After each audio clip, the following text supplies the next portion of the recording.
Well, good morning, ladies and gentlemen, and welcome to the Jim Norick Arena here at the Cattlemen's Congress. We're excited to get started with another day here at our show. Before we get started, if we could please have you all rise for our national anthem.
Well, once again, ladies and gentlemen, good morning and welcome to the Cattlemen's Congress.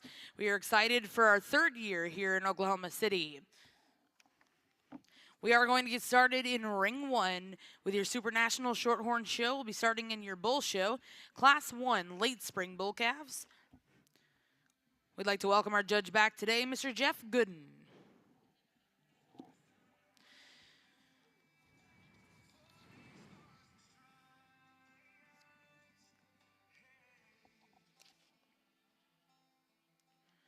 And over in the main ring, we are going to get started with your full-blood female show. I'd like to welcome our judge back, Mr. Garrett Lampy.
Well, good morning over here on the Maine Anjou side, and a good place to start the full blood show. And admittedly, there's almost 45 days difference in these two cattle, but I think even when you throw that out the window, I think that there's just so much more to that stands here directly in front of me from a power standpoint, from a feature and bone and ruggedness standpoint. That's the one that suits me best in this class. The heifer that's going to round out, I think she's certainly good in terms of performance and weight per day of age. Really a long spined heifer, one that gets out and travels the ring really, really well. Good class of heifers to start off the day. Congratulations to those exhibitors. Well, congratulations in Ring 2, Class 1, full-blood heifer calves born April to May of 2022. First place, go to back number 40320. ECC Barrett 153K, exhibited by Dexter Small. In second place in that class, and congratulations will go to McCullough Cattle Company of Maxwell, Texas. We're now going to bring in Class 2. These will be full-blood heifer calves born January to February of 2022.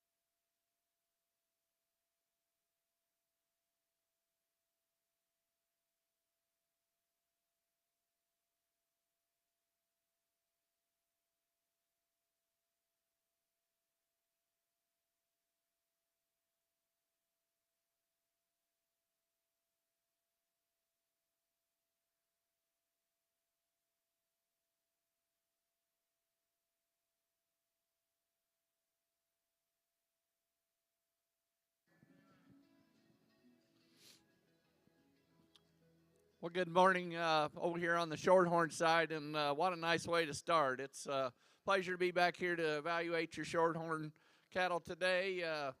And like I said, what a way to start. I think we got a bull here that comes to the top of the class relatively easy for me, and that starts from the ground up. This calf is so good on his feet and legs. He gets out and moves. Boy, he really excels. He ties together real nice in that front end. He's probably the thickest, carries it down through his stifle and down through his twist. Just an easy place for me to start off here in your Shorthorn show. The bull's coming out here in second. One I really like up through his front end. He gives up some foot size, maybe some bone size to the one that's right behind him or right in front of him. Maybe just not quite as deep in that flank as the one that we're starting the class with, but still a real nice bull here. The bull that's coming here in third is one I really liked when he first came in, but the more you watch him walk, his left pastern, he maybe wants to pop it every once in a while. But again, that's a real nice calf that's really soft in his middle, ties together up through his front end really well. The next bull coming around is one that I like an awful lot. He just gets a little narrower down there in his twist, doesn't carry that muscle shape down his twist. When I get right behind him, I just want to get him and spread him out just a little bit. He doesn't carry the muscle down through his stifle when you get to looking at him from a profile standpoint. And the next young lady's bull that's rounding out the class gets just a little weaker in the top, gives up some substance of bone and foot structure compared to the ones that's right in front of him today. But what a really nice way to start off our Shorthorn Bull Show.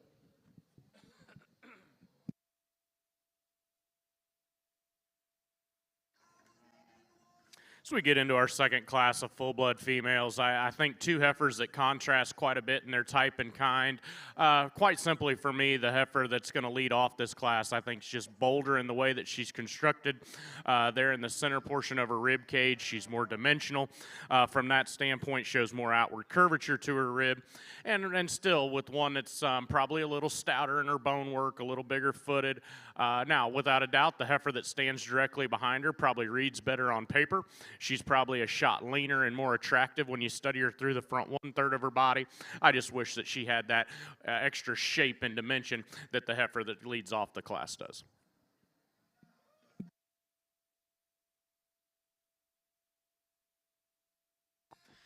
Well, congratulations over here in the Shorthorn Ring, your first class and first division here in our Bull Show. Congratulations, champion going to Mitchell Hunter of Clinton, Oklahoma, with Hunt's Ace in the Hole, 242 KET. Second place in reserve in that division will go to Camden Flippo of Rush Springs, Oklahoma, with FFF Wild Thing 2289. Third place in that class exhibited by Clay Huber. Fourth place went to Mitchell Hunter. Fifth place will go to Jocelyn Phelps. Now in ring one, we have class 4. These are early spring bull calves. Back over in the main ring, congratulations in class 2. First place was exhibited by Maine, Anjou Farms in Fayetteville, Arkansas. Second place also will go to Maine, Anjou Farms with MMA Simrose 242 KET. Now in the ring is class 3. These are full-blood heifer calves born November to December of 2021.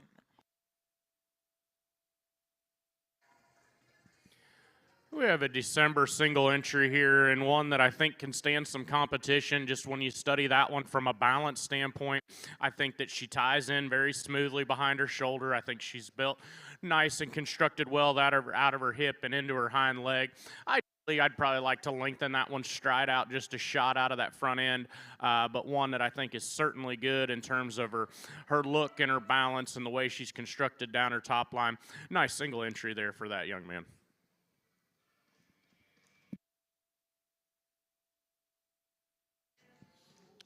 Well, here in our second class of shorthorn bulls, another bull that comes to the top relatively easy. This is a calf that's got a big top, big muscled when you get to look at him. Fairly sound on the move. When I get right behind him, he gets maybe just a little narrower track in there at the bottom. He gets them legs a little closer together. I'd like to spread him apart just a little bit for me today, but that's a nice calf to start this class off with. The young man's bull here that's going to come out in second just gives up too much bone. Foot structure, lacks the muscle that the calf that we're starting the class with, yet he is one that's really nice up through his front end, and you got to appreciate that about him.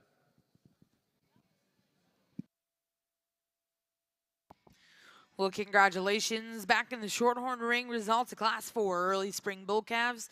First place will go to Red Hot Cinnamon 92, bred and owned by Judah Williams of Milliken, Michigan. And second place in congratulations go to Chloe Carlisle of Amarillo, Texas with Cash Farms Checkmate. We're now going to bring in Class 5. These will be early spring bull calves.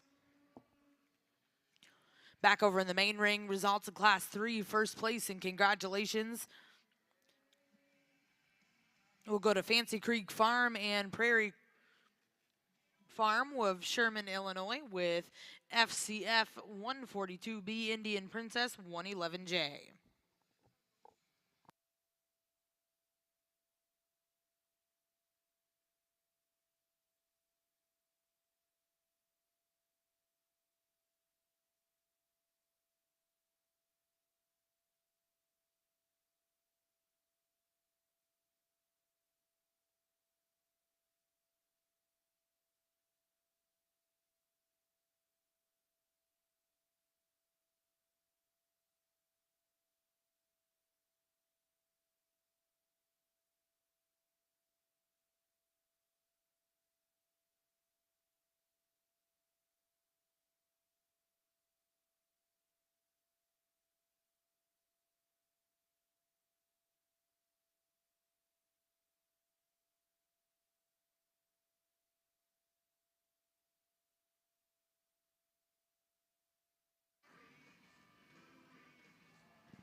We get in here to some October and September born full-blood females. I think a very easy class winner for me. One that's so attractive and feminine in the way that she's built, incredible in terms of her balance and build, and just looks like a female. Yet I think that one's got enough in terms of the extras, in terms of dimension and power from a rib standpoint. Maybe not just as opened up from a skeletal width and muscle standpoint as maybe you'd expect to see in some of these full-blood cattle, but her build and her uniqueness for what we've seen yet today, I think is awfully nice. The heifer that's going to come in second probably just mostly follows my class winner in that ladylike feature standpoint, one that's really long-necked, smooth-shouldered, really attractive there about her head. I like this one in the way that she's constructed her hip and her hind leg. At times, she wants to come up just a little bit in her spine when we ask the cattle to go, but I still think that that that's an awfully nice female to go second. The heifer that's going to round out the class, I think, is good in terms of her build. I think one that's extremely long-bodied, long-hipped, one that gets out and goes good enough for me. I just, if you could compare her to those cattle that stand directly in front of her, just needs opened up from a rib and body standpoint. Well, congratulations over in Ring 2 results of Class 4. First place exhibited by Tyler Loudon of Creston, Iowa with TLLC Sassy Sophia ET. Second place in that class also going to Tyler Loudon with TLLC Sophia 1J6 CT. And third place in that class will go to Fancy Creek Farm of Sherman, Illinois.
Two summer heifers out here in this particular class, and two cattle that I think are awfully nice in their own regard. But for me, it was pretty logical and pretty quick to find the heifer that's going to lead off this class. Talk about one that's just very attractive in the way that she's made. She balances so well. Just very ultra feminine and ladylike when you study her there through her skull shape and into her shoulder. Just a really nice heifer to lead off this particular class. Next heifer that's going to come here, certainly one that's long-bodied. She too's long-necked and smooth there in her shoulder. I appreciate that she looks like she's maybe even a shot further along in terms of gestation. But as we ask the cattle to go, she's just a bit more uncoordinated. Doesn't have that overall pizzazz and flair that our class winner does. Well, congratulations back in the main ring, Class 5, first place. We'll go to Adelydia Ebersol of Kellerton, Iowa with ECC Missy 166J. And second place in that class will go to Henry Woodard. We'll now look to see your final class here in our full-blood female show. This will be Class 6, full-blood spring yearling heifers born March of 2021.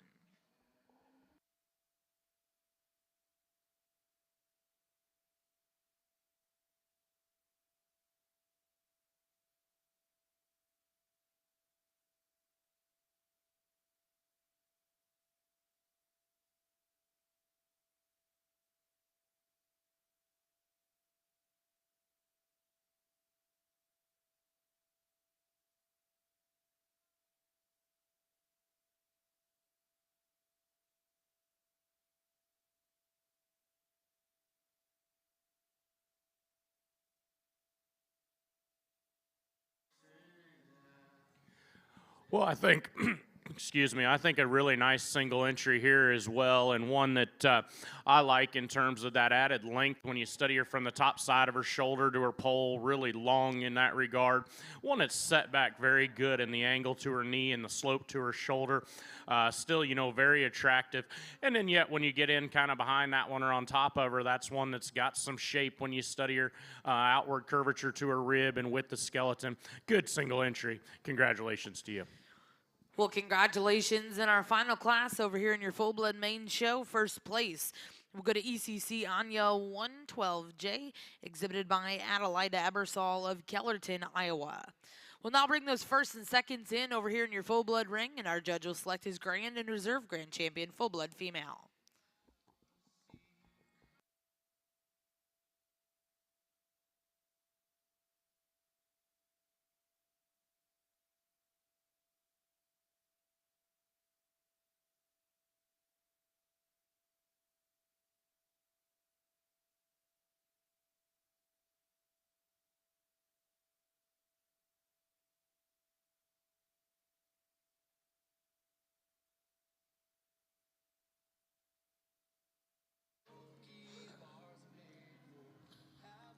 Well, what an excellent set of bulls here from top to bottom. And you can switch these around. I couldn't argue with you a whole lot. But I think the bull that comes to the top does so relatively easy for me just on soundness.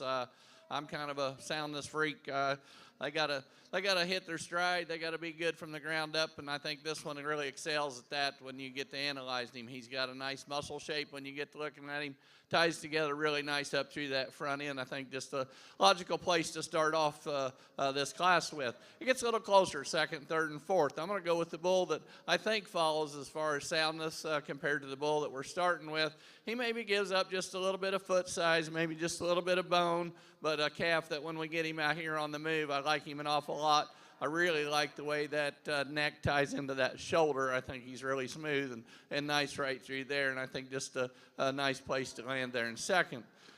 The bull that's going to come out here in third, boy, just a striking pose. He gives you a pretty look when you get to looking at him. He maybe can get just a little straight in that front end. I think that's my concern with him at times. He's maybe not as soft right there in his flank area compared to the bulls right in front of him, but a bull that sure catches your eye.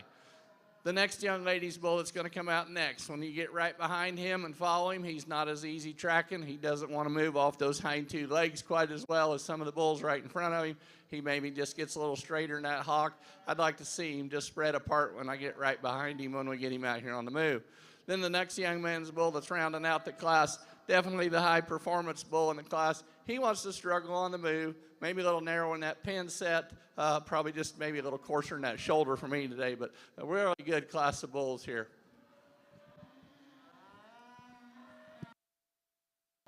Well, congratulations over in the Shorthorn ring. Results of Class 5.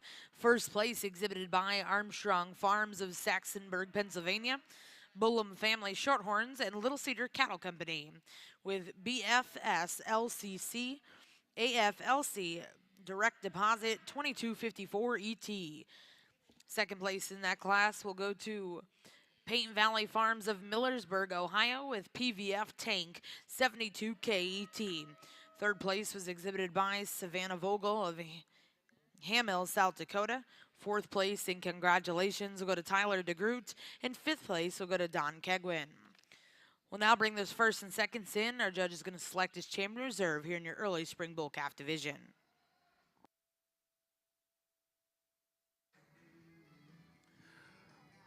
Well, if you would, ringside, put your hands together and congratulate the full-blood Maine Anjou female exhibitors out here. I'll be quite honest and quite just real. I'm blown away by the quality that we found in this particular show. You know, sometimes when you get up to do one of these, you're not really sure what you're going to see. And from the very beginning, it started off very, very good. And I think that your two calf class winners up here are certainly good in terms of cattle that have some dimension and some shape and some stoutness of feature and bone work and foot size. And then you progress into the fall and one that's a little bit maybe more traditional and are kind, but just extra stout at the ground and big-footed and very, very good in that regard, yet still long enough in terms of her body shape and really attractive there about her head and neck. But quite honestly, it kind of comes down to the heifers that we found out of the last three classes, and I think that's where there becomes some sort and some give in these cattle. That comes out of that fourth class. Kind of a unicorn in the way that she came at us today. I think one that's just so sleek in the way that she's built. very flat and angular in her shoulders. She's attractive there about her head and neck. Absolutely love that one from the profile when you study her down her top, through her hip into her hind leg, and then still has that curvature and shape to her rib that we seem to be chasing. I think that that's an awfully nice female. Little bigger framed one here that comes next, and I don't think that's necessarily a bad thing because I think she's one of the cattle out here that too is really attractive. I think that she's well built. I think that she's neat in the way that she transitions and ties everything together. Maybe she's not just perfect in the way that her hip is built from an aesthetic standpoint, but I think one that's very good in terms of the basics and then the extra look and ladylike feature. The heifer that came out of that last class, well, we talked about, I think that one's very good in the angle to her knee. I think in relation to the cattle that stand directly in front of her, that one's probably a shot more dimensional and shot more genuine in the way that she's built from a muscle and a skeletal width standpoint, but maybe doesn't just have that extra pizzazz and that extra sweep to her lower rib cage. But I think that these three females here on the back side of this full-blood show are very, very good. Put your hands together and congratulate them. I'll show you the two that I like. Well, on the Shorthorn side here for this division, what a pair of bulls here that won their classes. The bull that won the first class in this division, he's won from his shoulder back. Boy, he's really good. He sets down on a nice foot and leg. You can maybe see him just getting a little coarser right there in his shoulder as he gets a little older, maybe just a little straight on that front end at times. But, boy, from the shoulder back, that one's got a tremendous hip, carries it down through his stifle. Nice soft middle, but that's a really nice calf. The bull that won the second class, I love the way that front end all comes together there. Nice big set of testicles under him. A little longer sided than the bull right in front of him. And, I say this a lot, that extra length of body will add some pounds onto the progeny, and I really appreciate that about him. If you would, let's give these exhibitors a round of applause. This was a really tremendous two classes in this division here. That's a good class.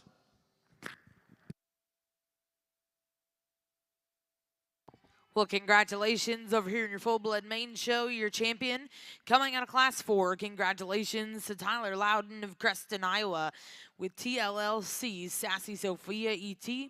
And reserve champion full-blood will go out of Class 5. Congratulations to Adelaida Ebersol of Kellerton, Iowa, with ECC Missy 166J. We'll now look to get started with your full-blood bull show. We'll look for Class 7 full-blood bull calves born March to May of 2022.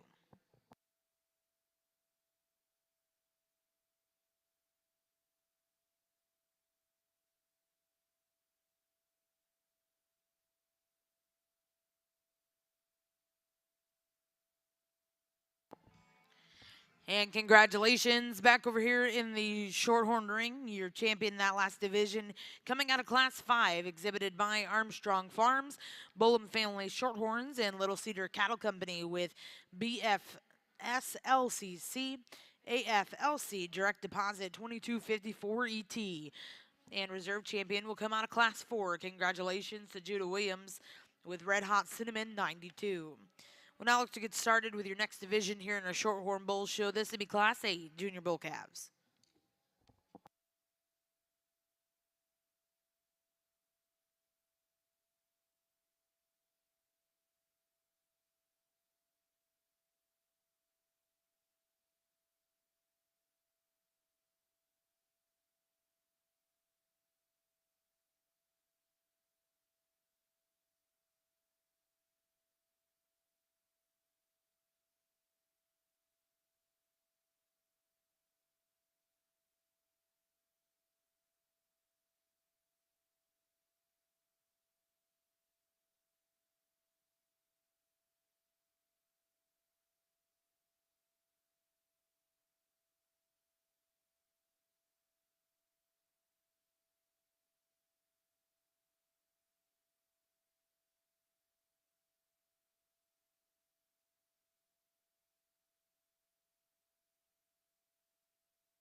As we start off your bull show, a March-born single entry and one certainly compliment in terms of his growth figures, probably as good in that regard as we've seen yet so far in the full-blood show, and really a shapely muscled bull, one that's got some pop and flair when you study him from a shape standpoint and some muscle turn. Ideally, we need to free that calf up on either end of his skeleton, but really a shapely, attractive bull to win this single entry class.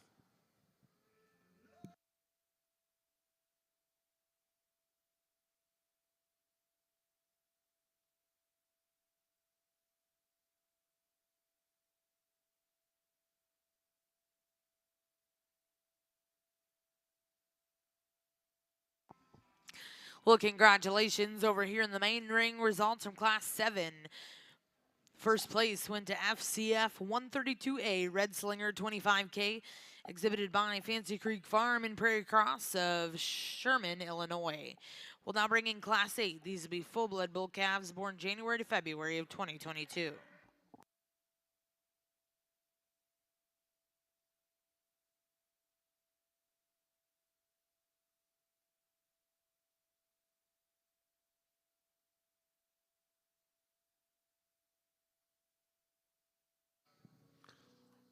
Well, again, I think we got a bull here that comes to the top of the class relatively easy for me. And this one, a bull that when you get to looking at his numbers, he checks all the boxes. He's got the big yearling growth, big carcass weight, nice ribeye numbers, and a good calf to go along with that. I love his body shape. He maybe doesn't have quite as much muscle as some other bulls we've already seen out here, but again, he's one that's sound from the ground up, and you really appreciate that about him. He gets a little closer, second, third. Obviously, we got a bull that gives up some performance here that's going to come out in second, but I think a calf that's got a lot of future to him. If I'd change him, I'd maybe set that tail head down in him just a little bit. He gets a little higher in that pen set for me today, but his best days are still yet ahead of him.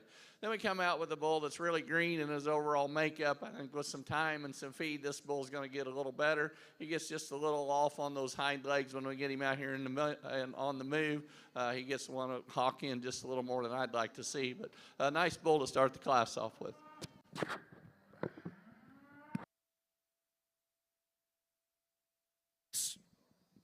Another single entry here on the full-blood bull show, and one that you certainly like in terms of his growth and performance and the added scale and pounds that this bull has. Really a long-bodied bull that's good on his foot, good foundation under this bull.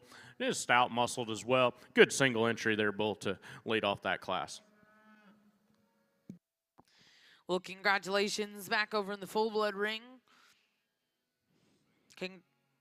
Out of Class 8, first place, exhibited by Ebersol Cattle Company of Kellerton, Iowa, with ECC Dream Dirt 201K. We'll now bring in Class 9. These will be full-blood senior bulls. After this class, we will be selecting your Grand and Reserve Grand Champion full-blood main bull. Back over in the Shorthorn ring, results of Class 8, first place, bred and owned by Paint Valley Farms of Millersburg, Ohio, with PVF Icon 50K. Second place in that class was exhibited by Eisenhower Cattle Company of Hampton, Nebraska. In third place, exhibited by Cade Lott of Hattiesburg, Mississippi. Now in the ring is Class 9 Junior Bull Calves.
Well, I think two really good bulls here in your final class of bulls, and the one that's going to lead off the class for me does so quite handily. I think that bull's just better in the way that he's constructed from a design and a balance standpoint.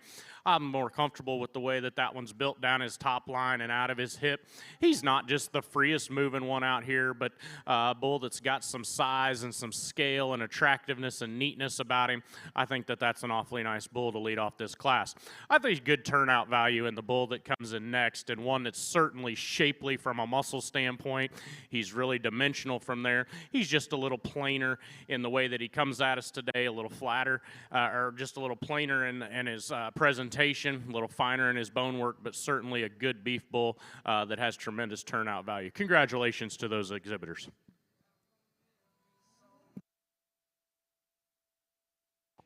Well, congratulations in our final class of full-blood Maine bulls. First place exhibited by Fancy Creek Farm and Prairie Cross of Sherman, Illinois, with FCF Redstone 06H. In second place, we'll go to McCullough Cattle Company of Maxwell, Texas. We're not going to bring those firsts and seconds in. Our judge will select his Grand Reserve full-blood bull.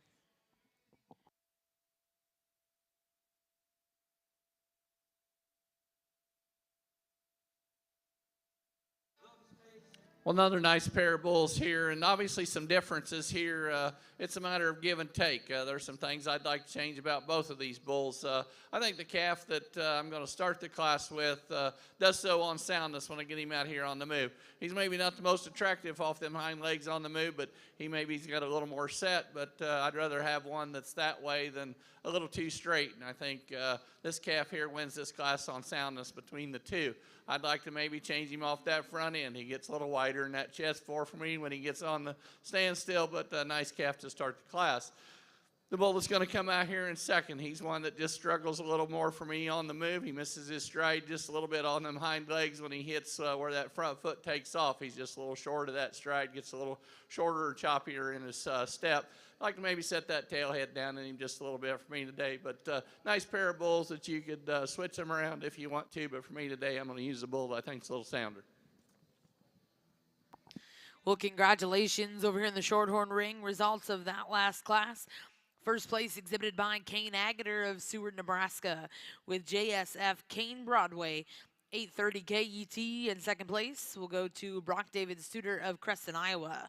We'll now bring those first and seconds in. Select a chamber reserve in your junior bull calf division.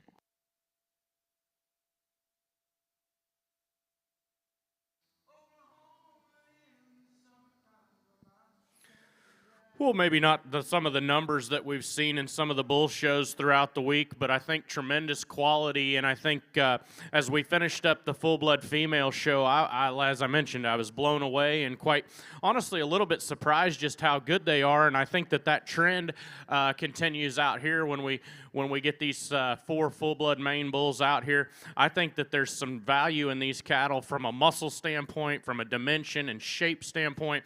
I think that all these cattle are very good in that regard. There's some differences that I see in terms of balance and structure in this particular lineup of cattle. So there is a little bit of give and take and maybe some decisions to be made. But I like a bull out here to win this bull show pretty handily. If you would, congratulate these exhibitors. It's been a lot of fun to evaluate this show.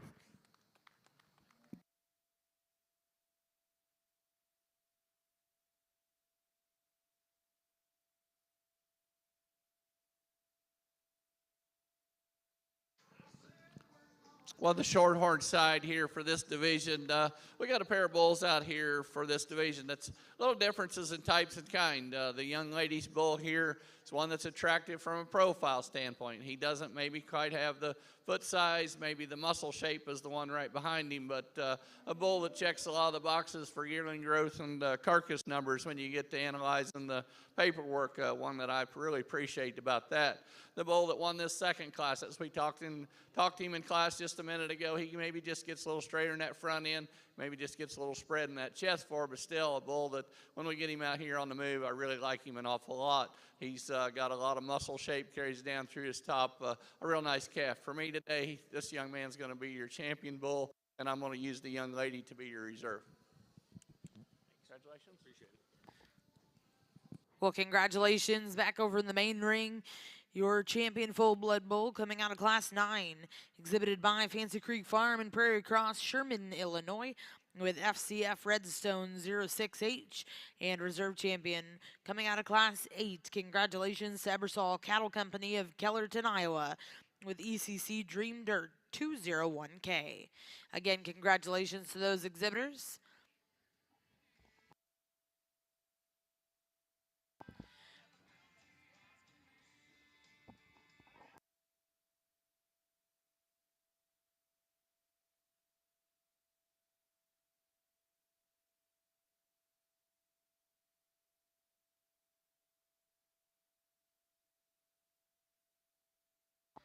And congratulations back over here in the Shorthorn ring.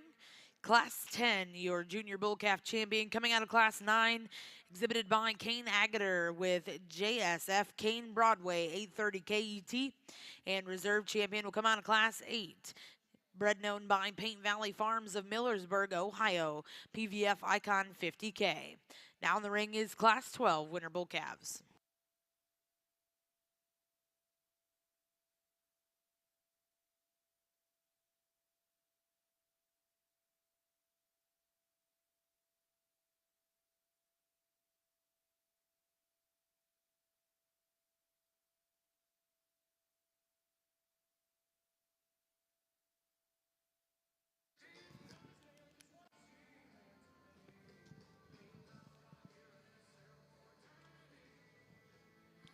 Well, single entry over here on the Shorthorn side. A really nice bull that could have withstood some competition. I like the way he ties together up in that front end an awful lot.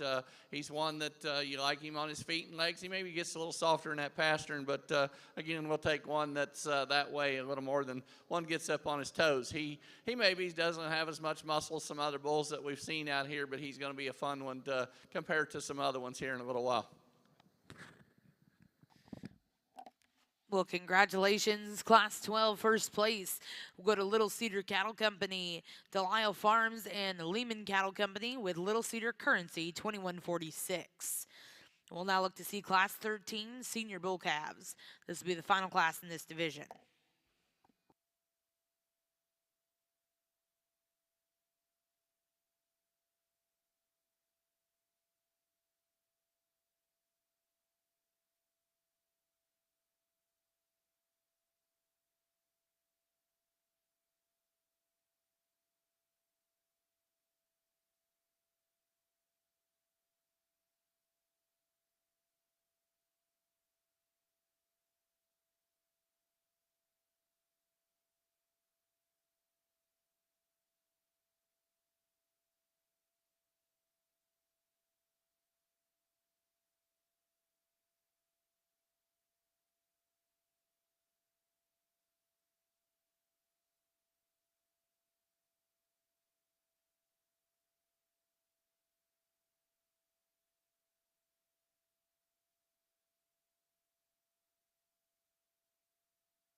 Well, another nice pair of bulls here, but I think we got a bull that comes to the top relatively easy for me. This bull here is really nice. I love his length of body. Maybe takes away from his middle a little bit. He's tight in his sheath. I guess maybe if you wanted to nitpick him when he comes at you, he maybe gets just a little pigeon-toed off that right front. But I tell you what, that calf is really nice there. He's got a lot of muscle shape to him, but that extra length of body is what I really like about him. The young lady's bull here that's going to come out in second just gives up some depth of flank. Maybe does not quite have the muscle shape when you get to analyzing him. Really right there from his hooks to pins, he gives up some to the bull that we're starting the class with. But a really nice calf here to start this class off with.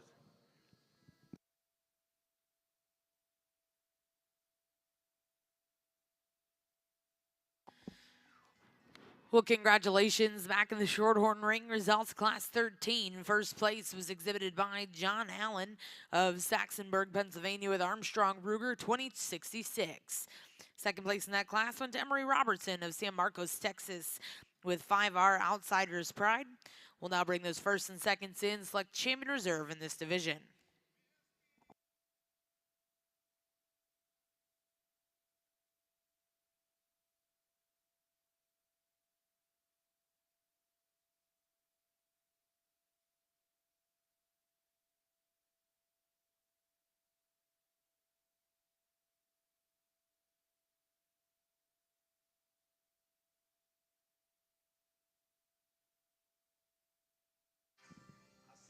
Well, really nice pair of bulls out here for this division championship. The young ladies bull that won the first class in here is one that's really attractive. You really like him up through his front end. He maybe doesn't have quite the muscle shape as the one right behind, but he's one that's extremely sound when we get him right here on the move. Get right behind him, he maybe's not quite as thick, but really pretty bull up through his front end. You like his body shape. Just maybe spread him out a little bit and give him a little more muscle shape. The bull that won the second class, again, I said it earlier, that extra length of body is going to add a lot of pounds on to his progeny, and I really appreciate that about him. He maybe gets a little wider right there in his chest floor, but that's just a really nice calf there to win that class, and he's going to win your division, and the young ladies bull is going to be your reserve.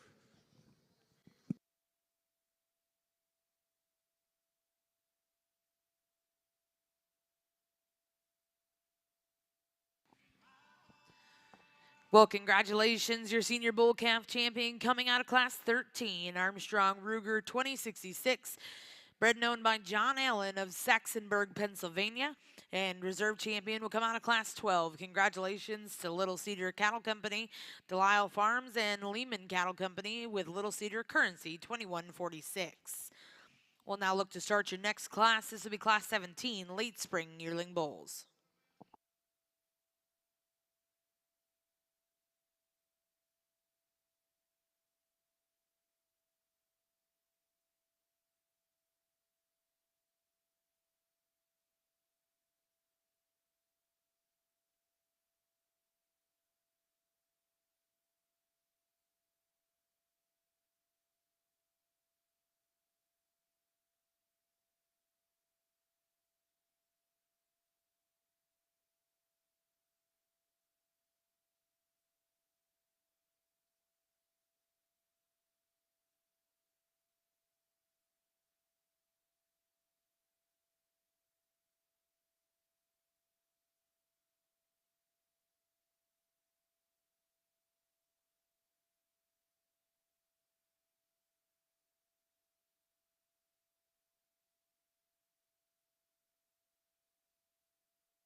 Well, in this class, we obviously got some differences of size and performance when you get to looking at them, but I don't think that's the only thing that separates the two. I think the bull that we're going to win the class with is one that I think ties together just a little better right there in his shoulder area. He's maybe a little flatter some other bulls we've seen out here, but he's another one that's got a nice hip in him, really long bodied. You like the way he carries himself when he gets out here on the move.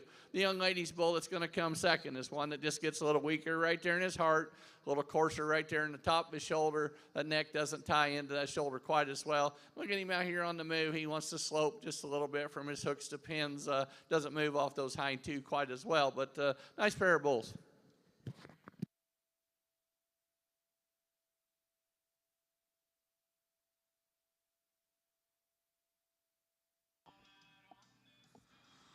Well, congratulations in the Shorthorn ring. Results out of your intermediate bull division.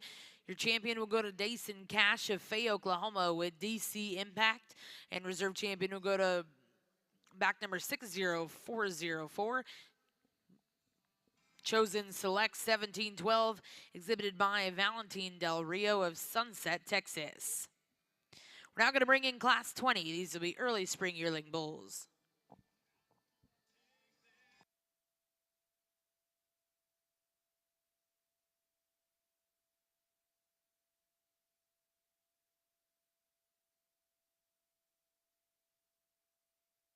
Well, and back over in the main ring, we're about ready to get started with your open Maine Anjou Bull Show. We'll start with Class 11, Maine Anjou Spring Bull calves born March to April of 2022.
As we start your Maine Anjou Bull Show, I think a good single entry out here and a bull that's certainly good in terms of his movement when we ask him to go, a long-bodied, stout-made bull. Good single entry. Congratulations to you.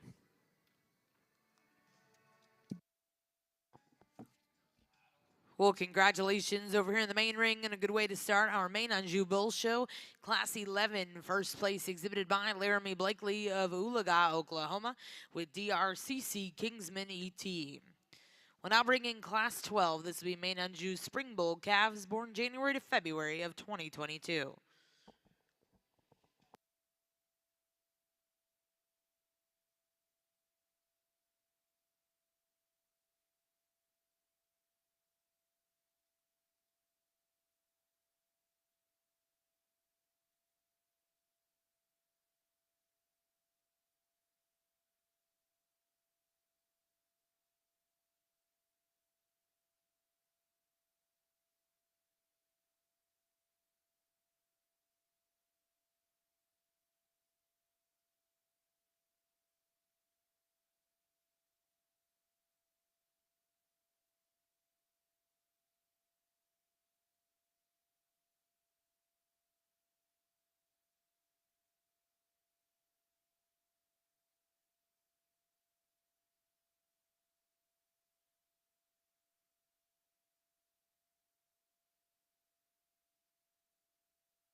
Well, another nice class of bulls here. The bull that I'm winning the class with is one that extremely sound on the move. I really appreciate that about him.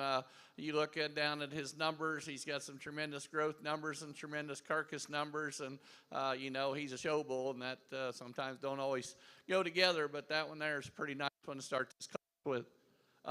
He's not the thickest one down low when you get right behind him. He maybe gives up some muscle shape down through his twist, but again, he's really sound on the move, and I appreciate that about him. This bull here that's coming out in second, boy, when he's on the standstill, he's one you like an awful lot.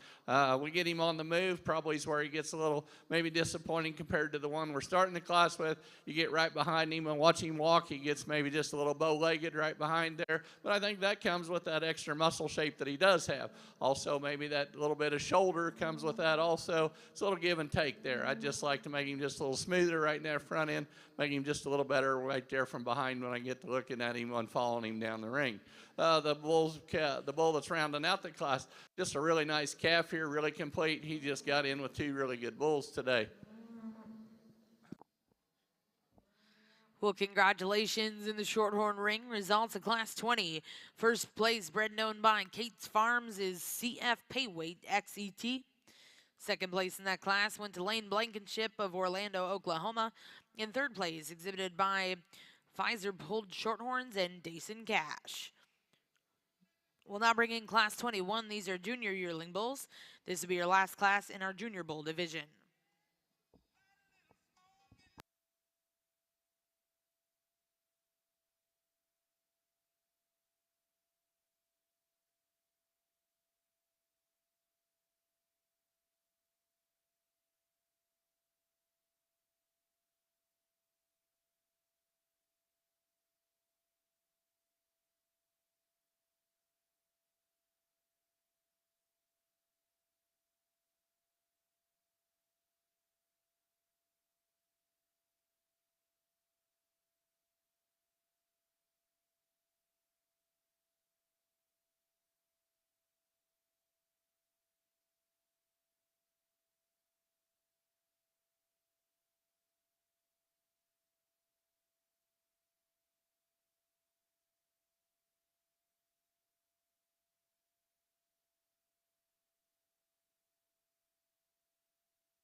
Again, you know, I'm been talking a lot about soundness. I think, again, this is one that wins the class on soundness. I think not so much on the move, but just from the ground up. I think this bull sets down on a really nice foot and leg. Maybe just has a little more bone structure for me today compared to the bull that's going to come out here in second.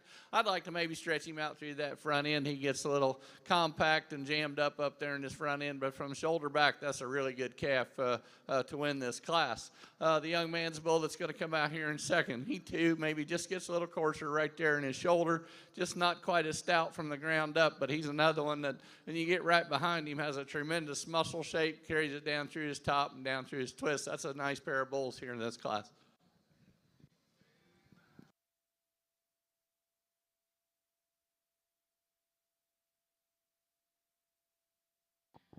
Well, congratulations over here in the Shorthorn Ring. Results of Class 21. First place exhibited by Schrag and Nichols Show Cattle and Cornerstone Farms with SS Inferno 120 ET. And second place in that class will go to Jungle's Shorthorn Farm in Catherine, North Dakota. We're now going to bring your first and seconds in. Our judge will select their champion reserve junior bulls.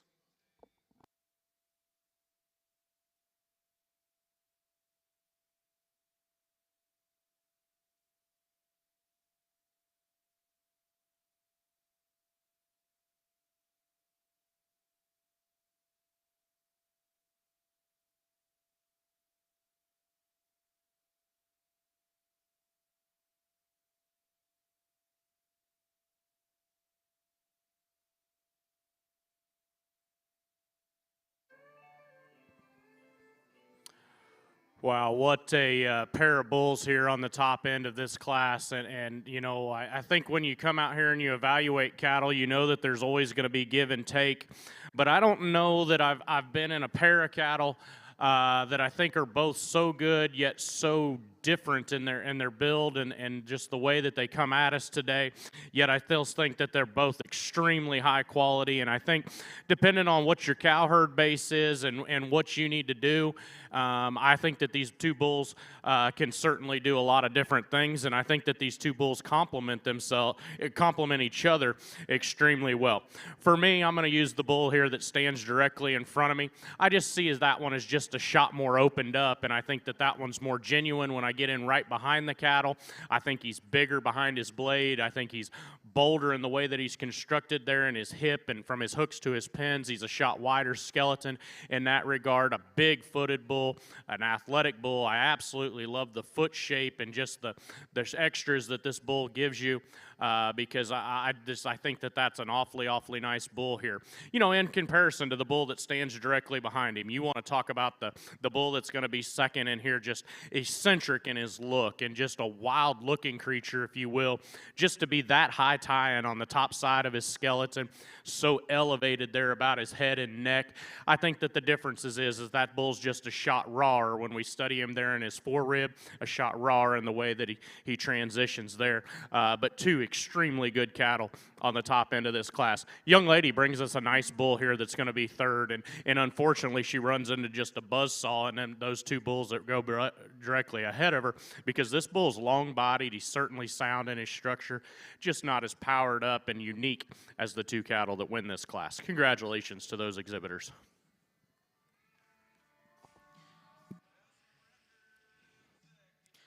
Well, congratulations over here in the main ring. Results from Class 12. First place exhibited by Moore Cattle Company and Buck and Morton Cattle Company with BKMT classified 12 KET.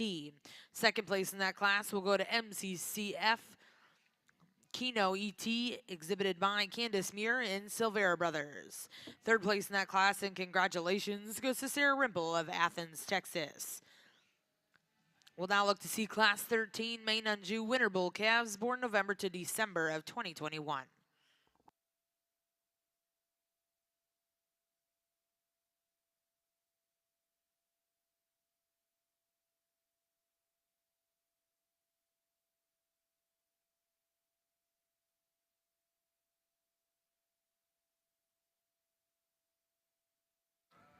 Just a single entry December bull, and one that I think is extremely athletic when we ask him to travel. A long-bodied, good spine bull, good on his feet and legs. Really good single entry here. Congratulations to you.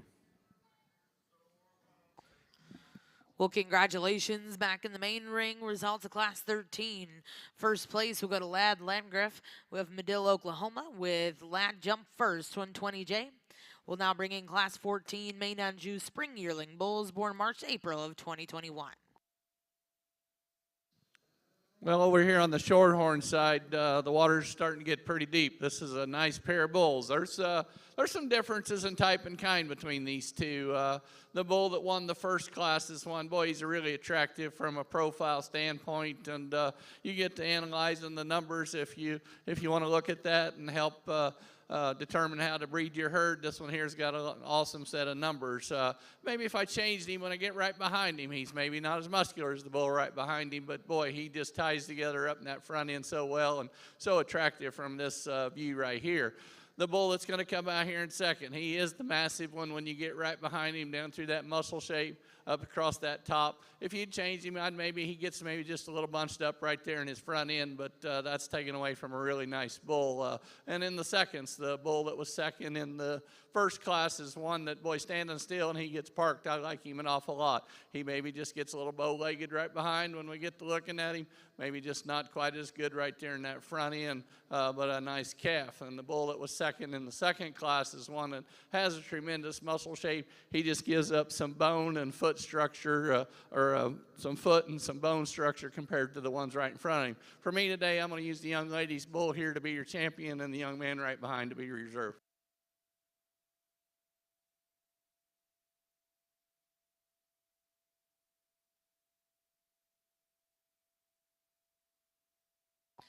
Well, congratulations over here in the Shorthorn ring, your junior champion bull coming out of Class 20. Congratulations to Kate's Farms with CF Payweight XET, and reserve champion in that division going to Schrag and Nichols Show Cattle, and Cornerstone Farms with SS Inferno 120ET. We'll now bring in your final class of Shorthorn bulls. This will be senior yearling bulls. Once again, I think another really good class of bulls here and an easy winner for me. I like this bull a good bit. You talk about a bull that's moderate in his frame and bold in the way that he's constructed and has some true width and power in him, yet gets out and travels really well. I think this bull's really attractive from a balance standpoint and transitions and flows very, very well. I think that's an awfully nice bull to win this particular class. The bigger frame bull is the one that's going to come next, and certainly appreciate about him because he has that extra extension and growth and scale. He's probably just a little harsher in the way that he comes at us today from a presentation standpoint and a flesh standpoint, but a really sound, functional bull to go ahead and go second in this class. Well, congratulations in the main ring, Class 14.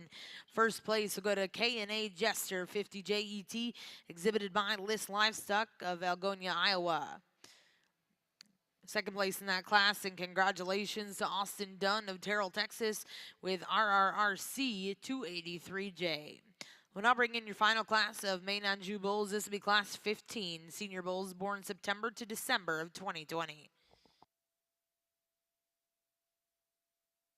Well, on the Shorthorn side, just a single entry here, and a bull that could have withstood a lot of competition when he gets out here and gets parked. He's one that's really nice. He's extremely long-sided. He's got a nice hip structure, nice foot. Maybe clean him up right there in his sheath, and what a great sight to see this young man showing this bull. Let's give him a round of applause. This is a really nice bull.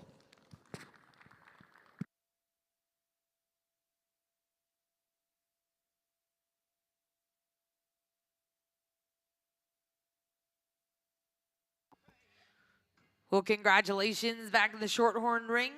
Your senior champion bull coming out of Class 24. Congratulations, Craig Fuller with FF Pursuit 6H. At this time, we're going to bring in those division champion and reserves, and our judge will select his grand and reserve grand champion Shorthorn bull. Well, I think an exceptional single entry here, a fall 2-year-old bull, and one that I compliment, like I said the other day, not always a number guy, but this bull's phenomenal on paper.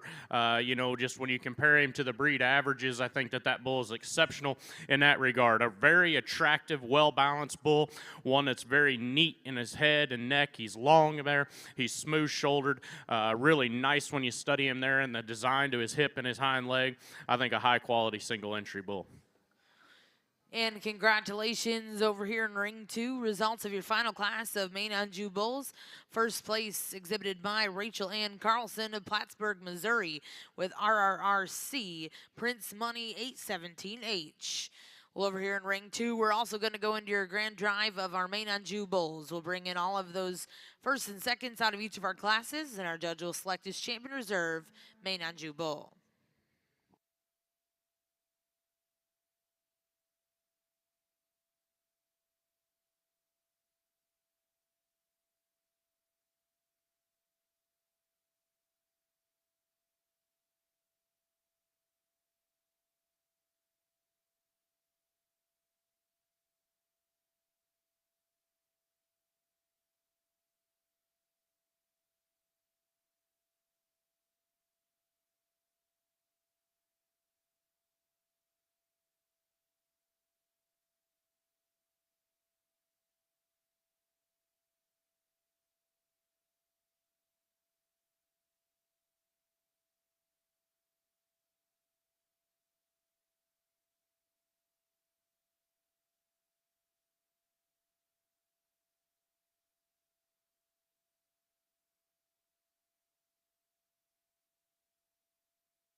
Well, absolutely. What a tremendous set of Maine Anjou bulls that come out here, and probably, you know, like the full blood show. Even I'm a little bit blown away just by the depth and the quality that we found all the way out here. I think there's three or four bulls out here that make a real shot at contention here.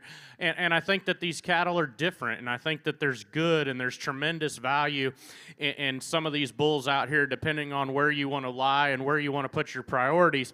I think that you can do a lot of different things.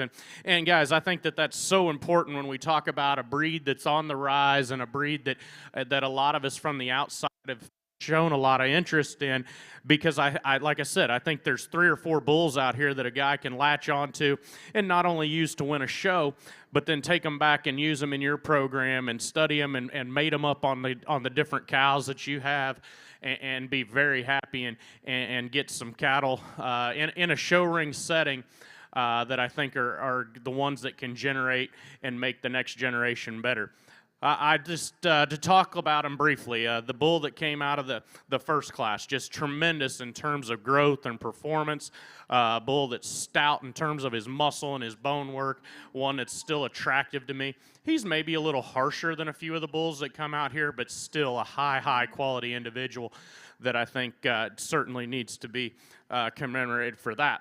The bull that comes out of that second class, we talked about just how good that pair of bulls was, and you know, they're so different in their type and kind, but still both high quality, useful bulls, depending on where you wanted to be. I love how genuine this bull is. I love just that bull's opened up in terms of behind his shoulder. He's soft in his forerib. He's opened up in terms of his hip, and bold and square in that regard. Big foot, incredible foot on this bull. I like the way that he travels about the ring, and I think his foot quality is one of his advantages out here in this particular lineup. The fall bull comes at us a little leaner, and I'm okay with that, but that's an athletic, long-bodied, high quality bull to represent that division. The spring yearling bull, I tell you, there's things that I really like about this bull. I think that he's moderate. I think he's stout. I think he's as shapely as anything out here when we study him from a muscle and a dimension standpoint. I think he's soft in the way that he's made. I think he's athletic in the way he goes. To be honest, there's a concern that I have just on this bull's outside toe, but I think that bull is awfully good and so attractive and so neat. He's one of the bulls that I think certainly deserves to be in contention in this lineup. We talked about this big senior bull, the 2-year-old fall bull, and one is just so smooth, and he's so attractive there about his head and neck, and maybe even at times you want to call him a little bit, not as bully and masculine in his feature, but I think that there's a place for that bull because he's so smooth in his shoulder. I think he's so smooth in his transitions. He's good when we study him on the move, especially off of his hind end.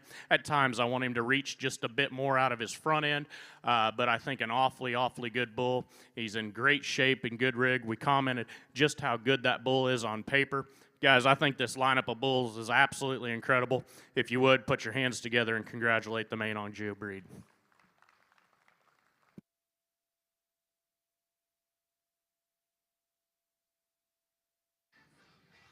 Well, over here on the Shorthorn side, it's been a pleasure of mine, and you don't know sometimes what to expect, but well, I tell you what, this is just overwhelming. This is just an unbelievable set of bulls when you get them out here for this championship lineup. There's a lot of good ones right here, and that being said, let's give the exhibitors a big round of applause.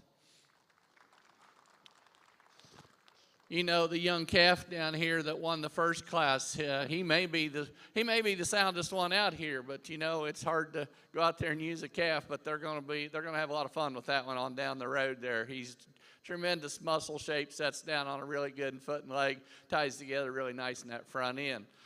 The next bull is one that I like an awful lot. I love the way that front end ties together. I think that shoulder and neck all come out there just right for me. I guess if you want to get really picky about one that's pretty good, maybe rolls over just a little bit on those hind feet. But again, that's getting picky about a pretty good bull right there. That's a really nice one to win that division. The next young man's bull that won the next division is one that's just not as stout from the ground up. He maybe isn't quite as attractive right there in his hip. I'd give him just a little more foot and leg for me today to compete with some of the other ones. The next bull in the lineup, if he was a little better in that front end, he'd win this thing hands down. I love that extra length of body he's got. I love his hip structure. He just gets a little straighter on that front end at times, but man, is he extremely long-sided.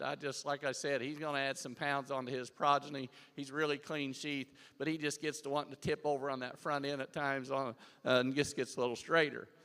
The next bull that won the next division wasn't quite as much competition in that one. He gives up some muscle and some shape to him compared to the other ones, but from a profile standpoint, that's a nice calf. The big bull that won the next division is one that, if you want to use some numbers and change your herd, that's one that when you looked at him on paper just has a tremendous set of numbers, and you really appreciate that about him. Sets down on a tremendous foot and leg, extremely long-sided, attractive up through his front end. As we talked, we'd maybe give him just a little more muscle down low, but again, with that extra length of body, that's a nice bull. The bull that won the last division is one when he gets parked, you like him an awful lot. He's not quite as attractive on the move as some of the other bulls, but that's a nice calf. Again, let's give him one more round of applause. It's been my pleasure, and I'll go out here and I'll select your champions.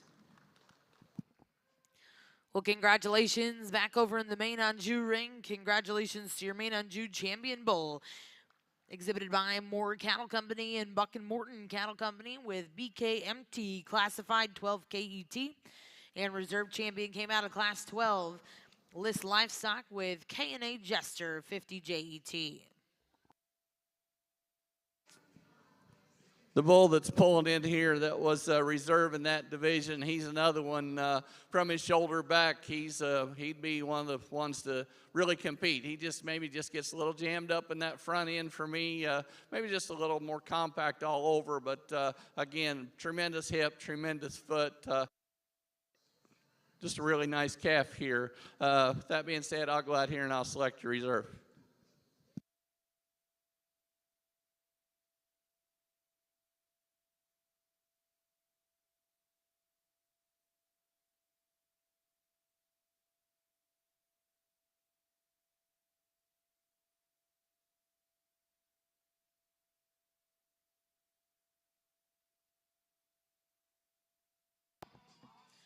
Well, congratulations over here in Ring 1. Your grand champion Shorthorn Bull here at the Cattlemen's Congress goes to Kate's Farms of Modoc, Indiana with CF Paywade XCT.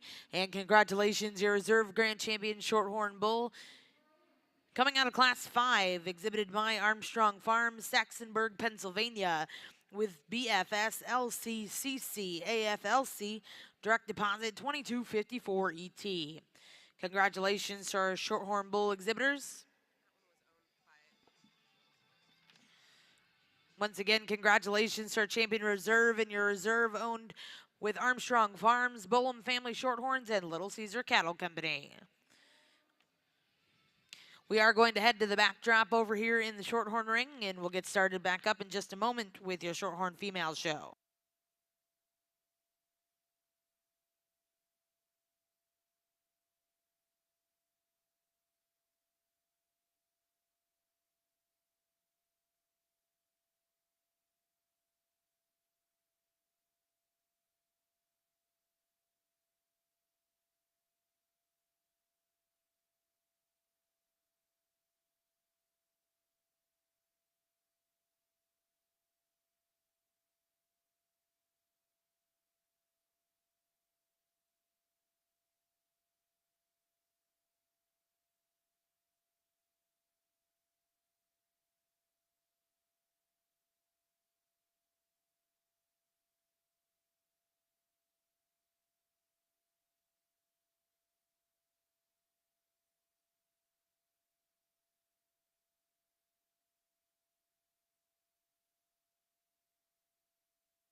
Well, I definitely think we have two bulls that contrast quite a bit in their type and kind, and both offer some quality and some differences out here. And just when you study them, the calf that wins this class, he's the bigger calf, the higher performing calf, if you will.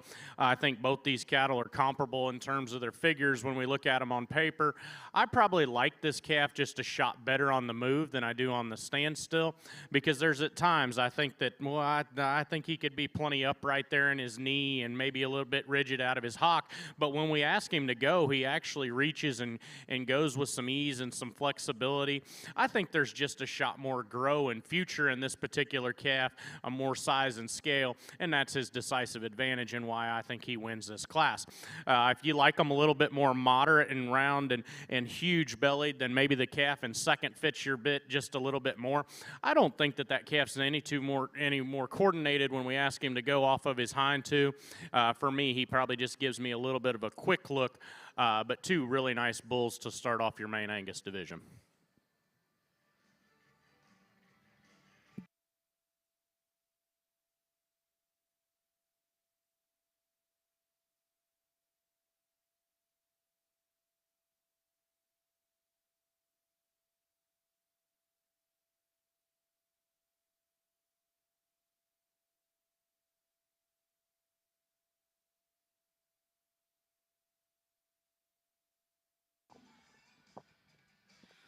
Well, congratulations over here in the Maine Angus ring. Your first class in our Maine Angus Bull Show. First place goes to MKL Big Spender 63K ET.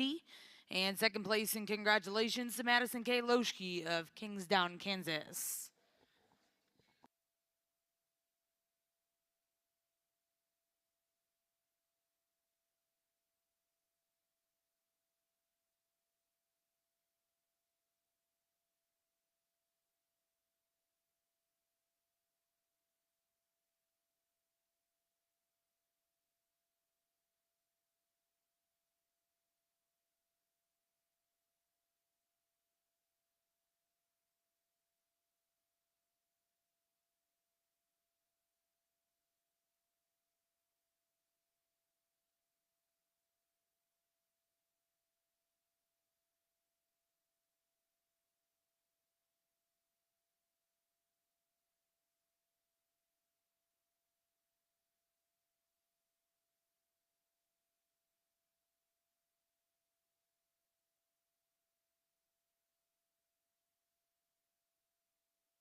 I think, like we've said multiple times today, we have a class of bulls that contrast quite a bit in their type and kind, and I don't think it's probably any more evident than it is right now. And without a doubt, the bull that stands in second is the striking, eye-appealed, well-balanced, highly presented bull out here. But I think when we just study the cattle and we talk about genuine beef bull shape and doability, I think that this bull that wins this class does that very well. He's just more opened up from a total body dimension dimension standpoint. He's bolder there in his rib shape. He's stouter in terms of muscle and feature. I think just a really nice bull to lead off this particular class. Yeah, he's not as attractive and neat as the bull that comes in directly behind him, and I think that's where that bull has tremendous merit. I think his build is really good. I think his flex and his range of motion is very good. For me, I just need to open that bull up from a muscle standpoint, blow him apart there in his rib shape and design there, and just give him more total body gauge and width, but a good class of bulls in the Maine Angus show.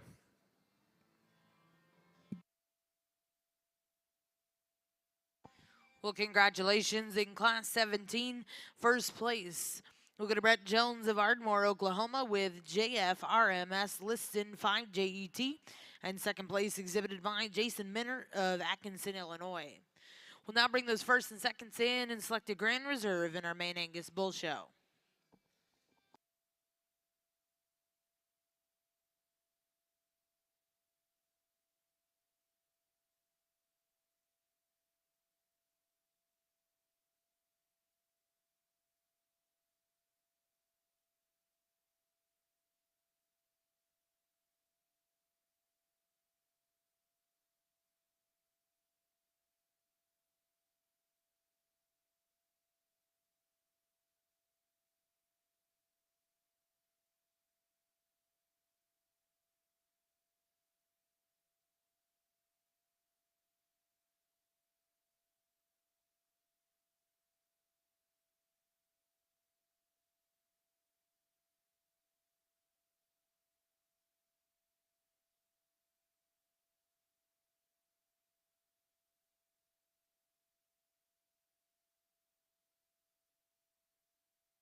Well, as we conclude your Maine Angus division, put your hands together and congratulate these exhibitors.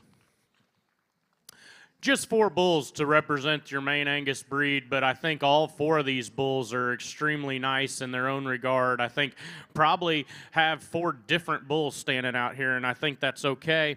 Like I said earlier in the High Maine show, figure it out which ones you want to use and which ones work on your cows. I think that there's quality and some good to be used in all of them.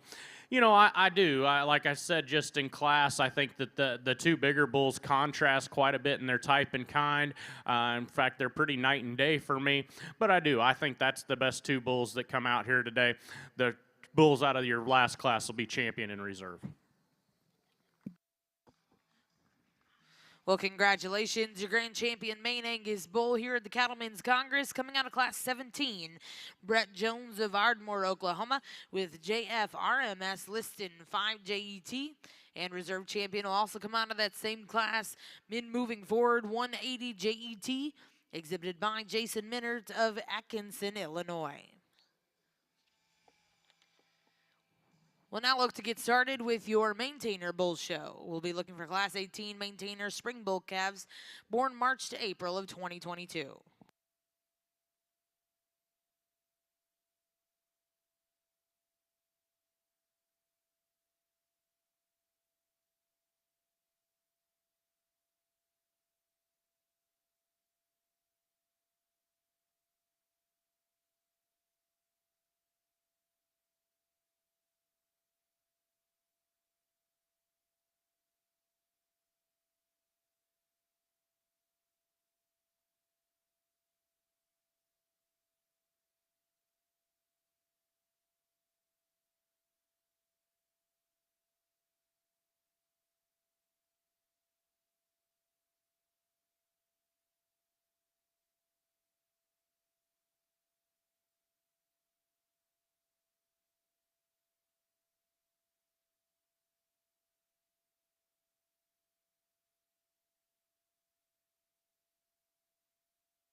Well, at this time, over here in the Shorthorn Ring, we're going to get started with your female show.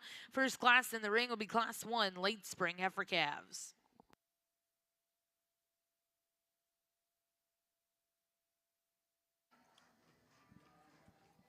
I think a pretty logical place for me to start with the Blaze Face Bull, and one that's just certainly overwhelming in terms of pounds and performance and maturity in this particular class. He's not perfect in terms of his structure, but it's hard to just deny the overall bull shape and quality that he has in comparison to this calf that's going to go second. I actually think that the calf that does go second has an advantage in length of body and length of motion and reach of stride. Simply just need to power him up, give him a little bit more time on feed and maturity to be more competitive. Congratulations to those two people.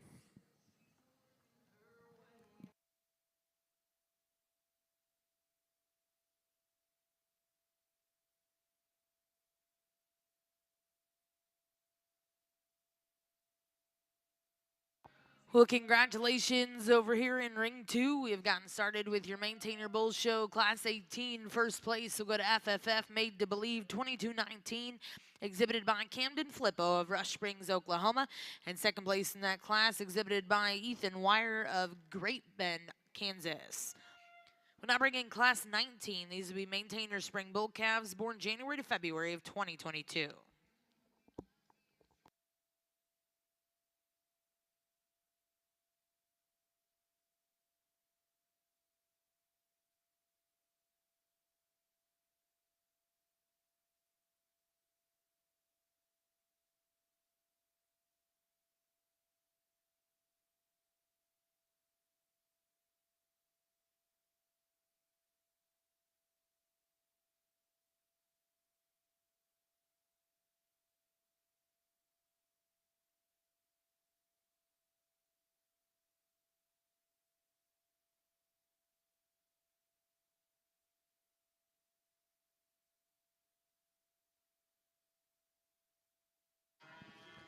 Well, as we start the Shorthorn show over here, I think we got a easy class winner here for me. This calf here is excels as far as growth numbers, and when you get to looking at it, and really nice as far as her overall makeup. Big square hip, big bellied, really fresh up through that front end. Just not a lot of holes in this heifer. I think this is one that's going to go on and make a nice show heifer. The young man's heifer here that's going to come out in second. She's the most flexible when we get her out here on the move. She just gets a little plainer in that front end. Let's just be careful not to get her too over-conditioned, okay, so we can keep her going right along and keep her fresh. She's maybe got a little more flesh on her than she probably needs for a calf this age, but that's one that's extremely sound when we get her out here on the move. The heifer that's going to round out the class, I'm sure this is probably her first show. She's a little bit like the one that wins the class as far as her front end. She gets maybe just a little coarser right there at the bottom of her shoulder. I need to see her flex off that front leg. She's wanting to fight that halter a little bit for, today, and I think, like I said, it's probably her first show. She's just not wanting to relax and get out there and lead. I think with time, that one there is going to be a pretty nice one also. Well, congratulations over here in the Shorthorn Ring, Class 1, first place, exhibited by Morgan Vonder of Mineral Point, Wisconsin, with GCC TRN Dream Only 28. Second place in that class, exhibited by Tristan Hobaugh of Blackwell, Oklahoma. And third place will go to Jessica Turnpaw of Winnett, Oklahoma. We'll now bring in Class 2. These will be late spring heifer calves.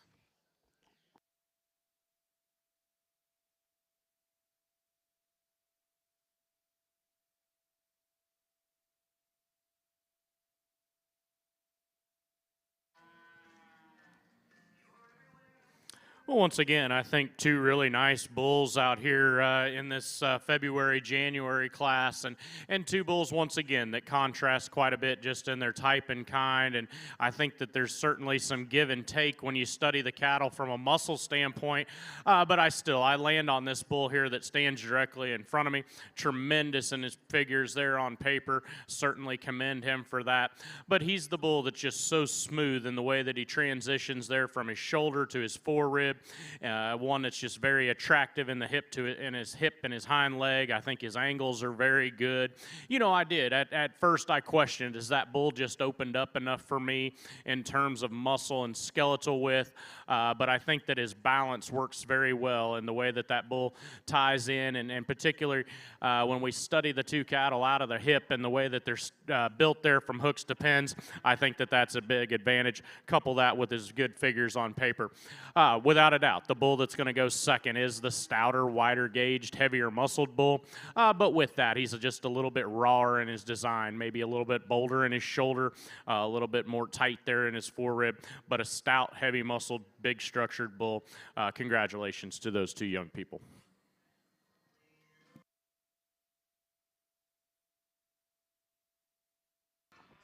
Well, congratulations over here in the maintainer ring. Results of Class 19. First place went to CEBC Forever in Style, exhibited by Courtney Bachman of Weeping Water, Nebraska. In second place in that class, we'll go to DRCC Kojak ET, exhibited by Laramie Blakely of Oolaga, Oklahoma.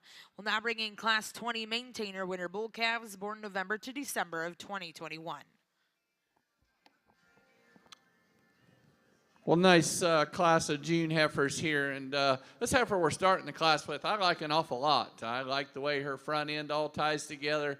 She's really good from that shoulder back, sets down on a nice foot and leg, has a nice swoop to her belly. I like this heifer an awful lot. I guess maybe if you wanted to change her, she's maybe not quite as feminine right there top of her crest, but that's a pretty nice heifer to win this class. The young man's heifer that's going to come out here in second, just not quite as attractive from the ground up. Probably gives up just a little bit of flank when you get to analyzing her, especially when you get right behind her. She doesn't have quite the spring of rib that the heifer that we're starting the class with.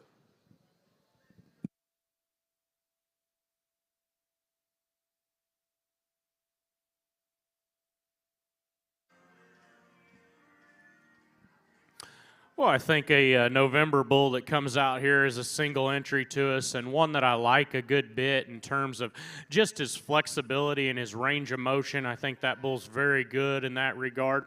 You know, maybe is he not just tied up perfectly there behind his shoulder?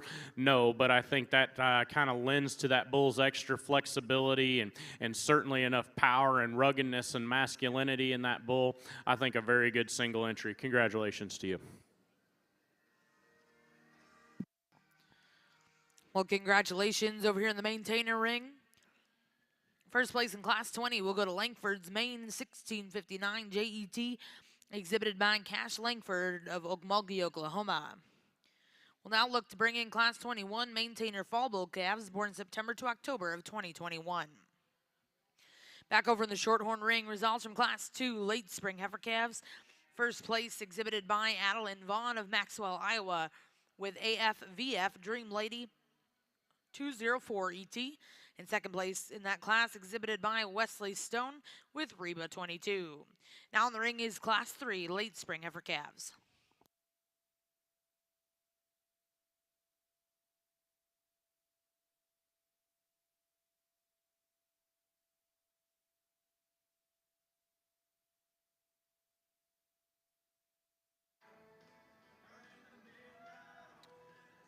Another good single entry fall bull in October, late October born bull here. And ideally, I'd probably like to give this bull a shot more performance and growth just when we study him from a maturity pattern, or where I think that, a 14, 15-month-old bull should be at this stage of the ball game. But then when you study him on paper, he tells you that genetically he's got the growth. So I do. I think that this is a nice calf in terms of his structure. I think he's long-bodied. I think he's attractive in the way that his angles work on the lower end of his skeleton. Good single entry. Congratulations once again to you. Well, congratulations in Class 21. First place goes to MMAS Brooktown 259J, exhibited by Mally Monty of Arma, Kansas. We'll now bring in your final class of maintainer bulls. This will be Class 22 maintainer spring yearling bulls, born March to April of 2021.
Real good song here that I'm going to interrupt to talk about these maintainer bulls, and an easy class winner for me. One that I think is just in terms of balance and softness and doability. I think that that's his overwhelming decisive advantage in this class.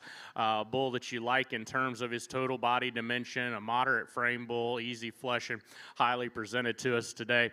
Nice bull here to lead this particular class off. The black and white bull, I think, certainly has an advantage when you talk about length of body and scale and growth. But for me, we just need to make that bull surer off of either side of his skeleton, give him a shot more authority there when we ask him to go off of his hind leg.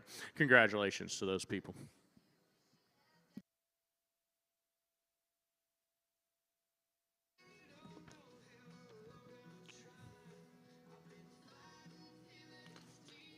Well, this class of May heifers, there's some give and take here on this top pair. For me, I'm going to go with the heifer that I think is just a little better in her hock structure when you get to looking at her. I like her up through her front end. She's wanting to fight the halter pretty bad today. Both these heifers are, but this heifer, I like the way she ties in up through that front end. I like her belly shape. I think just on soundness is where she beats the heifer that's going to come out here in second. This heifer in second, she is wide when you get right behind her. With that, she even gets just a little more shoulder. She just gets a little straighter in that hock. I just need to give her just a little more flex when I get her out here on the movement. She maybe wants to tip over on that front end ever so slightly too when you get to looking at her. The young lady's heifer that's going to come out here in third is one that has an extremely nice front end. You like her belly shape. She just gets a little weaker right there in her hooks depends. Wants to droop when we get her out here on the move. I just like to freshen her up when we get to analyzing her when we get her out here on the move and make her just a little more structurally sound.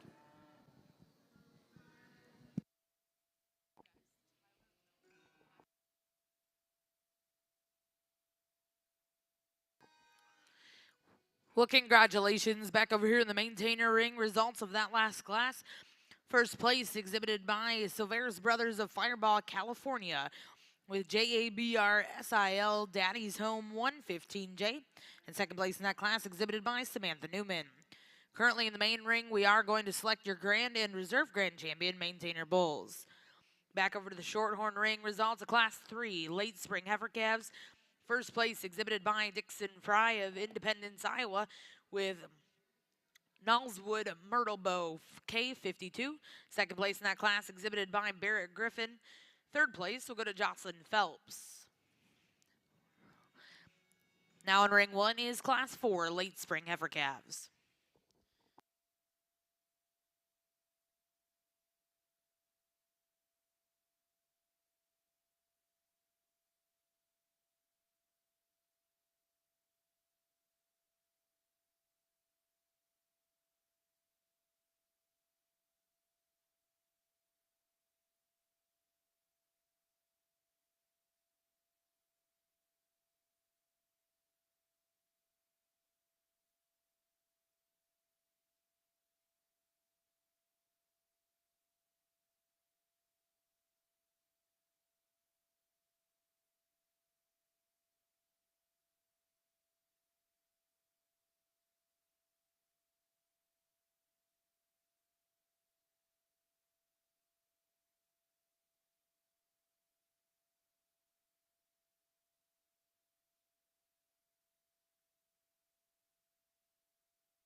Well, as I wrap up my final bull show of today and take a little break here and get ready for your high Maine females, I think another tremendous lineup of cattle that come out here. And I think, like I've talked about in a lot of these bulls today, I think that there's bulls that you can come out here all the way throughout this lineup and grab and utilize inside of your herds and make them work. And I think that's a true testament to how far this breed is coming and how much they're on the rise and the depth and the different uses and usefulness that we have in these Maine genetics. So my hat's off to you breeders and the people exhibiting these cattle, because I think there's some good uses in several of these bulls out here. For me, it does. It comes down to two bulls, and once again, I know that I probably sound like a broken record of cattle that contrast quite a bit in their type and kind, and I'm a firm believer that not all cattle have to fit exactly alike. I just like to use the ones that I think are the best, or the ones that have the most value to me. It's the two that the Baldy bull that comes out of that fall class. I like that one a good bit, in just terms of his structure, how up-headed and attractive he is, just very good in the angle to his shoulder, the slope to his knee, the added reach that he gives you when you ask him to go. I think that's an advantage that bull probably has in the lineup versus some of the other ones. Compared to the other bull that I'm going to talk about in a minute, he's probably not just hooked up as true right behind his shoulder. He's probably not just as bold and good in the transition from his shoulder to his forerib, but an awfully nice calf, and I think a great deal of that particular individual. The other bull that I think that's out here is the bull that comes out of the last class, and sure, he's probably a bit moderate for me. But I think there's a lot of good in this animal. I think he's so attractive there about his head and his neck, yet still masculine enough for me. One that looks like a bull, very smooth when we just study him from a profile standpoint. When we get on the 3/4, I think everything transitions very well. Is he just as sound and as flexible as the Baldy bull that we talked about? I don't know. I kind of wish this bull would catch a gear every once in a while in terms of motion, but I think that's two awfully good individuals. I'll show you how I like to line them out. Congratulations to these Maine Anjou exhibitors. It's been an outstanding show that we've had this morning.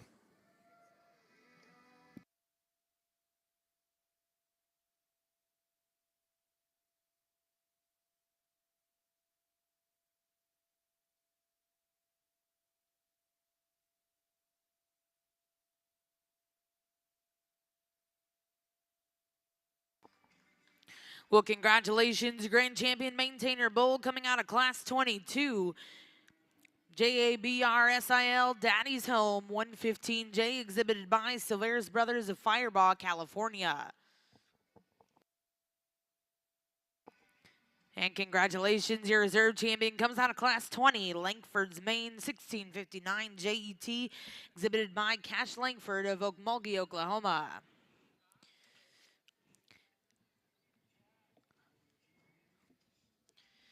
We'll look to get started over here in Ring 2 in just a couple minutes with your junior Maine Anjou female show.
Well, over here in ring 2, we are getting started with your junior Maine Anjou female show. We'd like to welcome back to the ring our judge, Mr. Scott Byer of Ringo, Wisconsin.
Well, what a nice class of heifers from top to bottom here. This is going to be a fun day if all the classes keep looking like this. Like I said, all the way to the bottom. This is a tremendous set of heifers. I switched these around here kind of at the end, probably just soundness and freshness. The heifer that's going to win the class is one that gets around and moves really free and easy.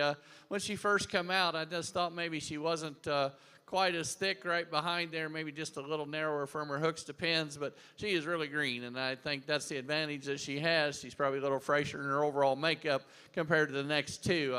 The next two maybe just a little quicker in their maturity pattern, maybe carrying a little more condition I'd like to see for heifers at this young age. The heifer that comes out here in seconds, maybe not one that just gives you a big wow factor when she comes out here, but boy, I tell you what, we get her on the move, she's really sound. She sits down on a tremendous foot and leg, has a lot of extension up through her front end. I think one that's going to go on and be really nice. I'd like to maybe make her just a little more feminine up through that head for me. The heifer in third here, this is one that's kind of the problem for me. Boy, this is the kind of body shape that I absolutely love on one. She's got that deep rib. I like her an awful lot, but I just, I'm hoping that it's real and not conditioned, but she's plenty conditioned for one this age. I think she's one that's going to make a nice cow, but I think that's one they're going to have to watch and make sure they don't get her too fat too soon. But she's carrying a lot more condition than she probably needs for a heifer this age. The next heifer coming out is one that I like an awful lot. I like that extension up through her front end. I like her femininity up through her head. She's one that just gets a little coarser right there, top of her shoulder and right there in her lower shoulder. But she's another one. I love her body shape. I like her freshness and her look. She's got a nice swoop to her belly, and one that I like an awful lot. I just like to change her in that shoulder. This next heifer here is the one that's the problem for me. I think this one here, her best days are going to be ahead of her. This one here is a little greener in her overall makeup. She shows that when you get right behind her, maybe not carrying it down her flank, maybe not quite as stout from the ground up, but this heifer, as she goes out and keeps on feeding, I think that's going to make a nice cow. The next two heifers are two that's plenty on the big side for me for this age, but not taking anything away from them. They're both really nice heifers. The young man's heifer that's coming out right now is another one that's extremely sound when we get her on the move. She may be just a little narrower, doesn't have quite the spring of rib when I get right behind her. The young man's heifer that's rounding out the class, she's one that just gets a little stiffer in that hock when we get her out here on the move. Maybe just gets a little straighter in that hind leg for me.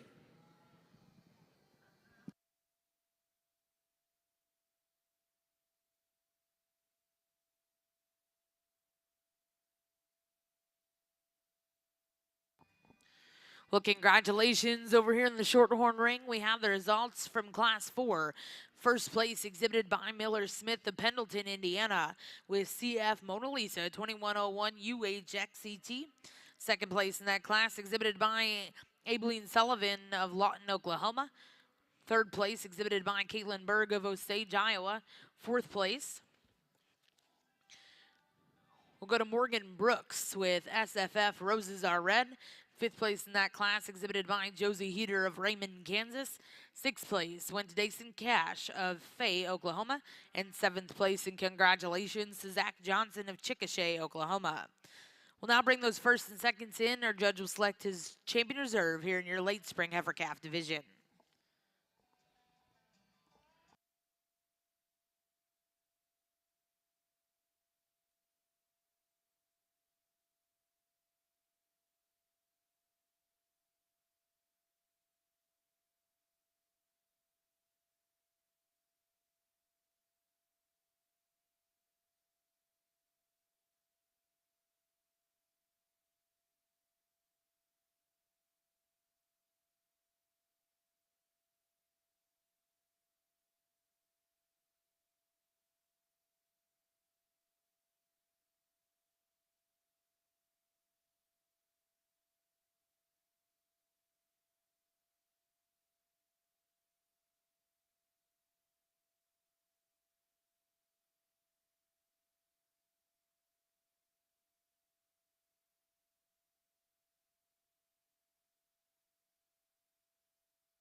Again, what a nice division of heifers here.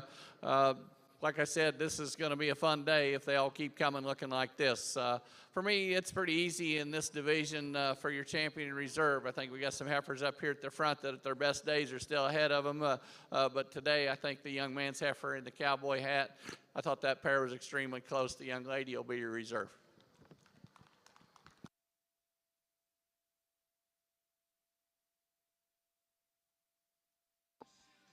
Well, congratulations in that division, your late spring heifer calf.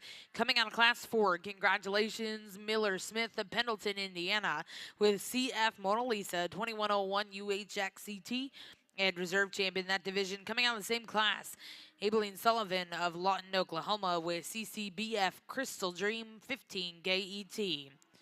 We'll now look to see Class 7 early spring heifer calves.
Well, what a way to start here in our high Maine show on this side and these females. This whole class is a really good class all the way through. I mean, the quality is all the way down to the end.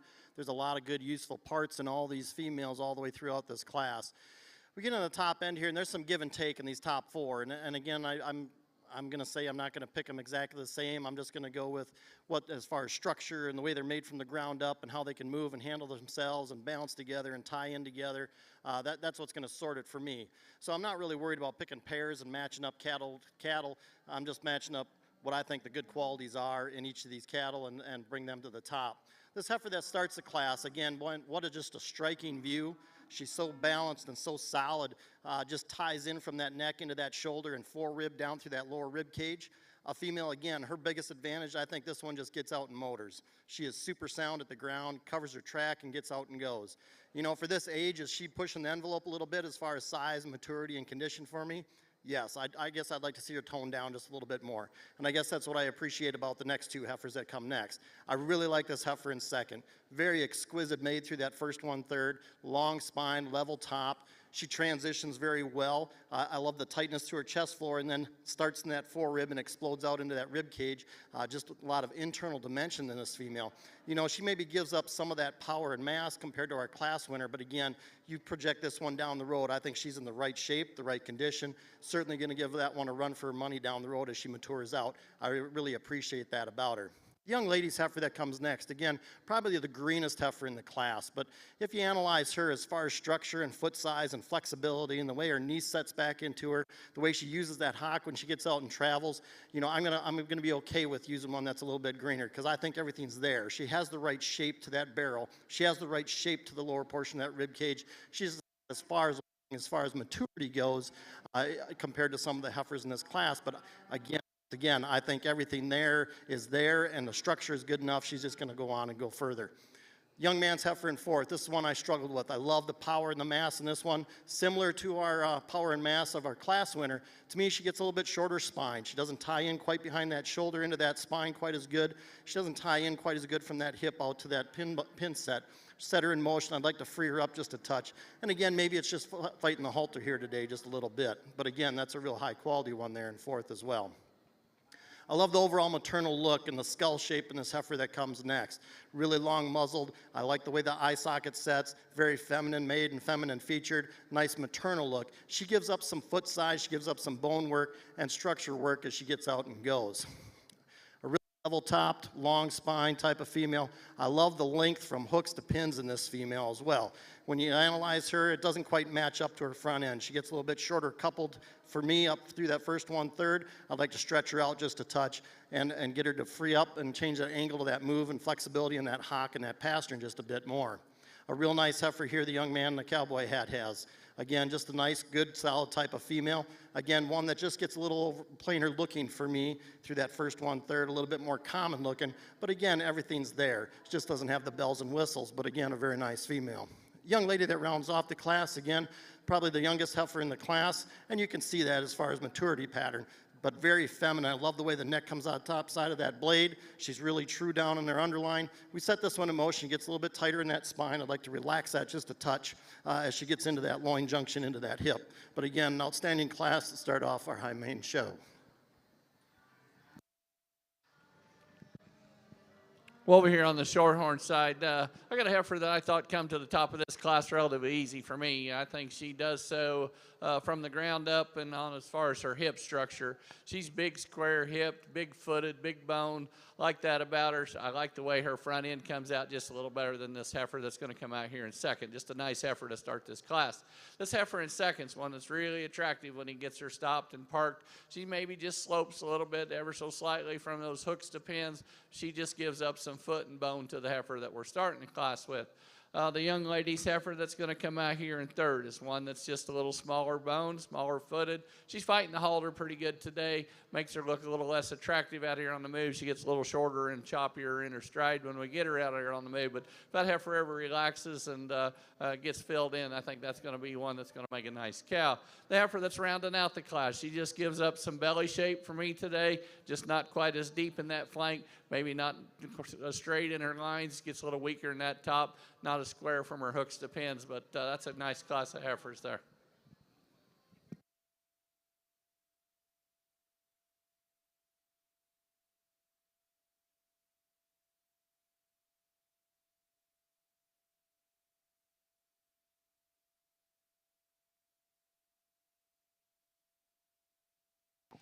Well, congratulations back over in the Maine Anjou ring. Results out of Class 23. First place will go to TSSC's Summer Bell 2110 KET, exhibited by Carter Carnegie of Tulsa, Oklahoma. Second place in that class was exhibited by Kennedy Lockhart, Fort Gibson, Oklahoma. Third place exhibited by Hadley Geiger of Blue Ridge, Texas. Fourth place exhibited by Tyler Miller of Armington, Illinois.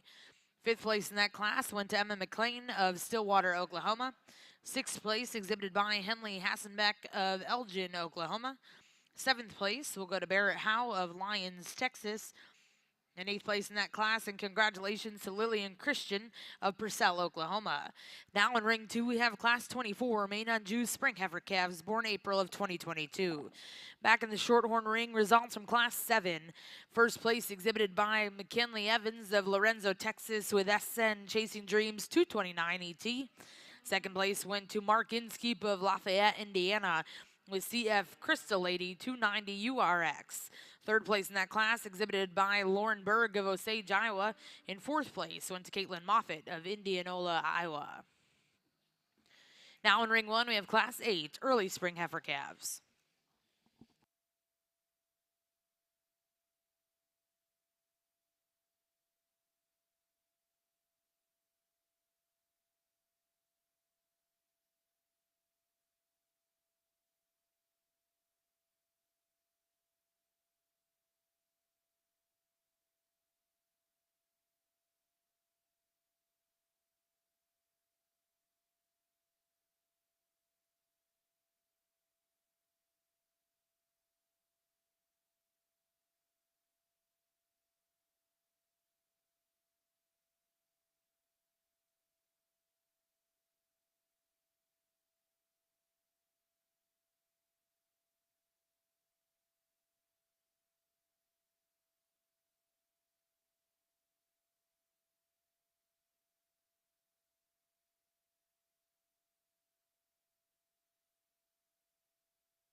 Real nice class of females here as well. And again, we get down to these top four again, and there's some give and take as far as maturity pattern and condition. And I'll be the first to admit, and if you're going to hear me say this again, you know, I'm not one of those guys that can sit out here and give you a bunch of terms.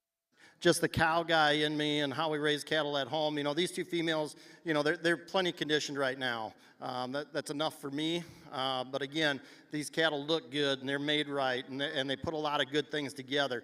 The young lady's heifer that I started off the class with, again, I think as far as structure and balance, she's the one that handles herself and stays within side of her skeletal means better than the heifer behind her. You know, she's not as long fronted, she's not as long spined.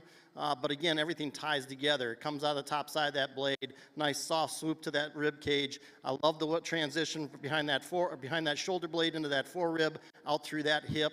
Again, good foot, good bone underneath her, and like when she gets out in the motion, you know, she can get out and cover that track and handles herself very, very easily. Young man's heifer that's in second. This is a big powerhouse type of female. You know, she's kind of pushing the envelope for me as far as maturity pattern. But again, boy, she's made good on the stand. She puts a exquisite look, very feminine up through that first 1/3, just blows into a big maternal rib cage in this female.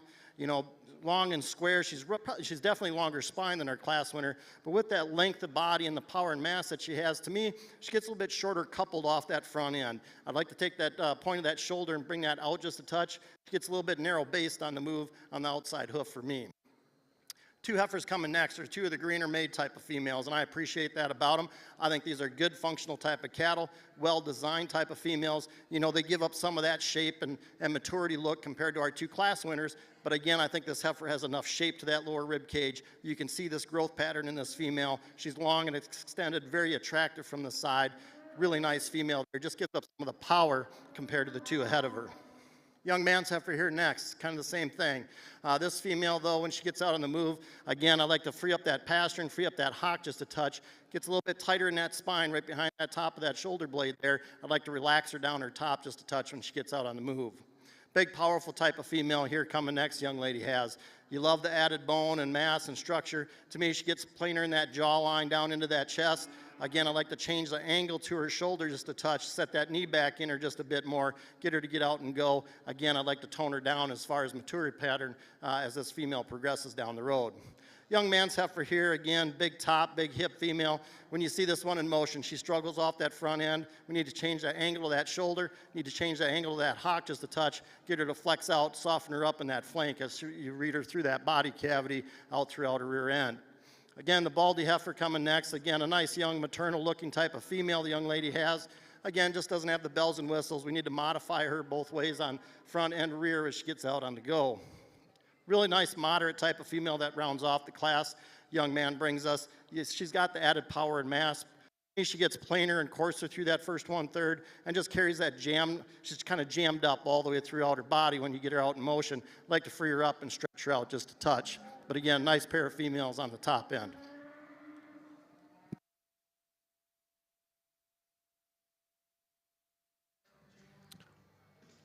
Well, Monty just told me down there it's going to keep getting tougher. Well, I tell you what, I'm looking forward to the challenge because again, this is a tremendous set of heifers from top to bottom.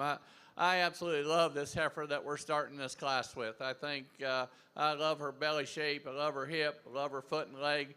The only problem I could see that this young lady might have is she's going to have to be careful that chest for don't get away from her. She's got a little bit of chest for in her already.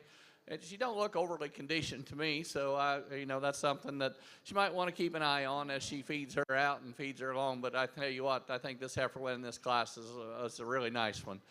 Gets a little closer than second, third, and fourth. The heifer that I'm going to bring out here in second is one that's wanting to fight the halter really bad today, and I think that's affecting her when we get her out here on the move. She maybe just gets a little straighter in that hock for me today. I think the white maybe adds to that just a little bit, but she's one I like her belly shape. I like her hip structure, but I just like to free her up on that hock a little bit for me today.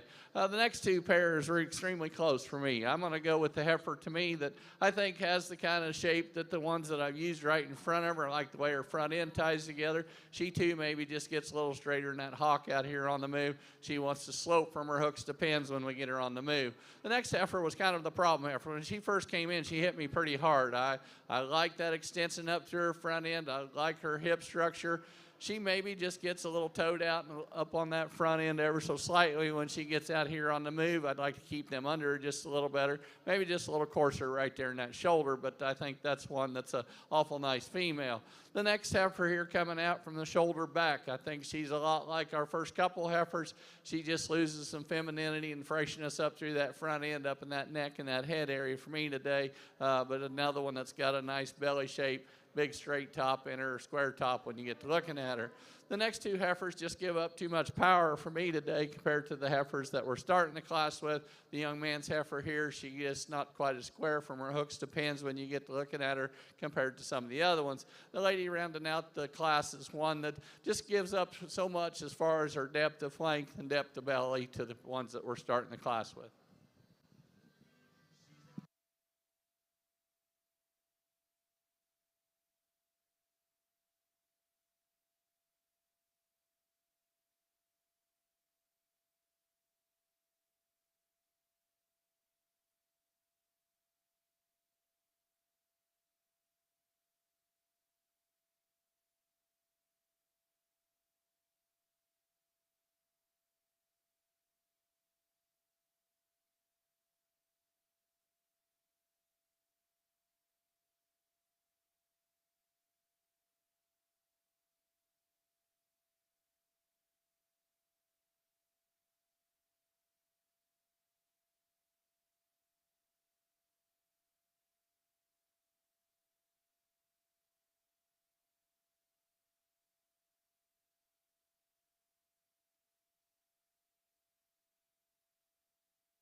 Well, back over in the Shorthorn ring, results of Class 8. First place and congratulations will go to Kennedy Brogdon of Waxahachie, Texas with Sulberg's Cherry Dream ET.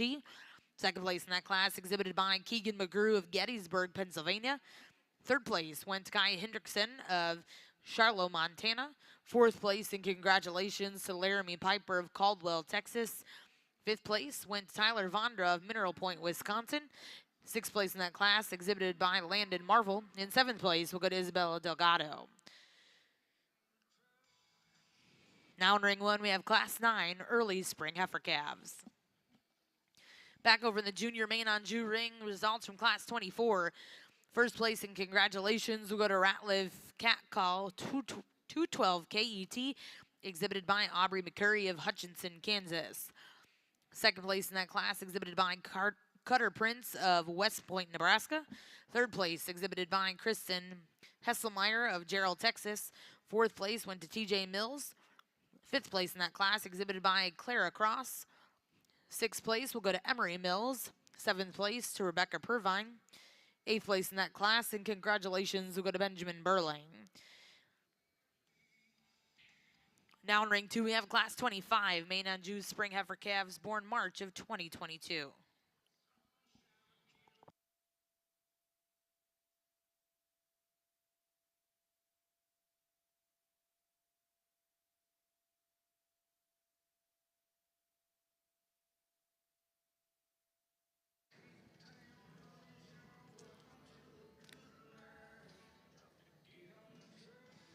This class here, we got some obvious differences in type and kind between the two of them, but for me, I'm going to go with the heifer that I think is just a little more complete.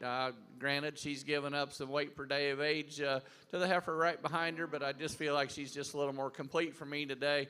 She's got a nice hip structure to her. She like her up to her front end, nice foot and leg.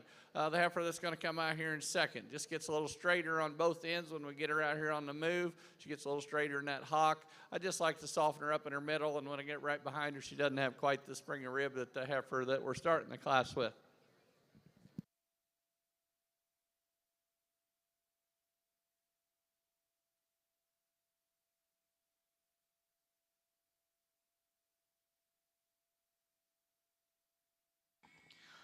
Well, congratulations back over in ring one, class 9, first place. We'll go to JAC Margie 328K, exhibited by Kate Lott of Hattiesburg, Mississippi.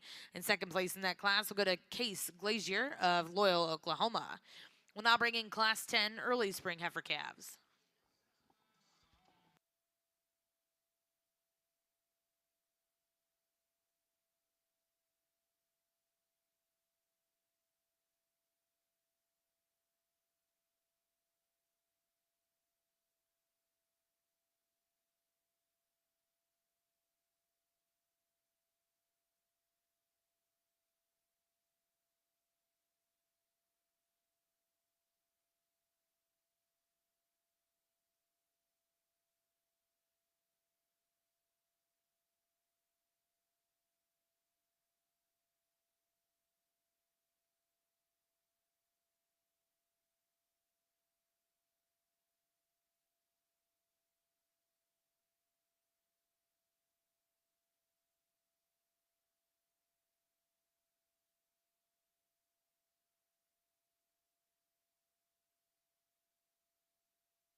Real nice class here again, and we got two heifers that sort themselves at the top, and the young lady's heifer that starts this class, again, this is more my type and kind, and as far as freshness pattern, maturity pattern, you know, she really fits the bill for me. Super sound at the ground, very functional. I love the shape of her shoulder, how she transitions from that neck into that shoulder, into that forerib, and just carries that all the way throughout. And when you set her in motion, she's just a gorgeous picture when she gets on the move. I love the power and the added mass in this female in second. You know, with that, excuse me, with that added power and mass, you know, she gets a little bit, doesn't tie in quite as good as our class winner as you analyze her from her neck into her forerib and then out through that flank. I'd like to take that tail head and take that down into her pin bone set just a touch. Again, a female, when we set her in motion, maybe not quite as smooth. She can get out and reach, but not quite as smooth as our class winner. But I love the added dimension and overall look in this female in second as well. The young lady's heifer that comes next, again, very similar to the one ahead of her. Real powerful type of female, a lot of shape through the center portion of her body, very exquisite as far as that jawline into that chest floor, the way that she's designed in that first 1/3. You know, this one, as she gets in motion, when she comes together, she gets a little bit more pinched in that heart. She gets a little bit stiffer in that hock and tighter in that pastern. On the stand, boy, she gives you a really nice look. I just like to change those little tiny little structure issues on her just a touch. But again, I think a really high quality female there as well. Young man's heifer here, you love the cow man in me, loves the overall maternal look of this female. She's got a brood cow look to her, shaped to that lower portion of that rib cage, one that's not quite as clean fronted and as exquisite up through that first 1/3, gets a little bit plainer looking as you analyze her as well. Young ladies heifer that rounds off the class, again, very similar. I like the cow power in this female as well, long spine, long top type of female. She's not quite as big-footed and big-boned. But if you would, let's give this young lady a nice round of applause. She stuck with it out here and kept that heifer and showed her. Excellent job, young lady. Nice pair of heifers on the top end. Well, congratulations over here in ring 2, class 25. First place, we'll go to Hadley Dunklow of Wayne, Nebraska. Second place in that class, exhibited by Claire Williams of Keithville, Louisiana. Third place went to Brooklyn Derby of Olton, Texas. Fourth place in that class will go to Gage Pickens of Medill, Oklahoma. And fifth place to Grace Raymond of Upland, Nebraska. We're now going to bring in class 26. These will be Maine Anjou spring heifer calves born January to February of 2022. This will be our final class before division.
We get into our last class of January's here on the high Maine side. And again, a trio of heifers, again, all three really different in their overall type and kind. And when you analyze these cattle, and I'm not going to sit here and say there's one that's a super sound and a perfect structured one, but I think the heifer that starts the class is probably the one that is the fault-freest. Female, again, with the added power and dimension and design that you're looking for on the stand. You know, when we in motion, she gets a little bit tight in that spine. I wish she'd just relax. I don't know if she's just, you know, fighting a halter enough that much that she's popping that up, but I'd like to relax that just a bit. But that's a really nice female to start the class. The young lady's heifer, again, as far as the way she's designed and balances up from top to bottom and front to rear, behind that shoulder into that forerib, you know, she's not the deepest body compared to the heifers on either side of her, but I think there's enough shape there, and I think her design, her structure, and skeletal make gets her into that second spot for me. Just a nice place there in second. I love the cow power in this one here in third. Love the depth from that spine down to her floor, the turn to that shape of that lower rib cage. Again, a real nice brood cow looking female. To me, again, she gets a little bit coarser and a little bit plainer appearing as you analyze her, transitioning from the front to the middle to the last 1/3 of her body. But again, I think a nice female there as well that rounds off the class. Well, congratulations over here in the Maine Anjou ring. Results of Class 26, first place exhibited by Hunter Morton of Stratford, Oklahoma. Second place will go to Abby Brown of Linwood, Kansas. And third place exhibited by Andrew Triplett of Blanchard, Oklahoma. We'll now look to bring your first and seconds in, and our judge will select his champion reserve junior heifer calves.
Another nice class of females, top to bottom here on the Shorthorn side.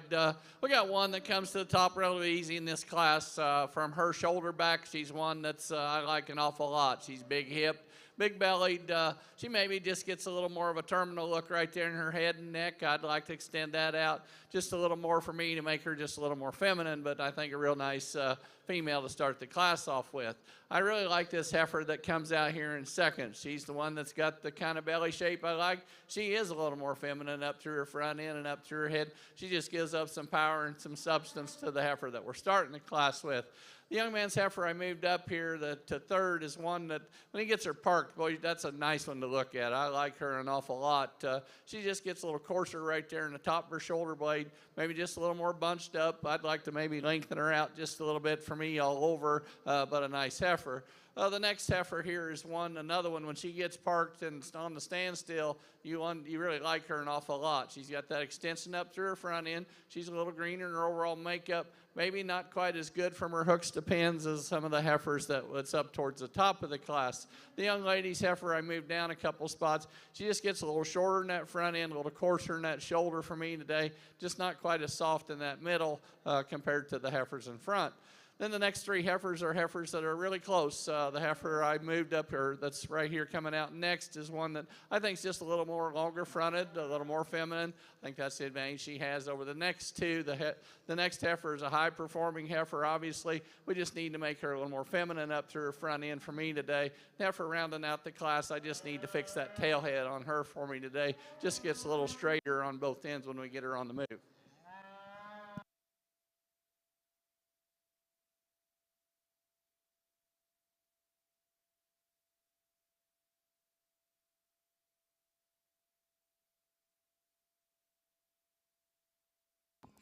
Well, congratulations back over here in the Shorthorn ring. Results from Class 10. First place exhibited by Braylon Schaefer of Hagerstown, Indiana, with Pioneer 216 ET. Second place in that class exhibited by Riley Bivens of Burleson, Texas, with CF Mona Lisa 270 ET. Third place in that class exhibited by Cade Smith of Gravette, Arkansas. Fourth place will go to Ryder Heater of Raymond, Kansas. Fifth place in that class was exhibited by Shaylee Conrad of Dover, Florida. Sixth place went to Chloe Carlisle, Amarillo, Texas. Seventh place will go to Crow Creek Farms of Oklahoma City, Oklahoma. Eighth place will go to Tanner Waite of Mountainville, Missouri. We're now going to bring in Class 11 early spring heifer calves.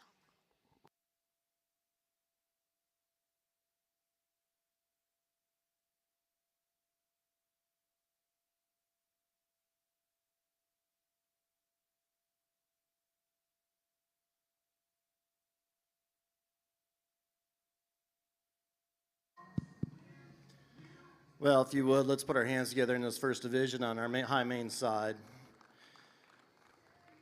Again, I think real high quality. All 8 of these females have some great attributes as far as breeding pieces and going into a program and being able to breed cattle and improve cattle. And they all have their different spots as far as where you want to go and what you want to improve on. So I think that's good. And again, if you look at the lineup, I think they're very similar. You know, they're not cookie pattern, but I think when I'm sorting cattle, I'm picking cattle that are good from the ground and just put a lot of good things together in a most complete package. And again, at the end of the day, that's what you want to do, and that's what you got to have in your cow herd at back home as well.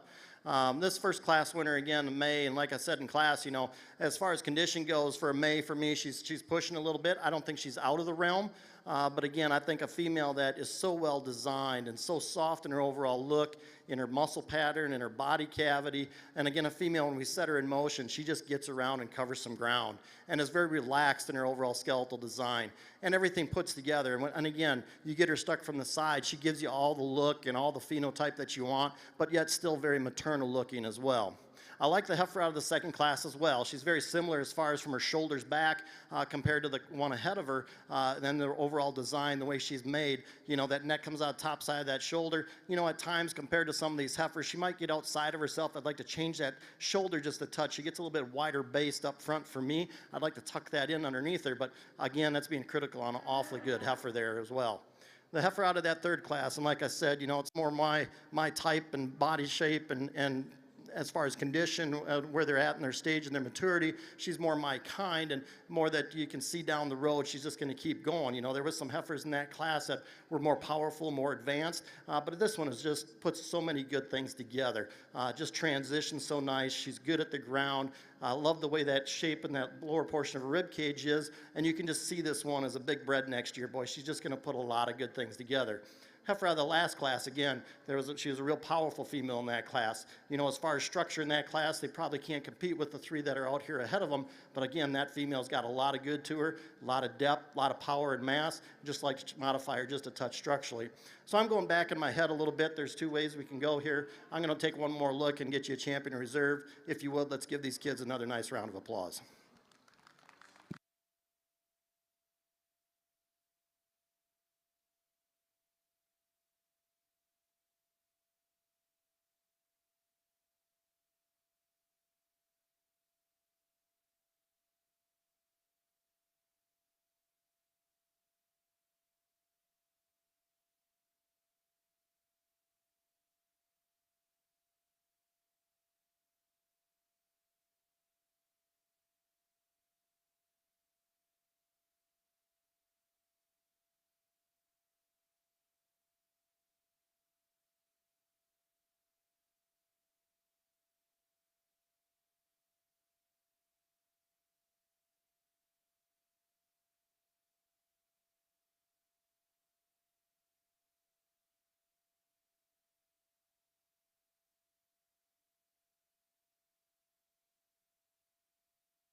Well, congratulations over here in the Maine Anjou ring.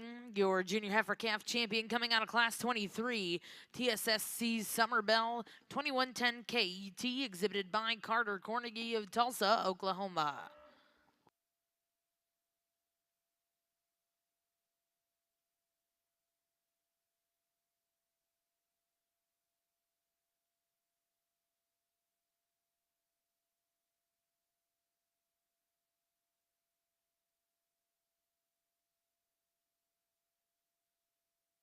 And congratulations, your reserve champion junior heifer calf coming out of class 25, Miss Maxine ET, exhibited by Hadley Dunklau of Wayne, Nebraska.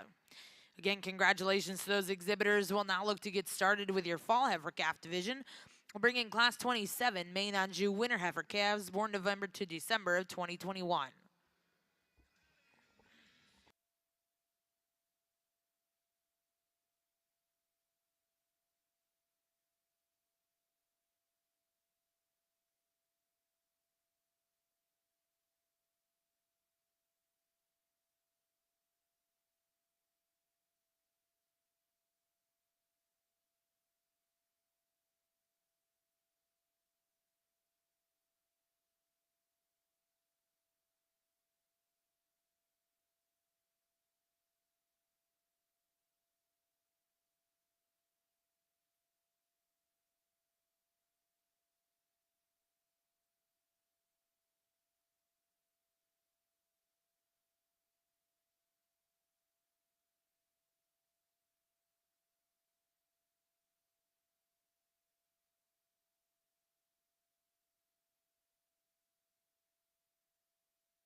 Two high Maine November females here. And again, you'll go with as they came in the ring and use the black heifer here to start. Again, I think a female that puts a lot of good things together. She's very feminine skull shape, very feminine through that first 1/3 and the angle of that shoulder and the shape to that neck into that shoulder. And again, designs really well out over her top. You know, when we set this one in motion, would we like her to reach just a smidge more off that rear end? Absolutely, but I think it's functional enough. Again, the quality in her is really, really high. Young lady's red heifer, again, a nicely designed heifer. If you really analyze this one, you love the angle of that shoulder. You love the femininity this female possesses. Again, a female that's really long spined. You know, one that just gives up some maturity here, and her growth pattern, she just needs a little bit more groceries and get up to compete with that black heifer. But again, I think a really nice functional red female here for this young lady.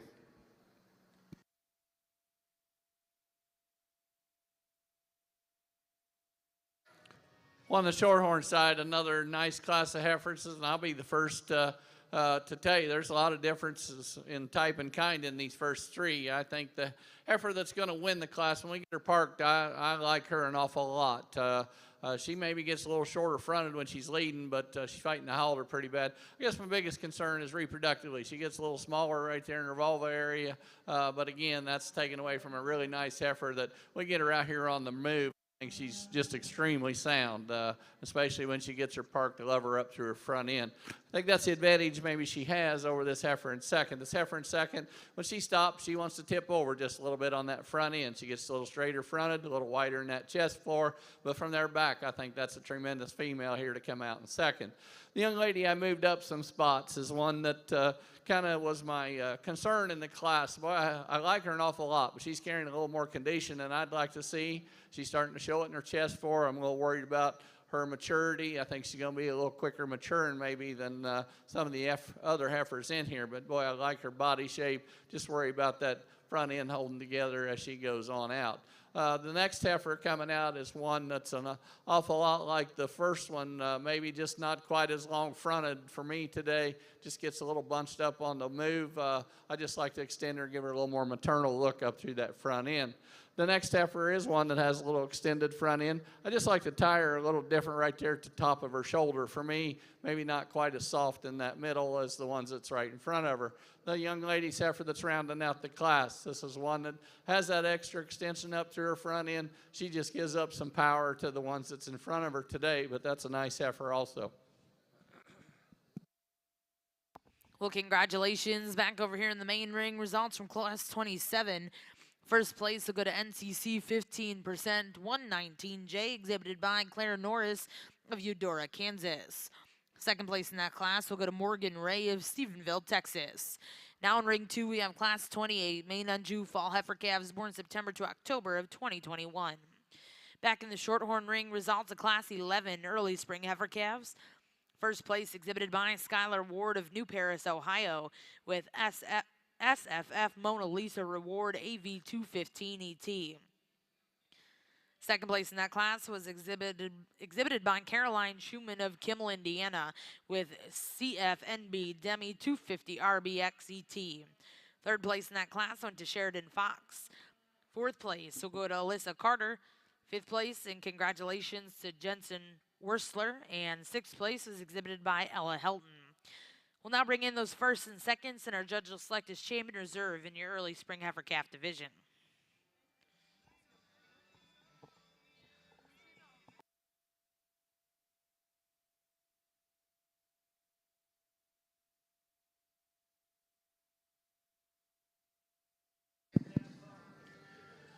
Yeah, and a trio of females here in our last fall division. And again, the young ladies heifer that starts the class, just a real easy place to start. Just overall quality and dimension and design. She puts a lot of good things together. Still has that maternal look, but still has that exquisite female look as well as far as phenotype out in the ring. Very functional at the ground as she gets out and moves. I like that heifer a great deal. The heifer comes in second, again, a little bit different body type and style compared to our class winner, but again, I think she just has a little bit more shape through that center portion of her body. Gives me a little bit more of a maternal look as far as rib shape and internal dimension compared to the heifer behind her. And again, a female, I think, that handles herself a little bit better off those two rear wheels as she gets out on the move. I love the overall length of body, the heifer that rounds off the class. Long spine, long hip type of female. We set her in motion, she struggles, gets a little bit harder through that center portion of her body. I'd like to soften her up there as far as her maturity pattern goes, but again, a nice trio of females.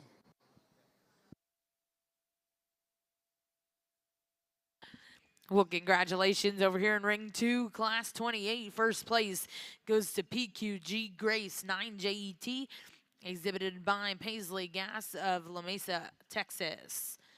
Second place in that class will go to Brinley Berend of Alvord, Texas. And third place in that class, and congratulations to Bailey Matlock. We'll now look to bring in your first and seconds and select a champion reserve here in your fall heifer calf division.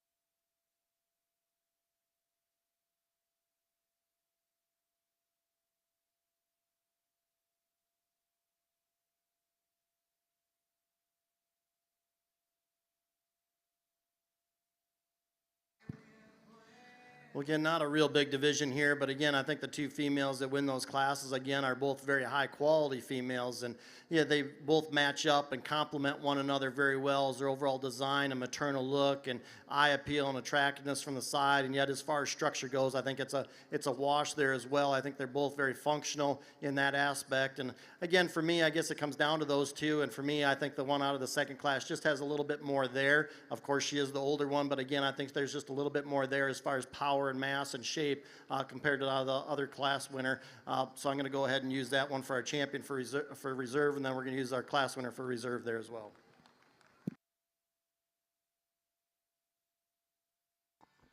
Well, congratulations over here in the Maine Anjou ring, your champion in that division coming out of class 28.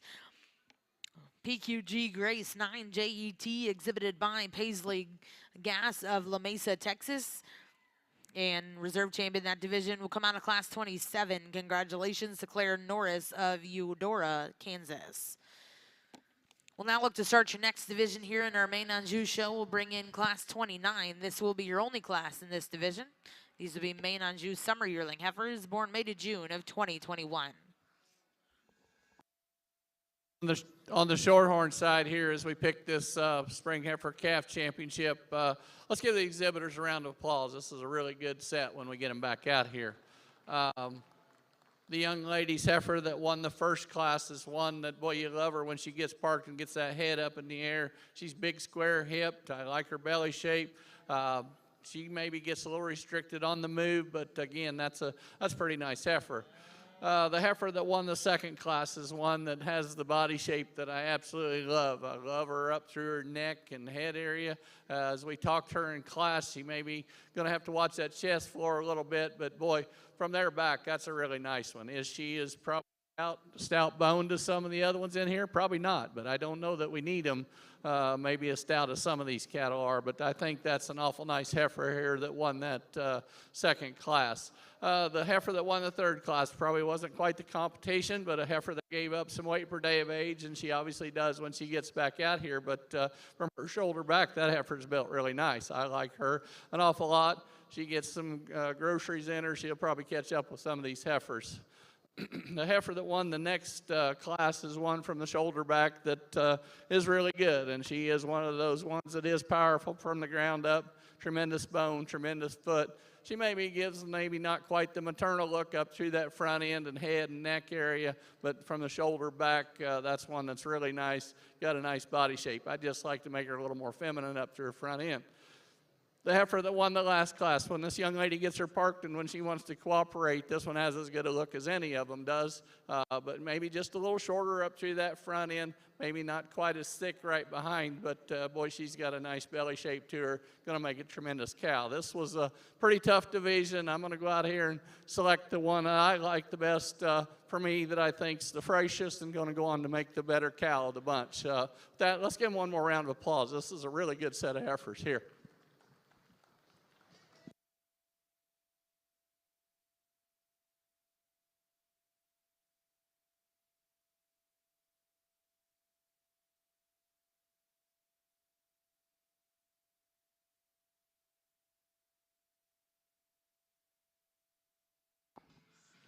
Well, congratulations. Your champion in that division over here in the Shorthorn ring, coming out of Class 8. Solberg's Cherry Dream ET, exhibited by Kennedy Brogdon of Waxahachie, Texas.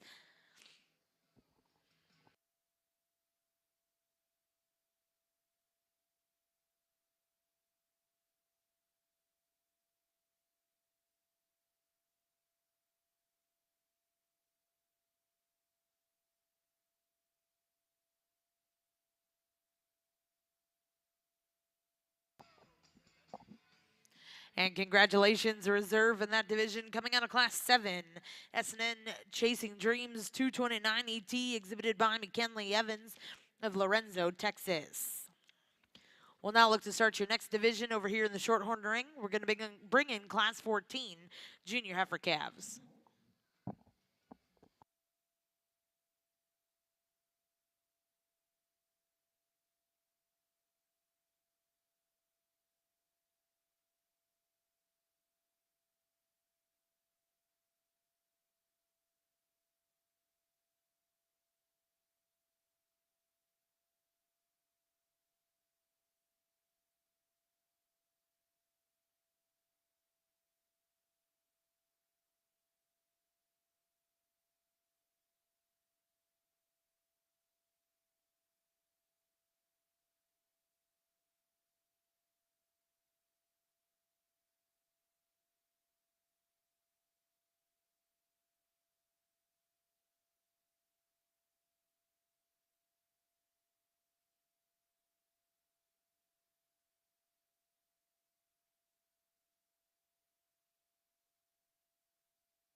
Well, this class of heifers, I think we got one that comes to the top relatively easy for me. This one here is so good up through her front end for as much as she has to her, and so sound. You get behind her, man, she's big butted, big topped, nice belly swoop. But the thing I'm really impressed with for is how thick and much there is to her is how sound she is when we get her out here on the move. This one here hits that stride perfect every time. I mean, she has a tendency maybe just not quite as feminine up through her front end, up through her head and neck. But again, from their back, that's a really nice one, especially on the move. The heifer that's going to come out here in second, just a little greener in her overall makeup, gets just a little narrower right there in her pins, maybe just a little weaker right there in that top line when we get her out here on the move. I just need to stouten her up just a little bit for me today compared to the heifer that we're starting the class with. The young lady's heifer that's going to come out here in third, that's a nice female in her own right. She's just one that maybe just gets a little narrower from them hooks to pins, wants to slope, maybe not quite as powerful right behind when you get to looking at her compared to the heifers that's right in front of her. The young lady's heifer that's rounding out the class just gives up too much performance today to the ones that's right in front of her. Maybe just a little shorter up through that front end. We just need to extend her out all over for me. Well, it's a little disappointing that female had to leave the class, and again, I might, probably my fault too for hanging on to these out here too long. I probably should have shoved that one in the middle so she wasn't out in front, so I apologize for that. But again, those two females are high quality females. Not take anything away from your female here, young man, that's in second here. I think that's a really good balanced type of female. Nice body depth to that female. I love the depth that she has from her spine down to her floor. She just didn't have the structure compared to those other two heifers that were in this class, but she's going to be second here, and I understand the rules. But those two females were just buzzsaws you ran into there. This female that wins the class, I'm going to start with this one. I was going to start with her to begin with. Again, just so exquisite in overall design and makeup and the power and mass that everything balances up and yet is still functional at the ground, can get out and travel. I love the power and the shape to her rib cage. I love the condition that she's in. I love the set to her hock and her hind leg and down to that pastern, set back into that knee so well, and then yet travels. We get up on top of this one, a lot of power in this one too as well. You know, at times maybe she just gets outside of herself up front just a touch, but again, I think that's being real critical and an awfully good one. But again, I think two nice high quality set of females in this class. It's unfortunate that one had to leave the ring. Congratulations to all you young men here. Well, congratulations over here in ring 2, results of class 29 in your summer yearling heifer division. Your champion will go to BBR J47 JET, exhibited by Kelton Arthur of Stillwater, Oklahoma. And second place in reserve in that division will go to Ty Keaton Williams of Van Alstyne, Texas. We'll now look to bring in your next class. This will be class 30, Maine Anjou spring yearling females, born March to April of 2021.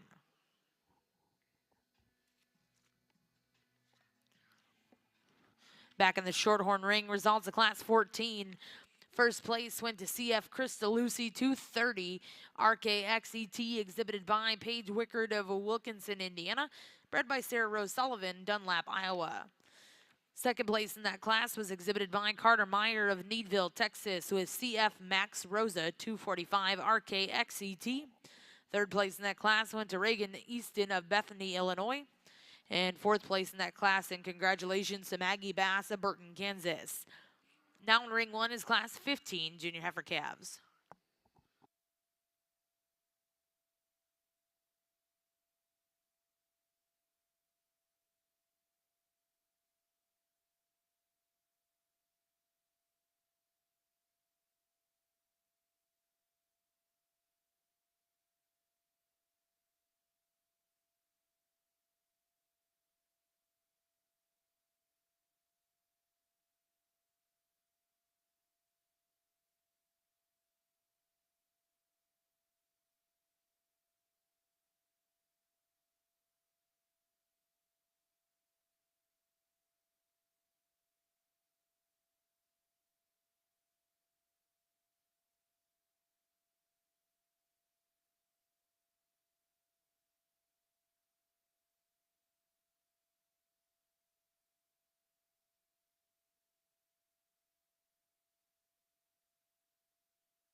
Well, this class, again, we have some differences in type and kind, maybe not quite as uniform as some of the other classes we've had, but I think we got one that comes to the top relatively easy for me when I get her out here on the move. She hits her stride as well as anything we've seen today. I guess if I'm concerned, maybe a toe structure there's one that's maybe rolling under just a little bit, but again, when she gets out here on the move, it sure doesn't affect her. She hits her stride as good as anything we've seen today. I like her square hip. I like her leg. Really nice effort to start the class. I switched these next two just because of the power from the ground up that this one here's got, and from the shoulder back, that's really nice. She may be carrying a little more condition I'd like to see. Maybe doesn't look quite as fresh up through that front end, but I think the color pattern might take away from her as far as that. But boy, from the ground up, she's probably the stoutest one in the whole class, just like the freshener up through that front end. The young lady's heifer that I moved down a notch did so because of that. I think she doesn't have the foot and the leg that the one that's right in front of her. Maybe just not quite as soft in her middle and not as quite as much spring of rib as the ones right in front of her also. The next one coming around here is one that just gets a little narrow in her pin structure for me. Maybe not quite as long-sided, but one when we get her out here on the move, she wants to maybe just get out of her skeleton just a little or so slightly off this right hind leg as she gets out here on the move. The next heifer that's coming around is one that just gets a little more tucked up in her flank, maybe just a little narrower when I get right behind her, especially right there in her hooks of pins, not quite as level in her top out here on the move also. The next heifer coming out is one that's really thick. If you want a breeding tool that's got a lot of muscle and shape, with that thickness, she gets a little restricted in her movement off that hind leg, gets a little weaker in that top, maybe just a little rounder muscle than I'd like to see.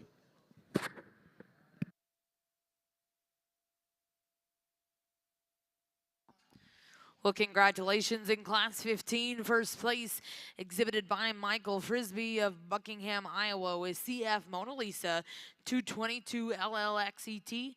Second place in that class will go to Reagan Smithers of Pittsfield, Illinois with AF Magical Mirage 2204ET.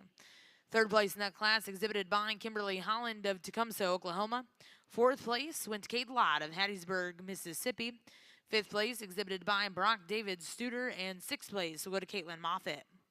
We'll now bring in Class 16 Junior Heifer Calves.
Again, a nice class here in this high Maine division. And, you know, we get into these top 4 or 5 females. And again, as far as I'm concerned, the structure kind of sorts these cattle to the top 4 here. And the young man's heifer just struck me as she came in the ring. I just love her overall design and maternal look and still the show ring presence that we're looking for, but yet still very functional. You know, she's not as extreme in some aspects as maybe the 2 heifers behind her, but again, she just bounces up and is so smooth and so soft to that center portion of her body, and the way she transitions into that shape of that neck, into that shoulder and forerib, and yet tremendous amount of length from hooks to pins when you analyze this female.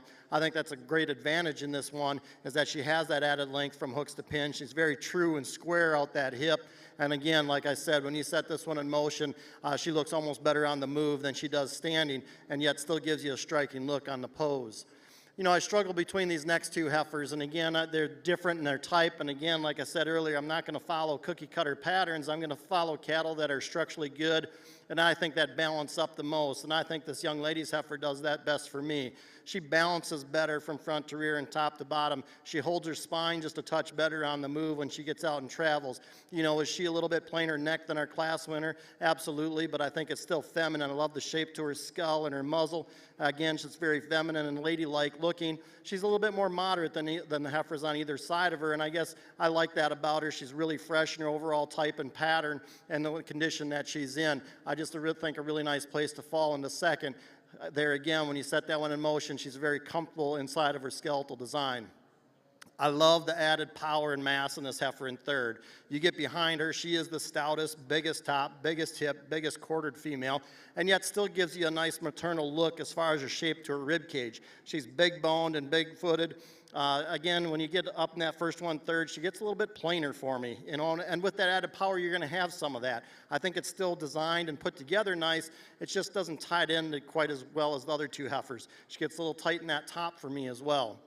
This heifer that comes next, when she came in the ring, I thought, man, this one's going to rival my one that I saw earlier. And again, on the stand, she does. She puts a lot of things. She's very similar to our class winner in her overall type and kind and design. She's pushing a little bit more chest. She's a little bit outside of herself off that front end. I'd like to change that set to that shoulder. I'd like to set that knee back in her just a touch. She gets outside of herself on the move. But other than that, that's a really well-designed type of female that puts a lot of things together as far as maternal look and mass and power.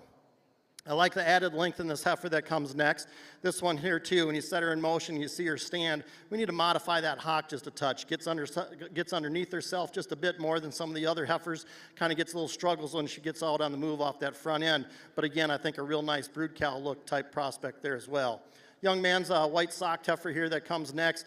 This is a big, powerful type of female as well. You know, you love the overall maternal look and the mass and the body power that she has. You know, it just doesn't tie together quite as well. She gets a little bit coarser off of both ends. I like to tone her down as far as condition goes, especially down through that underline. Young man's heifer here too. I struggled with this one. You know, she's a little bit more moderate. She's very striking from the side. At times, I'd like to tone that tail head down just a touch, and at times she gets outside of herself when she gets on the move. I guess I just like to see a little bit more pop to this female compared to some of the heifers placed ahead of her. Young man's white socked heifer coming next. Really fresh appearing type of female. Maybe a little bit slower in her overall mature pattern, but again, a female I think that just needs to get softened up through that center portion of her body. We need to change that hip structure and that pin set and that tail set on this one, tone that down just a touch. Young lady's big, large frame type of female that rounds off the class. You love the added length of body, the length of spine. Again, a female that just gets a little bit too hard for me, not soft enough through the center portion of her body compared to the heifers ahead of her. Again, a nice female on the top end of that class. Over here on the shorthorn side, a group of January heifers, and I think one comes to the top relatively easy for me in this class. This is one, I like her an awful lot from her shoulder back. She maybe is not quite attractive when you get to looking at her on those hind legs. She sets down those pasterns maybe a little more set. I'd rather have one a little bit that way than I would to have one too straight. I think I like that about this heifer, especially when I get her out here on the move. She's really soft and free and easy moving when you get to looking at her. The heifer that's going to come out here in second is one that's big and bold in her rib shape, but along with that, you get a little more extra shoulder, not quite as much feminine look up through that head and neck. She doesn't tie together real well right there, top of her shoulder into that neck compared to the heifer we're starting the class with. You know, and like I said, this is January heifers. We're getting some of them a little bigger maybe than what we need, and I think this heifer here is on the extreme side of that. The next three heifers are that way.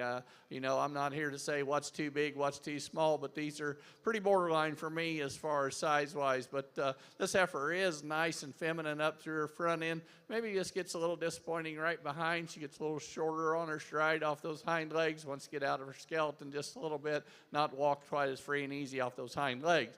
The next heifer, she's one that you really like from a profile standpoint.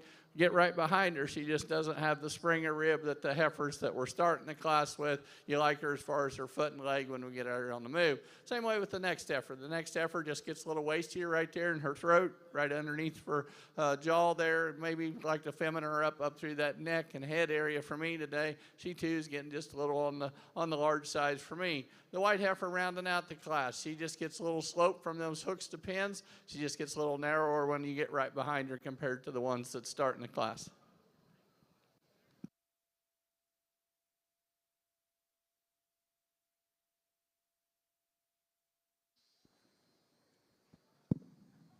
Again, we get a single entry here on the high Maine side, and again, female probably scared some away. This one's awfully good. I love her overall structure from the ground up. She's so good as far as the way her skeleton's designed, her levelness and softness, and yet still has that added foot. You love the heel depth on this female as well, and she just gets out and motors and goes.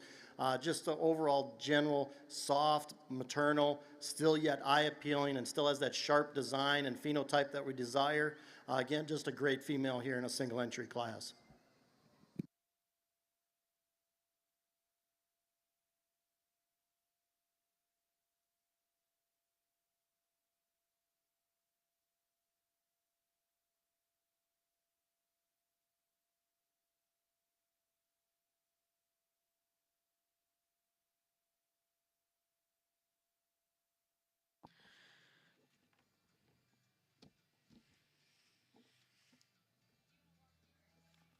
Well, congratulations back over here in the main Anjou ring. Results from Class 30. First place was exhibited by Tyler Miller of Armington, Illinois. Second place in that class, and congratulations went to Carly Shenfield. Third place exhibited by Bailey Dutra of Hanford, California. Fourth place will go to Lane Fincher. Fifth place in that class, and congratulations to Caber Johnson. Sixth place went to Brooks Collier. And seventh place in that class, and congratulations will go to Kyan Herman. Out of Class 31, first place was exhibited by Madison Shout of Piedmont, Oklahoma. At this time, we're going to bring in those first and seconds, select a champion reserve here in your junior yearling division.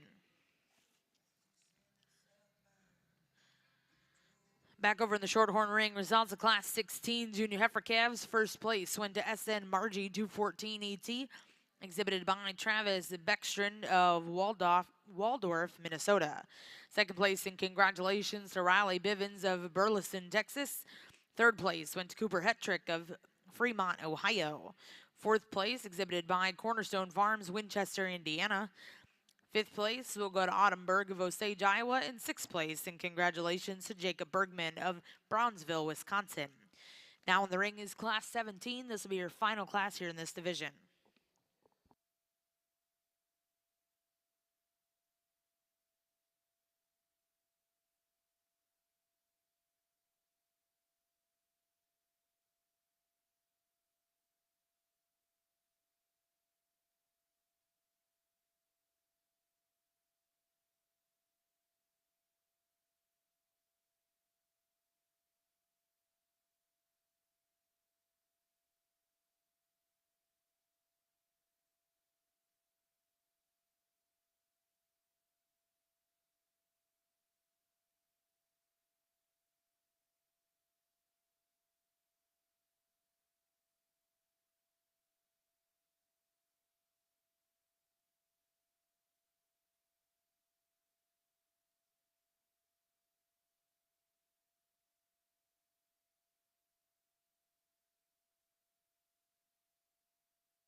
Well, if you would, let's put these, give these exhibitors a nice round of applause here in this division as well.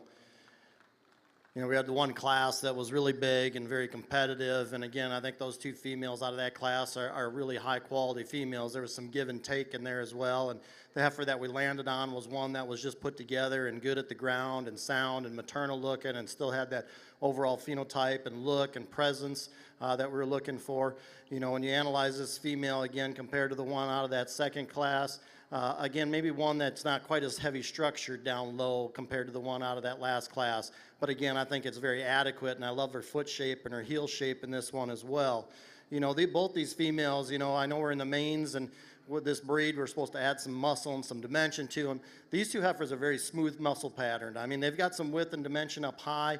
They track wide. They maybe don't have that added width and dimension when you get behind these two, and I'm okay with that. As long as we keep our Maine bulls with that added power and mass, we need to keep breeding that. We can take those bulls on top of these females and get the muscle that we want. That's part of a breeding program. That's part of what we're supposed to be doing. And again, I think both these females for that aspect are maybe a little atypical of maybe what the Maine female is. But again, I think they're very adequate as far as muscle type and pattern for me.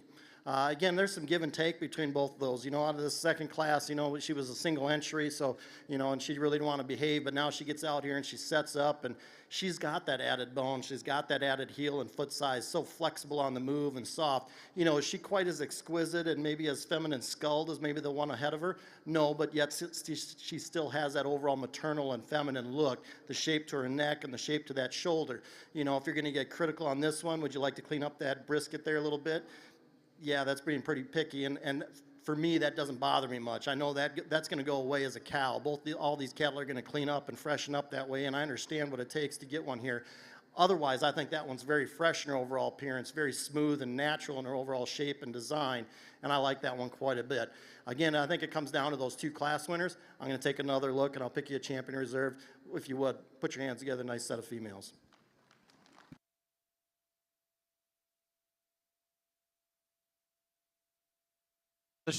On the Shorthorn side here, another class of Januaries, and again, we're pushing the envelope for me on size, but again, I'm not here to say what's too big, what's too small, but this heifer we're starting the class with from shoulder back, I like her an awful lot. She maybe just gets a little shorter right there in the front end on that crest and neck area and around that head. I'd make her just a little more feminine, but boy, from there back, that's a really nice one, sets down on a nice foot and leg. The heifer that's going to come here in second, man, when she gets on the move, she's just as sound as can be. I love her body shape. I like her way she extends up through that front end. She, too, could maybe be just a little more feminine in her head. I'd just like to set that tail head down her when she gets out here on the move. But as far as soundness and moving, I like her an awful lot. Just want to put that tail head down in her when we get her out here on the move. The next heifer I moved down a spot just gives up some substance to the heifers that's right in front of her. Just doesn't quite have the belly shape compared to the two right in front of her, but again, a nice heifer to come out here in third. The heifer that's rounding out the class is one that's probably just a little fresher in her overall makeup. I think that's one that on down the road that could go ahead and compete and challenge with these other ones, but she's just a little bit behind as far as performance right now compared to the heifers that we're starting the class with.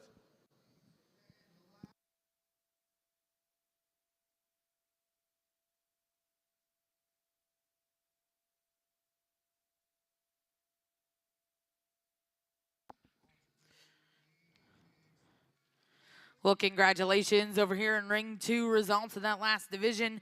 Your champion, congratulations to Madison Piedmont, Oklahoma with DUP Jealousy 199 JET, and reserve champion in that division coming out of Class 30, exhibited by Tyler Miller of Armington, Illinois. Then we get into our last class of high Maine females here, and we got a fall senior yearling, and again, a nicely designed type of female. Again, that neck into that shoulder and down her spine. She's really loose, structured up over her top, and a length of hip that this one has.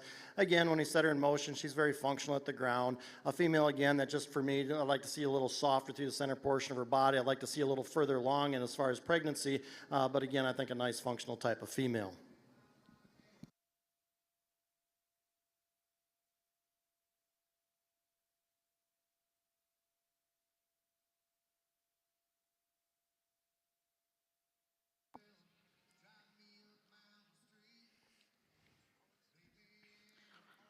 And congratulations back over in the main ring. Your senior yearling champion, congratulations, goes to Hollis Driscoll of Stillwater, Oklahoma, with LJR Miss Bana 104H. And back over in the Shorthorn ring, we are bringing in those firsts and seconds, and our judge will select his champion reserve junior heifer calves.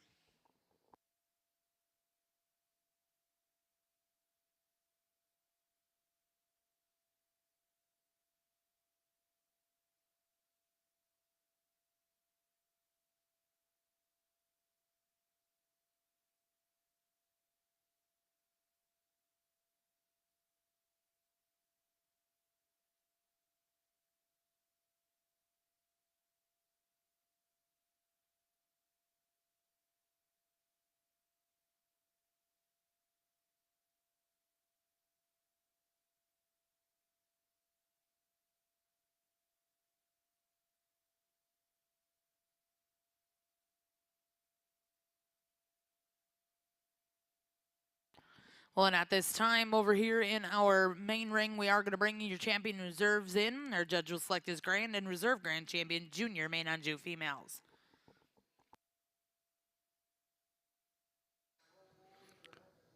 On the Shorthorn side here, if you would, let's put our hands together for this division.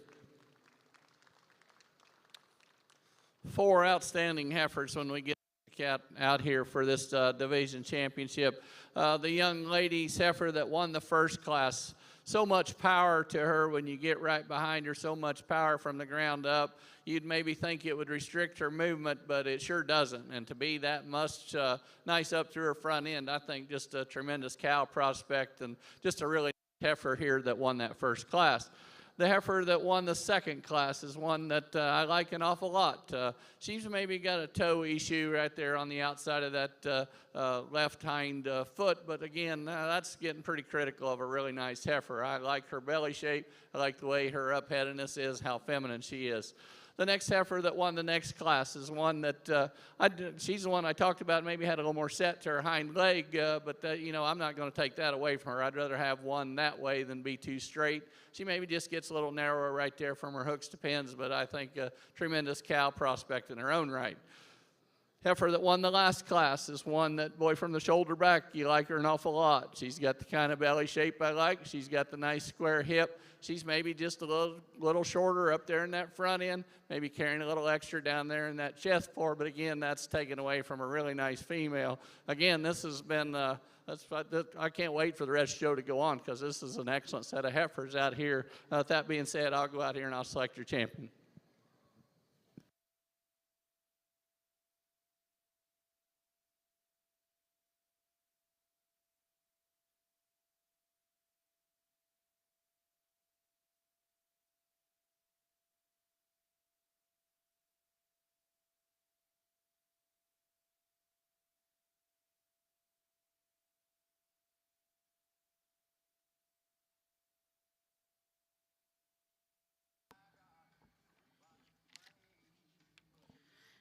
And congratulations, your champion that division over here in our Shorthorn ring.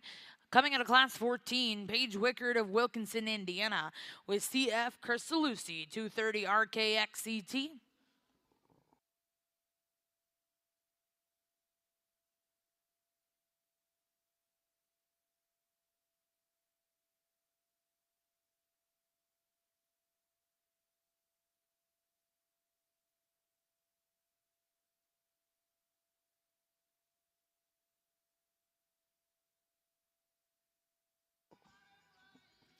And congratulations, your reserve in that division. Coming out of class 15, CF Mona Lisa 222 LLXCT, exhibited by Michael Frisbee of Buckingham, Iowa. We'll now get started with your next division here in the Shorthorn ring. We're going to bring in class 20 winner heifer calves. Over in the main ring, we're going to bring in those division champion and reserves, and our judge, Mr. Scott Byer, will be selecting his grand and reserve grand champion, Maine Anjou females, here in your junior show.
We get on our high Maine side and selecting champion female here. And if you would, put your hands together for these exhibitors out here. A nice set of cattle all the way through.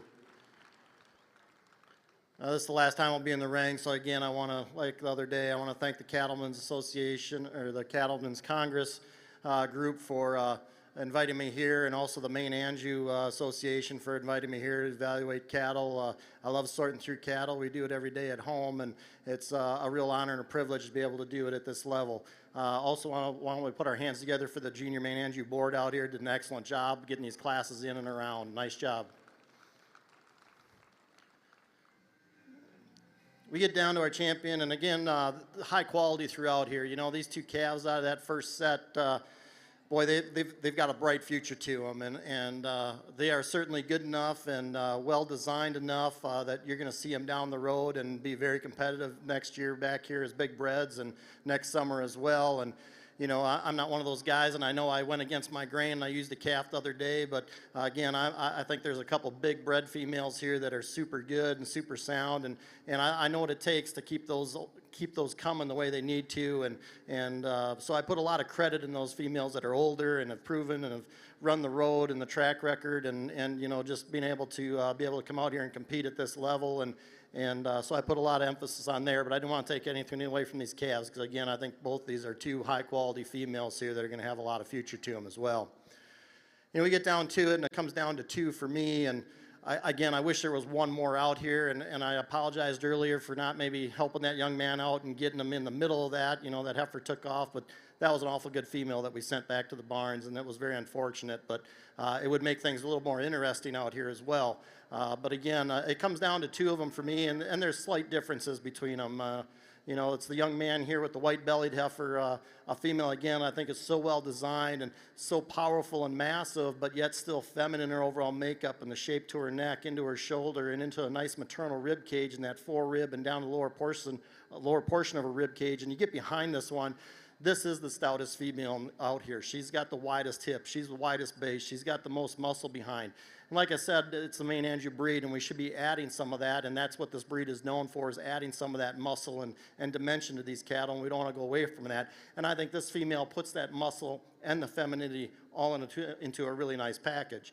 When you analyze her compared to the heifer behind her, you know, the heifer behind her, like I said, is a little bit flatter muscle pattern, and that doesn't bother me as long as we keep our bulls that way.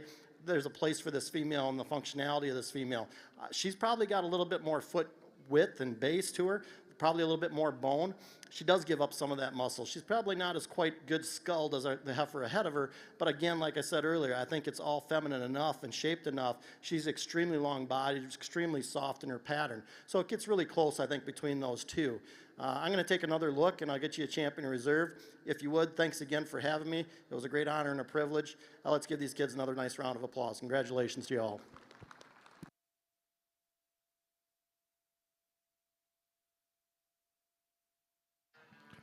Over here on the Shorthorn side, another nice class of heifers. I got a heifer that I thought come to the top relatively easy for me again. I think she just puts it all together a little better for me as far as soundness, a little more fresh up through her front end. We get her out here on the move, and she's not disappointing. That's one I like an awful lot to win this class. The heifer's going to come out here in second, maybe just a little crestier right there, maybe a little plainer in her head. Not quite as good right there from her hooks to pins, and maybe doesn't carry her depth down into her flank quite as much as the heifer we're starting the class with. The heifer that's going to come out here in third just gets a little off on those two hind legs when she gets out here, maybe gets a little straighter. Once it gets outside of her skeleton at times, she gets real cresty up through that front end for me today. I just need to give her a little more femininity. The young lady's heifer that's coming out here to round out the class is one I think is going to make a really nice cow. She just gets a little plainer to look at. She's wanting to fight the halter really bad today. We just need to get her to calm down and get out there and move a little freer and easier for me.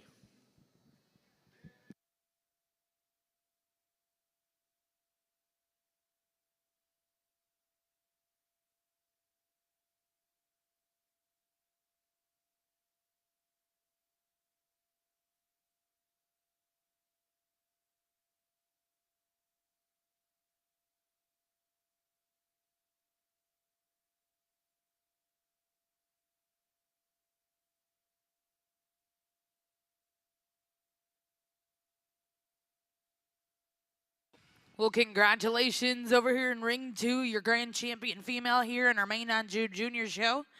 Kelton Arthur, Stillwater, Oklahoma, with BBR J 47 JET.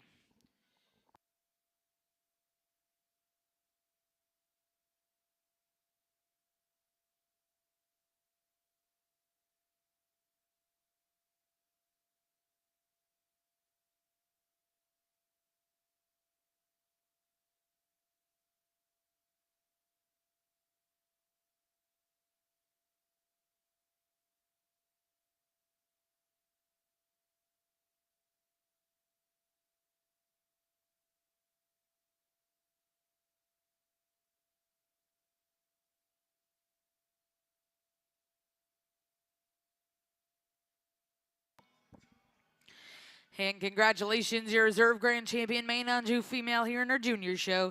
Congratulations, Madison Shound of Piedmont, Oklahoma, with DUP Jealousy 199 JET. Ladies and gentlemen, and Jim Norick, let's put our hands together and thank our judge today, Mr. Scott Beyer of Ringo, Wisconsin. We'll get started with your open Maine Anjou show here in just a moment. Back over in the Shorthorn ring, results of Class 20 winner heifer calves. First place will go to CF NB Demi 1130 LLXET, exhibited by Haley Jester of Moreland, Indiana. Second place, and congratulations to Carissa Dalquest of Wilsey, Kansas. Third place, exhibited by Kimberly Holland of Tecumseh, Oklahoma. And fourth place, exhibited by Addison Dick of Nottawa, Oklahoma. Next class in the ring is Class 21 Senior Heifer Calves.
Well, again, we have a heifer that I think comes to the top relatively easy for me in this class. This one that puts it together really nice. She's really beautiful in her overall design, well presented to us here today. And you look at the paper, she checks all the boxes for growth numbers and carcass numbers. She probably excels a little more than the other ones. Heifer that I like an awful lot. She's maybe got a left rear toe that maybe rolls out just a little bit or rolls under a little bit. But again, that's a pretty nice heifer here to start this class off with.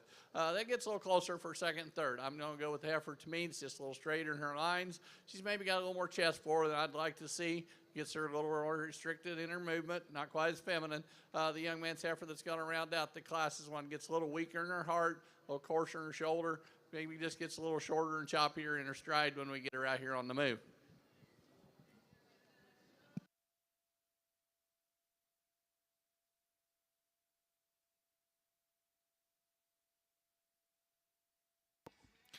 Well, congratulations over here in the Shorthorn ring. Results of Class 21. First place will go to Carter Wickard of Wilkinson, Indiana, with CF Mona Lisa 1121 Flash X.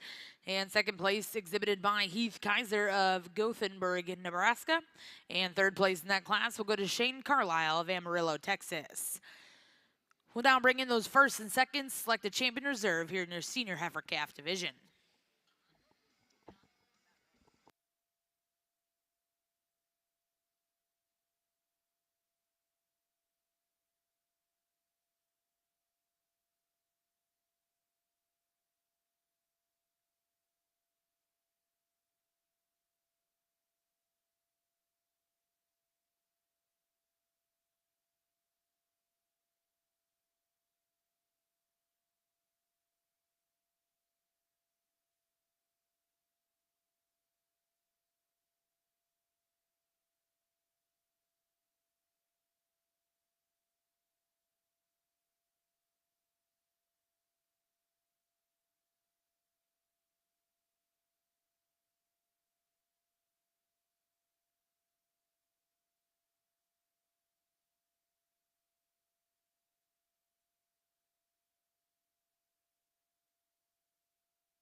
Well, nice pair of heifers here on the Shorthorn side for this senior calf division.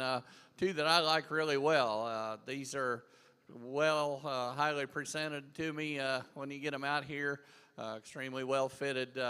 There's some differences between the two, but not a lot. I tell you, these are both really good in their own kind. The heifer that won the first class is one that maybe carries her depth down in her flank a little bit more. She's probably not sitting on quite as big a foot and leg, maybe just a little narrower right there in her pins compared to the heifer that's right behind her.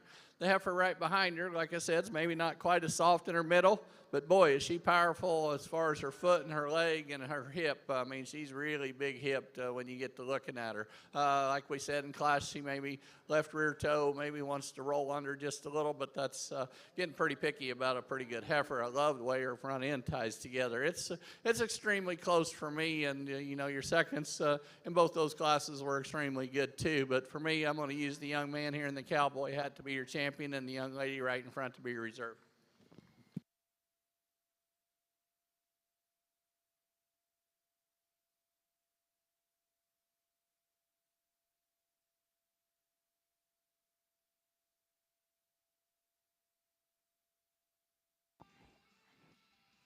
Well, congratulations. Back over here in the Shorthorn ring, your senior heifer calf champion comes out of class 21. Congratulations, Carter Wickard of Wilkinson, Indiana. And reserve champion in that division will go to Haley Jesser of Moreland, Indiana.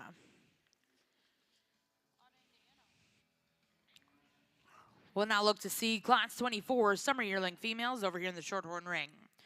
Back in the main ring, we are getting started with your open Maine Anjou female show. First class in the ring is class 33, spring heifer calves born May to June of 2022.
A tremendous way to start off your Maine Anjou show with, I guess there's a June heifer in here, but predominantly May-born heifer calves. And I think this initial trio of heifers on the top end of this class is very good. And I think with a little bit more time, I think that initial trio probably can get just a shot more competitive.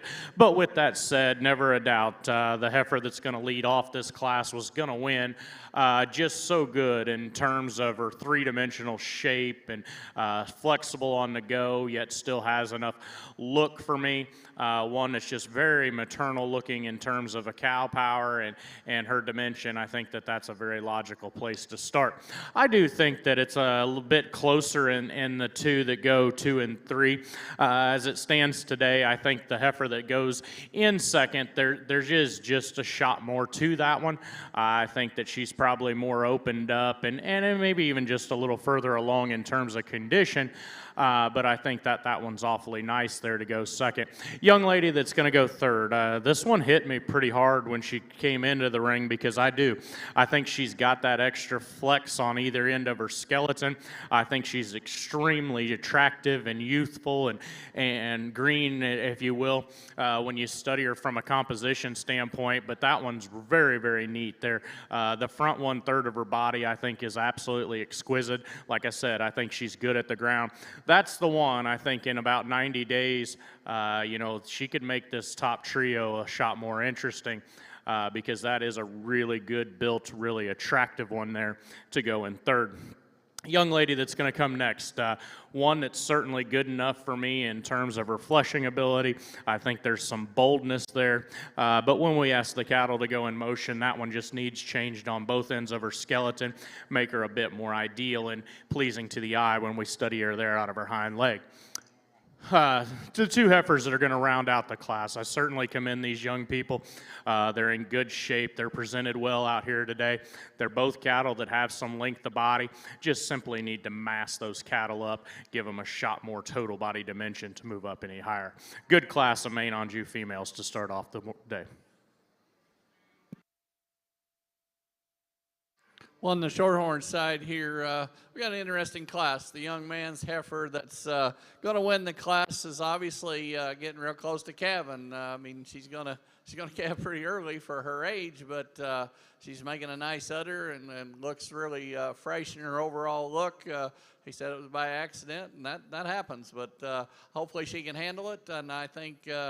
She's, like I said, she's making a really nice udder for as young as she is, and I like that an awful lot about her. I like her up through her front end. She's maybe just a little narrower right there in her pins, but I think another nice heifer here to come to the top of this class. The young lady's heifer here that's going to come in second just gets a little plainer right there at the top of her neck, right at the top of her head. She's just maybe not quite as feminine. She just doesn't quite blend in quite as well right there where that neck comes out of that shoulder for me today compared to the heifer that we're starting the class with.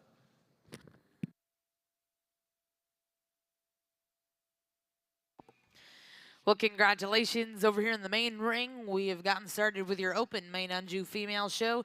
First place in Class 1 will be Carter Cornegie of Tulsa, Oklahoma. Second place exhibited by Kennedy Lockhart, Fort Gibson, Oklahoma. Third place exhibited by Hadley Geiger of Blue Ridge, Texas. Fourth place went to Henley Hessenbeck of Elgin, Oklahoma. Fifth place exhibited by Sarah Rimple of Athens, Texas. And sixth place will go to Lillian Christian of Purcell, Oklahoma. Now in ring 2's Class 34 Maine Anjou Spring Heifer Calves, born April of 2022.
Well, an outstanding class again of April-born females in the Maine Anjou side, and admittedly, this heifer that's going to lead off this class compared to most of her contemporaries out here, you might want to call her moderate. But if that one's small for an April female, I'm just not buying it, because I think that one's very good in terms of her size. I think so much balance, and probably her biggest advantage in the heifer that stands directly behind her is just how smooth and balanced she is, how juvenile and immature she is in her look. I think that that's an awfully, awfully nice one to start off this particular class. Yeah, sure, the heifer that does come next, there is a lot of pounds and performance in that female, and her advantage when we talk about her compared to the heifer that's going to go third is I think she's the other really good structured, sound moving one of this initial trio. For me, there's probably just a little bit too much there, and just a little bit overwhelming in terms of size and growth at this stage of the game. But one that, without a doubt, is quality. Young man, highly presented, very attractive heifer that comes in third, and I don't think that she's just terrible moving. I just wish that it was a bit more fluid in the way that she goes. She gets to her stride eventually, but there's a shot of waddle there that I'm just not comfortable with. But still, a very striking, attractive, well-balanced, well-presented heifer to go in third. I like this heifer quite a bit that comes in fourth. One that's a little bit greener and a little bit more immature from a performance standpoint, doesn't have, you know, the extra weight, but that one's structure is very good and her basic build is very good. I think we give that one some time. I think she makes the top end of this class a bit more competitive. Another bigger frame baldy heifer here that's going to come next. I just wish that we could open that one up in terms of power and soften her up there in her rib cage, but good built cattle nonetheless. Young man that's going to round out the class, sure, one that's stout and has the extra feature and foot size and bone work. She's just a little bit too toned up for me in terms of muscle. Consequently, just wants to be a little bit more restricted when we ask her to go. Good class of females there in that April division.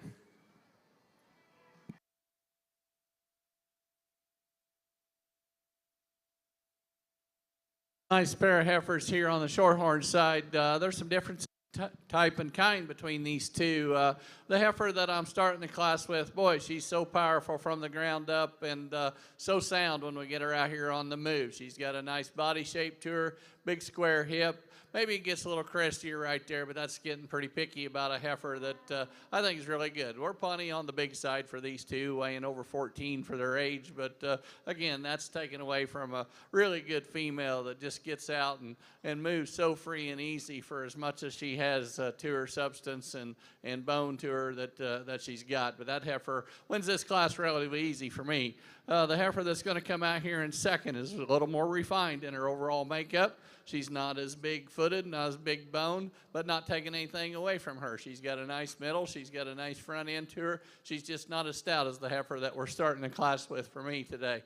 The young lady's heifer that's coming out here in third is one that I like an awful lot. She just gives up too much rib shape to the two right in front of her, especially when you get right behind her. She's just not as bold and sprung in her rib shape compared to the two right in front of her. The next two just get a little plainer in their overall look right there at the top of their shoulder and from there forward. This one here just doesn't blend in quite as well up to her front end. It's a little coarser in her shoulder blade, just a little plainer right there in her neck and down through her chest floor. The next heifer is really presented really well. You like that extension she has up through her front end? She just gets a little tucked up in that flank area for me and gets a little narrower from her hooks to pins compared to the heifers that's in front of her.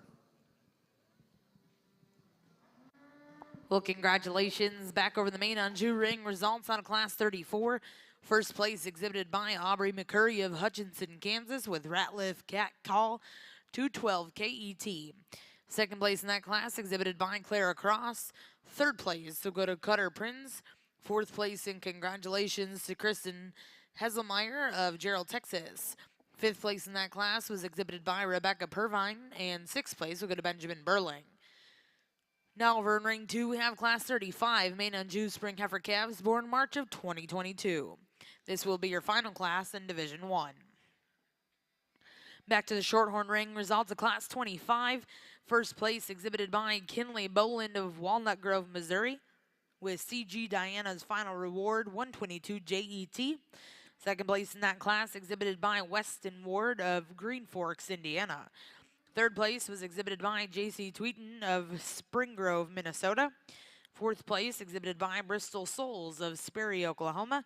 And fifth place will go to Jocelyn Phelps of Tecumseh, Oklahoma. Now in ring one, we'll bring in those first and seconds and select a champion reserve in your intermediate division. Well, as we pick this division championship, a young man's heifer here that's bred and going to calve a little early, I tell you what, I think that's going to make a nice cow. If she can hold herself together as far as maturity, she's already making a really nice udder. She's nice up to her front end. She gets a little narrower in her pins, but that's a really nice heifer there to win that first class.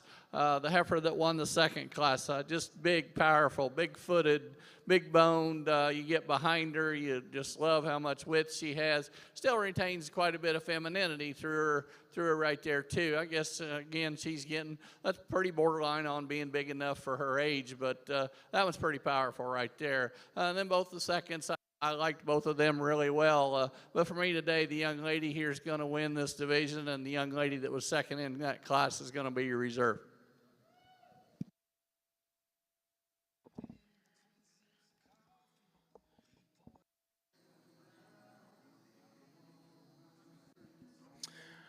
We have a really good class winner over here on the Maine Anjou side, and one that I think when you get to the side of the cattle, she probably suits me very well. I think that everything blends and transitions very well in this female. She's got some extra stoutness and power, but still handles it like a lady and gets out and moves. I think that that's an awfully nice one to start off this particular class. Without a doubt, the heifer that's going to come in second's probably a shot bigger, even a shot longer, and even maybe a little bit tidier there about her neck. But in comparison, just not as opened up when we study her there in her forerib, but good cattle that's really attractive and neat in her angles. I think that that's going to make a really nice bred as we project the cattle on down the road. The heifer that's going to come third, without a doubt, that one is a source of power and substance in this particular class. But with that added substance, she just becomes a bit coarser. She's a bit more opened up there in her lower shoulder, wants to deviate in her spine as we ask her to go, comes up in her tailhead. But without a doubt, like I said, one that's certainly powerful and shapely. Young lady that's going to conclude the class, one that's moderate and easy fleshing, and you certainly like that about her. I think she gets out and travels with enough ease and go. She's just a bit plainer when we compare her to the other cattle in this class. My compliments to all those exhibitors. Well, congratulations. Back over here in the Shorthorn ring, results of your intermediate heifer division. Champion will go to back number 50566. CG Diana's final reward, 122 JET, exhibited by Kinley Boland, Walnut Grove, Missouri. And reserve champion that division coming out of the same class. Congratulations to Weston Ward of Green Fork, Indiana. We'll now look to bring in Class 28 early spring yearling females. Back over in the Maine Anjou ring, we have the results from that last class here in our first division. First place and congratulations, we'll go to Hadley Dunklau of Wayne, Nebraska with Miss Maxine E.T. Second place in that class was exhibited by Brooklyn DeBerry of Alton, Texas. Third place went to Claire Williams, and fourth place will go to Grace Raymond.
Well, if you would, put your hands together and congratulate these exhibitors on a really good first division of Maine Anjou females. And if it's any indication of how good this show's going to get today, I'm pretty pumped up because I think we have three exceptional class winners out here, and their respected seconds are all very good and high quality.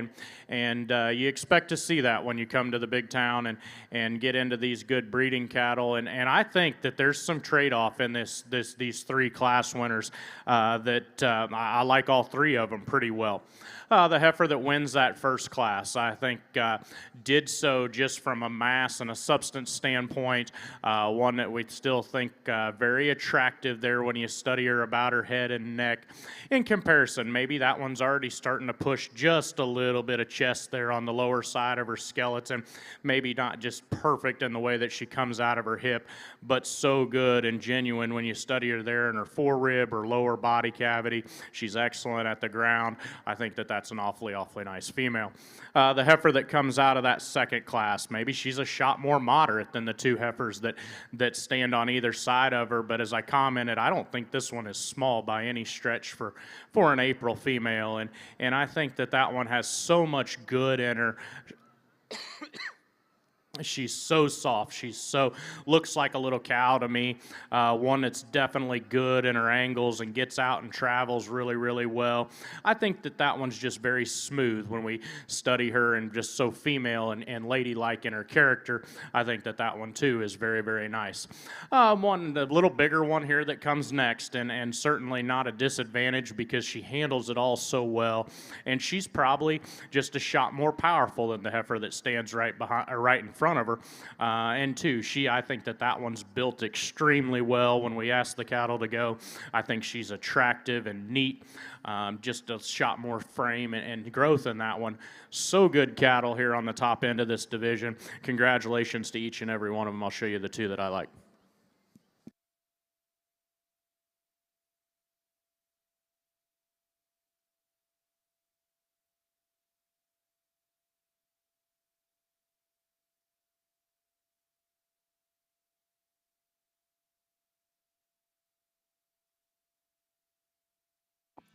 Well, congratulations, your champion in Division 1 coming out of Class 3. Congratulations to Hadley Dunklow of Wayne, Nebraska.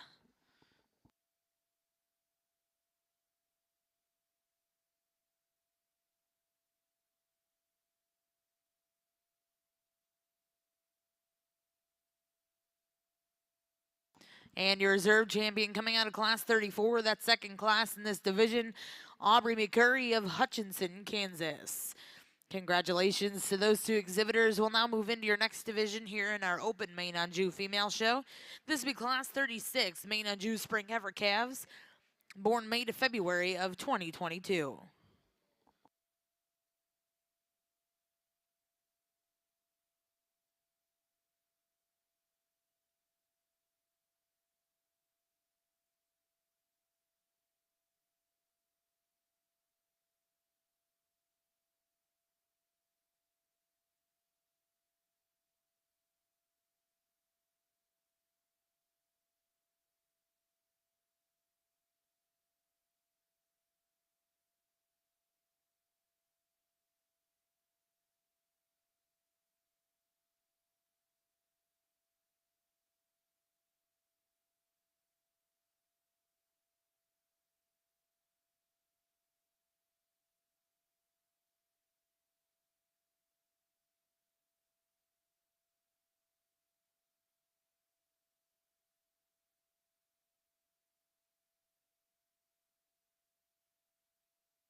This class, I think we got a heifer that just overpowers the other two when you get to looking at her as far as her body shape, her foot size, her bone structure, just from her shoulder back. That's just a nice female. She gets a little coarser right there in her shoulder, but again, that's not taken away from a heifer that I think is going to make a tremendous cow here that wins this class. Gets a little closer for second and third. I'm going to go with the heifer, to me, that I just think has a little more springer rib, a little more depth of rib and depth of flank when you get to looking at her. Gives me just a little more of a maternal look up through her head and neck than the one that's going to come out here in third. Real nice heifer here in second. The heifer that's coming out here in third is one that I just like to make her just a little more feminine up through her head, up through her neck area, just give her a little more of a maternal look. She maybe just gets a little terminal there as far as when you get to looking at her from right behind and up through that head and neck area.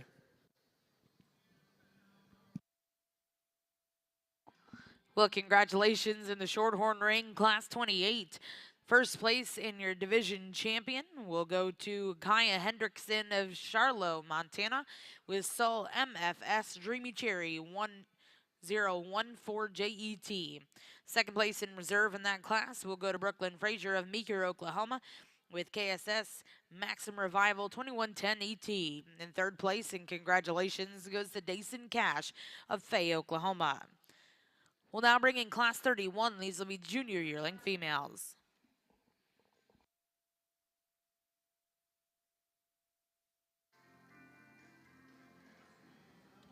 Tremendous set of cattle on the top end of this class, and I think that we're three deep with some cattle that I like pretty well, but the one that wins this class, yeah, she's overwhelming just in terms of what that one does from a mass and a dimension standpoint.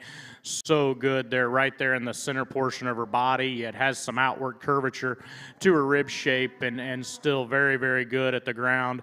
I think that one's awfully nice. Ideally, maybe just lean that one a shot up there in her front end, but she handles it so well, and her shoulder's still good and gets out and travels really nice. I think that one's an awfully good place to start in this class. This heifer that comes next, probably, give this one just a shot more time and let her catch up from a maturity standpoint. She probably rivals that one the best, in my opinion, in terms of cattle that are opened up and genuine in their shape, because, yeah, this one's green, but there's some turn and some flair to that female, and still very good in her rib shape, and her ladylike character and structure is just absolutely on point on that one. Just needs a shot more time to go just a little bit. I think that this heifer that's third, I think she gets a little bit just overwhelmed in terms of gauge and total body shape. When you study the cattle right up on top of them, she's a little flatter in her makeup, but she's attractive. She gets out and goes well. Just needs a shot more time, in my opinion. This heifer that's going to come next, that one's got plenty of shape for me. I think that she's easy fleshing and good in her basic build and conventional in her type. Just doesn't have the bells and whistles that the initial trio does. Young man that's going to round out the class, certainly a good heifer in terms of length and freshness and maturity. Just simply need more of that one.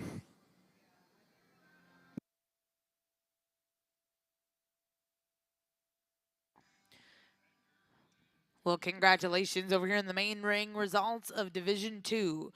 In Class 36, first place and champion will go to Braxton Rydell of Franklin, Indiana, with MCCF MFW Cami.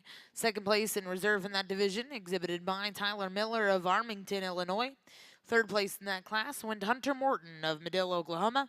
Fourth place will go to Andrew Triplett of Blanchard, Oklahoma. And fifth place, and congratulations to Tanner Waite of Mountville, Missouri. We'll now bring in Class 37 Maine Anjou winter heifer calves born November to December of 2021.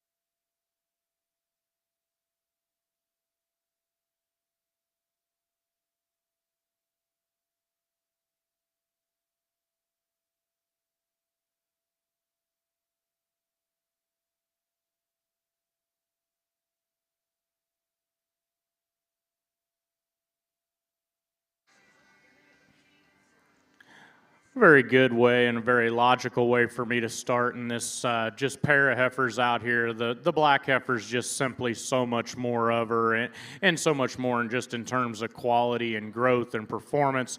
But one that I think certainly can stand some competition because that one's extremely long bodied. You study from the top side of her shoulder there to where her hip hooks up. That one's very long through the center portion there, yet still for one with that length has enough reach and go off of both sides of her skeleton, a good place to start. A little red heifer here, moderate in her frame, simply just needs more time and growth and performance to be more competitive in this class.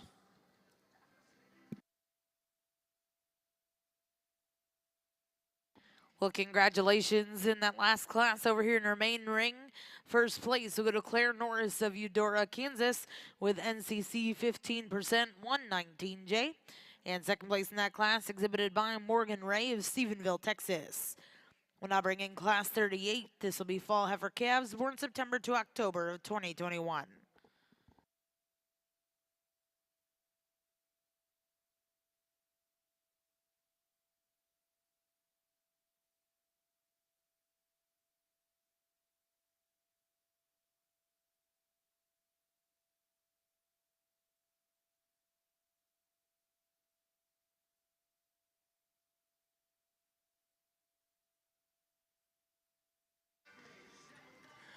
Very good single entry October born female here, and much like our last class winner, tremendous length of body in this particular female. I think really long spined and good out of her hip and good in terms of her motion. She probably needs to be just a shot softer in the center portion of her body, but one that I certainly think has a lot of breeding value and breeding flexibility for this young lady.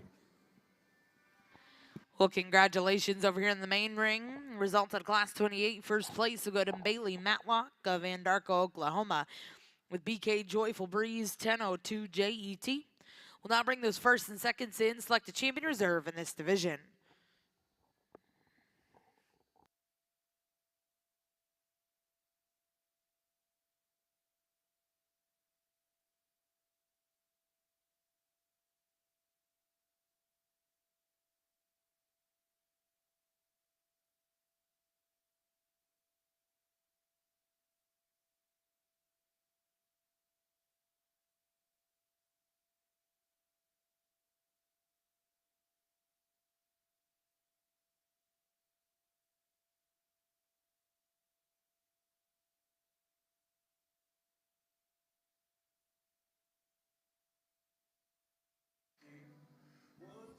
So we wrap up this fall division in the Maine Anjou show, not the numbers that we had in some of the calf divisions, but two high-quality class winners to come out there and represent their respective age groups. It comes down to two class winners.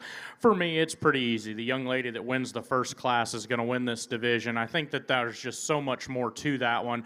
When we study her there in the lower portion of her rib shape, I think that one's more collected when we ask the cattle to go in her spine. I think that that's an awfully nice winner in this division. Young lady that comes out of class 2, you're going to be reserved.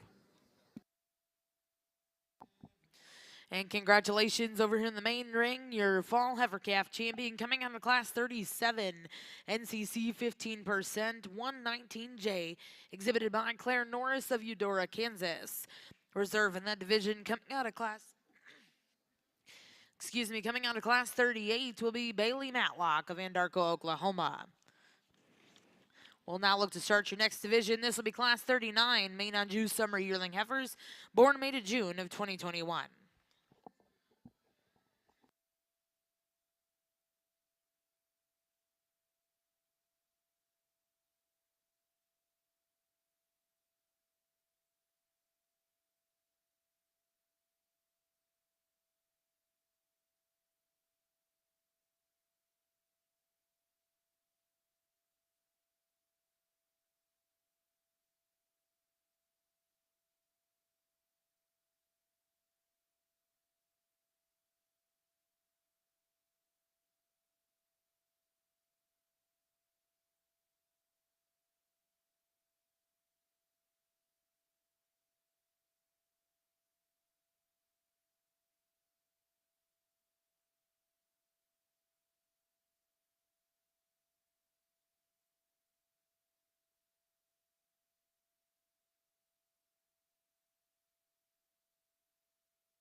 Well, if you like good cattle, you're going to like this class, top to bottom. This is, Monty was right. It's going to keep getting tougher, and it did right here for sure.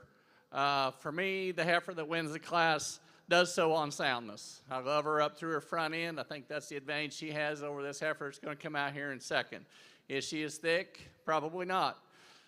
Get her out here on the move. That's where I think she really excels. I love her body shape. I like her hip structure. She hits the ground really good. I like that an awful lot about her.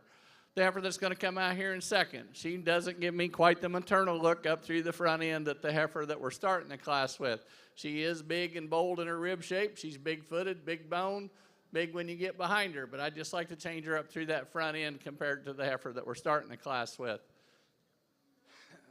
The heifer coming out here next is one I think follows type and kind from her shoulder back. She gets awful waisty right there in her chest for me, but she too sets down on a powerful foot, powerful leg, got a lot of hip in her. Like that an awful lot about her. Just need to clean her up in that chest for me today. This heifer here coming is one that strikes you an awful lot as far as look. She just gets way too far out of her skeleton for me when we get her out here on the move. If you watch those hind legs, she just gets outside of her body when she gets out here on the move. But on the standstill, boy, that's one that you like an awful lot. The next heifer coming, I told this young lady it's just a shame she had to be in this class because that's an awful nice one too. She sits down on a big foot, gets out and moves really free and easy. Probably just like to set that tail head down in her just a little bit for me today, but that's one that's extremely long-bodied and adds a lot of pounds of beef to her progeny. Heifer rounding out the class, just gets a little jammed up in her front end. I'd like to change that about her, but I think that's a nice female too. Let's give those exhibitors a round of applause in that class. That was a tough class, sir.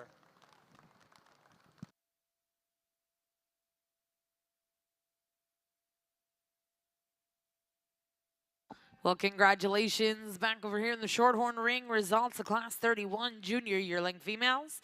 First place and congratulations will go to CFCSF Dream Lady 140 HCXCT, exhibited by Miller Smith of Pendleton, Indiana, and bred by Cornerstone Farms, Winchester, Indiana. Second place in that class, exhibited by Kennedy Arthur of Stillwater, Oklahoma. Third place will go to McKinley Evans of Lorenzo, Texas. Fourth place went to Keegan McGrew of Gettysburg, PA.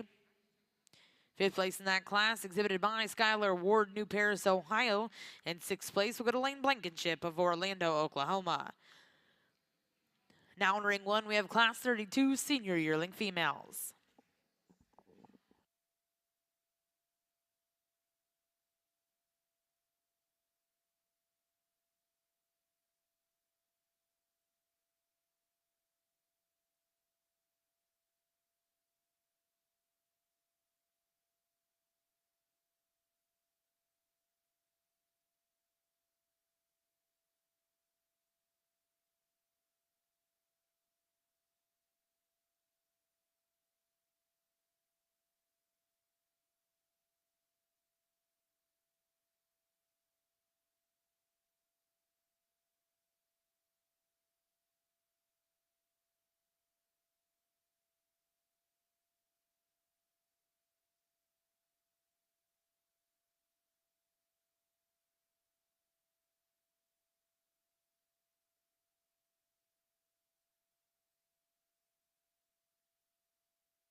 So in this class, we got to kind of project what we think this first one's going to look like as a as a cow, and you know, she's going to calve at 25, 26 months. We're comparing a September to a December. The September calved in October, so she calved at 25 months. So they're both going to calve, you know, relatively similar as far as time frame, but I think the heifer that we're starting the class with, I like her body shape. I like her foot and legs she sets down on.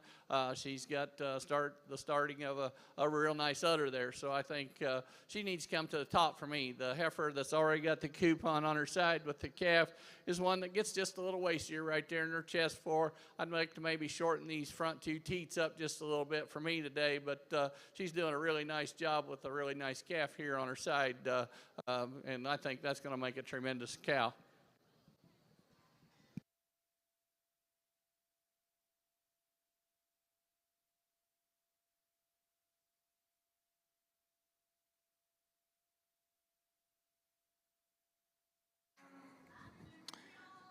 What a tremendous class of summer-born bred females here on the Maine Anjou side, and it's good all the way 1 through 4. But I think the two that come to the top of this class, I think these two are special, and I think these cattle actually complement and are quite similar to me in their type and kind. I think there's just some subtle differences in the two.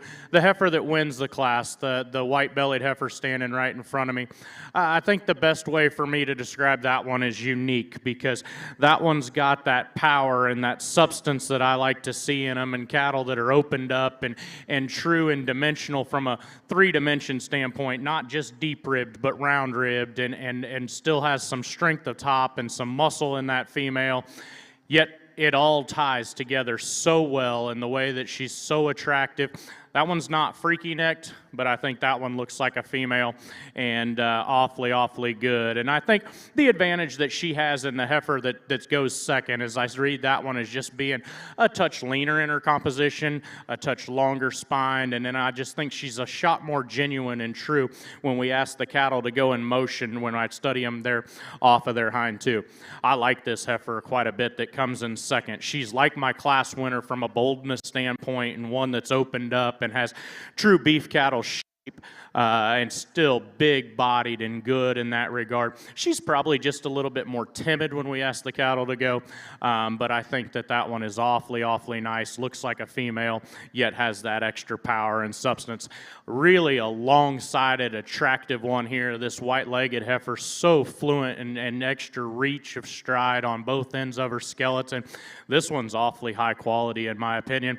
She just runs into two heifers that are just bolder and more pulled apart, because I think this one can win some classes in a lot of levels, because she is so attractive. She's so long-bodied, so fluid in her structure. Good cattle there to go third. The young man that's going to round out the class, I'm telling you, there's nothing wrong with this female. When you compare her to some of the other cattle here, she's maybe just a little bit more timid in the way that she handles her hind leg, just not as bold and pulled apart as some of the other cattle in this particular lineup, but that's a really good female to round out a class at a national show. Well, on the shorthorn side here, obviously we had a class that was deep all the way from top to bottom, and that was the first class here. And this heifer, I just love her body shape. I like how she ties together up through her front end, sets down on a really good foot and leg. Just not a lot of holes in that female. And the heifer that won the second class was one that didn't have quite as much competition, but I think one that's extremely good in her hip structure, maybe just not quite as good right there at the top of her shoulder, but again, that's just a nice female. The heifer was second in the first class. Again, that was a really awful tight class. I think she's really nice from her shoulder back. She maybe just gets not quite as much maternal look up through her front end as the heifer that won that class. And the young lady with the cow-calf pair over there is one that I think she's got a tremendous future of her going out and being a really good cow. We just need to maybe shorten those teats up, those front two teats up just a little bit for me today. If you would, let's give the exhibitors a round of applause in this division. The young man's heifer here that won the first class is going to be your champion, and the young man that was second is going to be reserved. And congratulations over here in the shorthorn ring. Your senior champion female coming out of class 31. Congratulations, Miller Smith of Pendleton, Indiana, with CFCSF Dream Lady 140 HCXET. And reserve champion will come out of the same class, ZSF Grand Rosemary's Belladonna, exhibited by Kennedy Arthur of Stillwater, Oklahoma. We'll now look to bring in your final class here in our Shorthorn Female Show. This will be class 35, 2-year-old cow-calf pairs.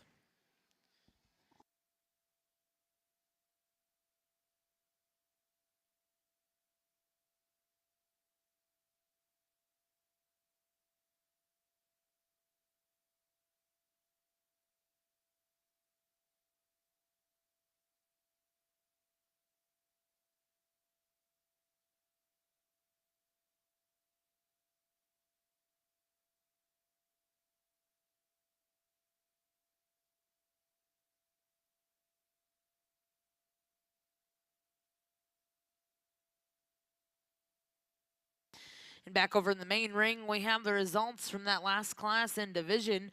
Your summer yearling champion, congratulations, goes to Kelton Arthur of Stillwater, Oklahoma, with BBR J47 JET. Reserve champion in that division. We'll go to Wyatt Dunklau of Wayne, Nebraska, with BBR Junebug 125 JET.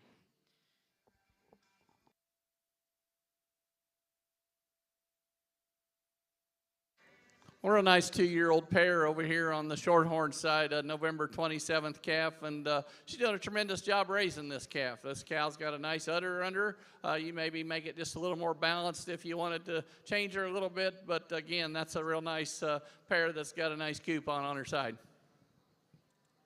Good job. And congratulations back over here in the Shorthorn ring. Your champion cow-calf pair coming out of class 35, PEMB Pinky 24ET, exhibited by Jessica Hopa of Blackwell, Oklahoma. Well, at this time over here in the Shorthorn ring, we'll bring in all of our division champion and reserves.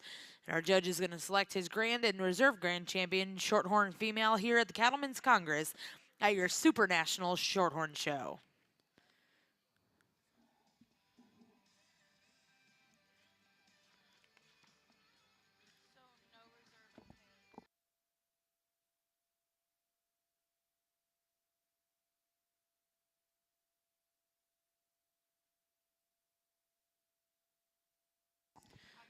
Well, at this time, we're going to bring in all of your division champion and reserves over here in our Shorthorn Show.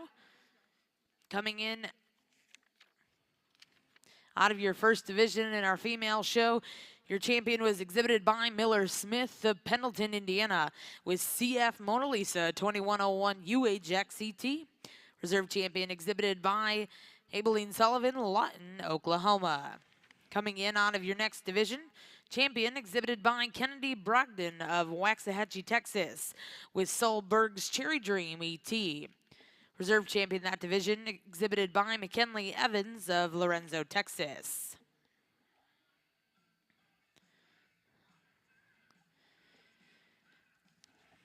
Coming in out of your next division, your champion was exhibited by Paige Wickard of Wilkinson, Indiana, with CF Crystal Lucy 230 RKXET. Reserve in that division, and congratulations to Michael Frisbee of Buckingham, Iowa. Coming in out of that next division, champion exhibited by Carter Wickard of Wilkinson, Indiana, with CF Mona Lisa 1121 Flash X. And reserve in that division exhibited by Haley Jester of Moreland, Indiana.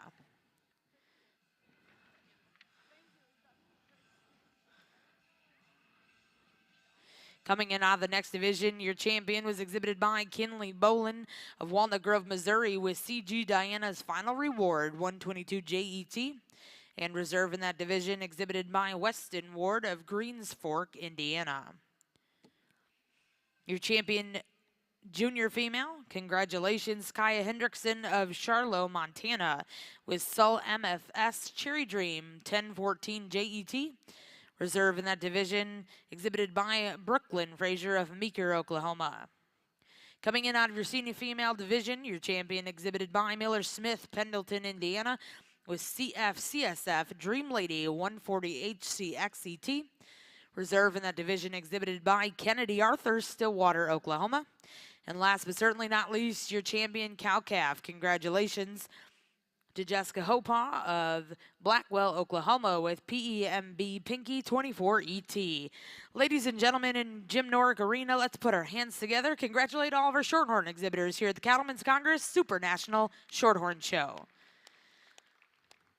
Also, a big round of applause for our judge today, Mr. Jeff Gooden.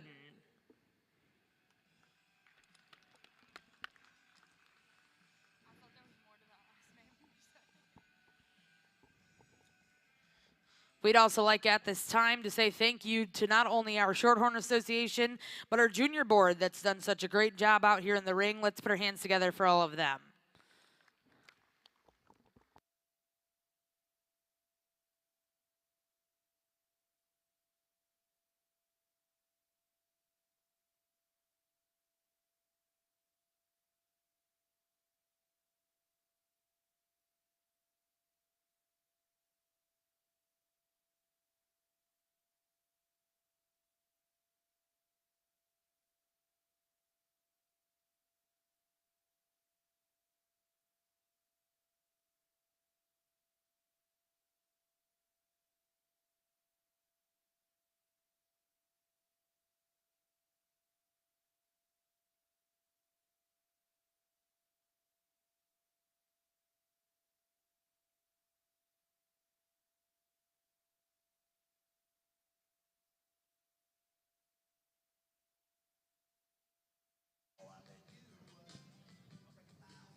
Well, what fun this has been for me. First of all, I'd like to thank the Shorthorn Association, Monty and Cassie, and for asking me to come and judge this show. I'd like to thank the Cattlemen's Congress also for giving me this opportunity. We're not going to talk about the cattle. They pretty much describe themselves, I believe. One thing about it, everybody got a fair shake today. What a good set of cattle. They're deep, they're cowy. I just think that I love the ones we've got back out here. That being said, it's been an honor of mine. Let's give them a big round of applause, and I'll go select your champion.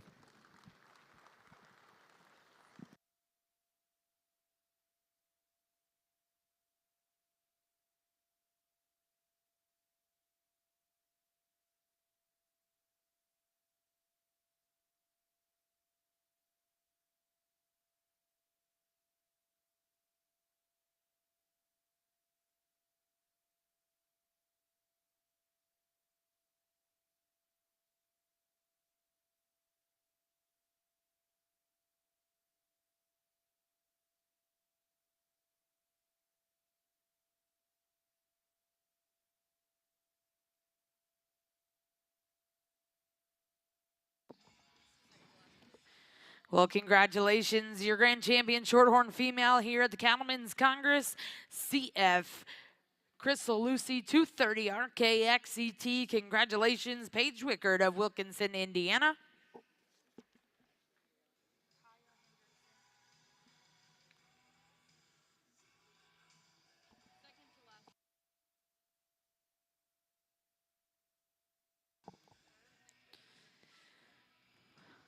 And congratulations, your reserve grand champion Shorthorn female coming out of class 28, your junior champion female Kaya Hendrickson of Charlotte, Montana with Sol MFS Dreamy Cherry 1014 ET.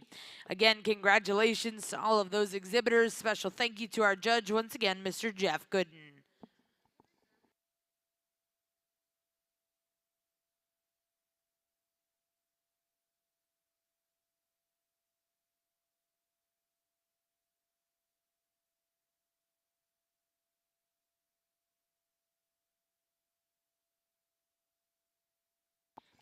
We have a correction over here in the Shorthorn ring. My apologies. Your reserve champion overall coming out of class 31, Miller Smith, Pendleton, Indiana with CF CSF Dream Lady 140 HCX ET.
What another incredible class here. And like we've said a couple times, in fact, just give these exhibitors a round of applause just to have a class with this much depth and quality.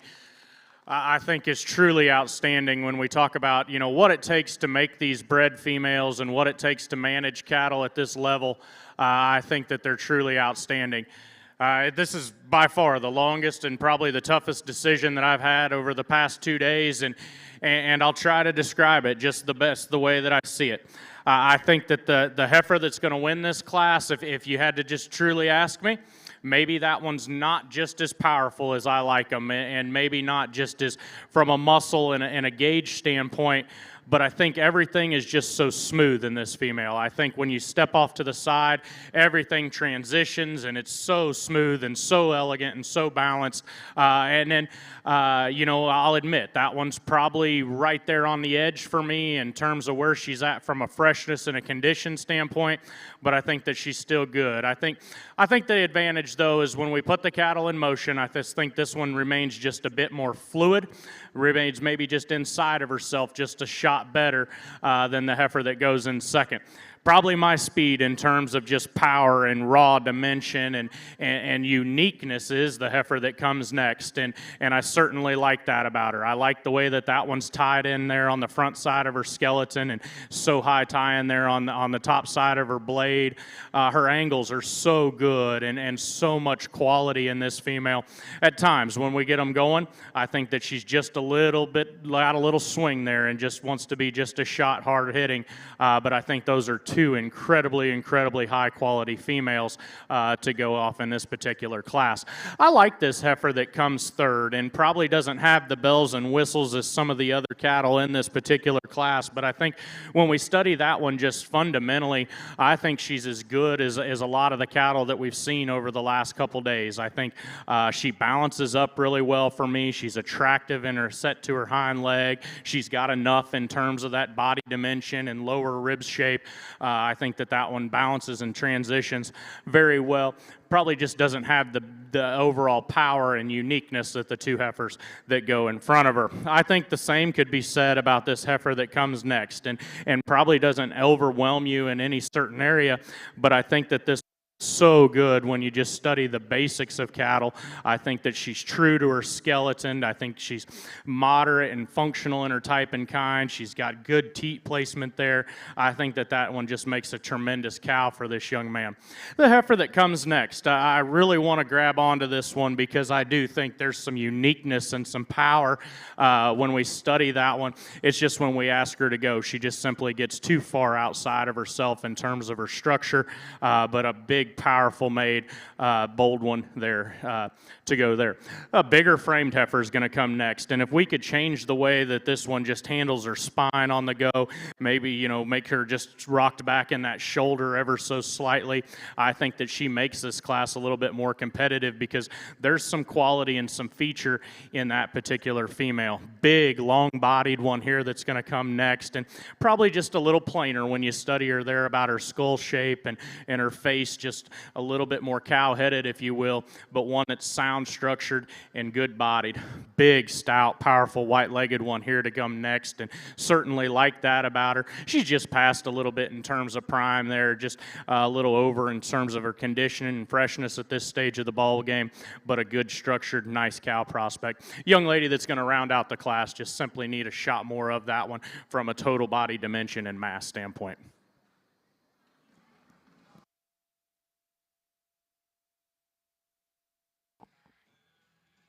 Well, congratulations over here in Class 40 Maine Anjou Spring Yearling Heifers.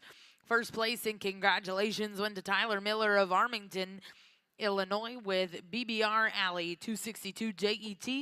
Second place in that class and congratulations will go to Kelton Arthur of Stillwater, Oklahoma.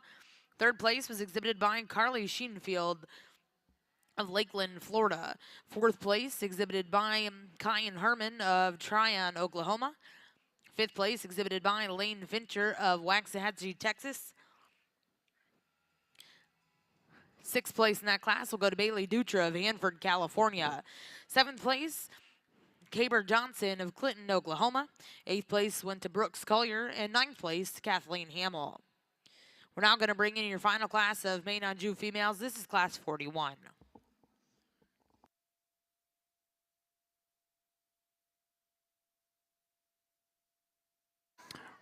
Really good single entry February born female, and one we talk about cattle that are opened up in terms of skeletal width and dimension. I think that this one fits that bill very well. Big feet, big legs on this one, gets out and travels the ring with some ease.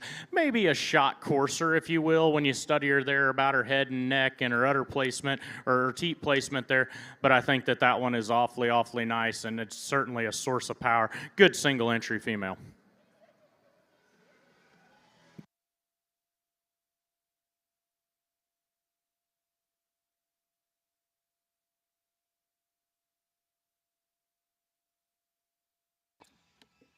Well, congratulations in Class 41. First place will go to Madison Shout of Piedmont, Oklahoma. DUP Jealousy 199 JET. We'll now bring those first and seconds in. Select a champion reserve in your junior yearling division.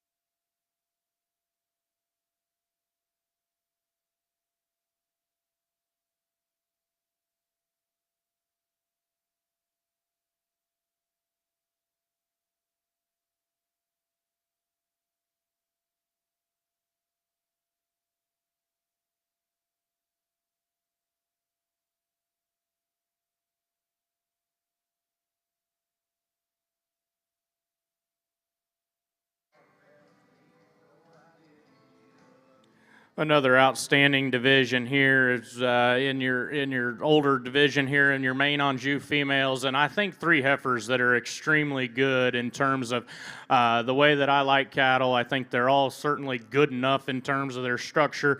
I think that they're cattle that are dimensional and have the extra look and neatness and attractiveness that we like to have in them. I think there's some differences, just in maybe the way the cattle tie together and maybe being some of them are a bit more wedged in than others. But I think that these are all extremely good heifers. That first class was so good and deep all the way through. I thought that was an extremely tough division or tough class. It's logical to me that we keep those two females together in this division.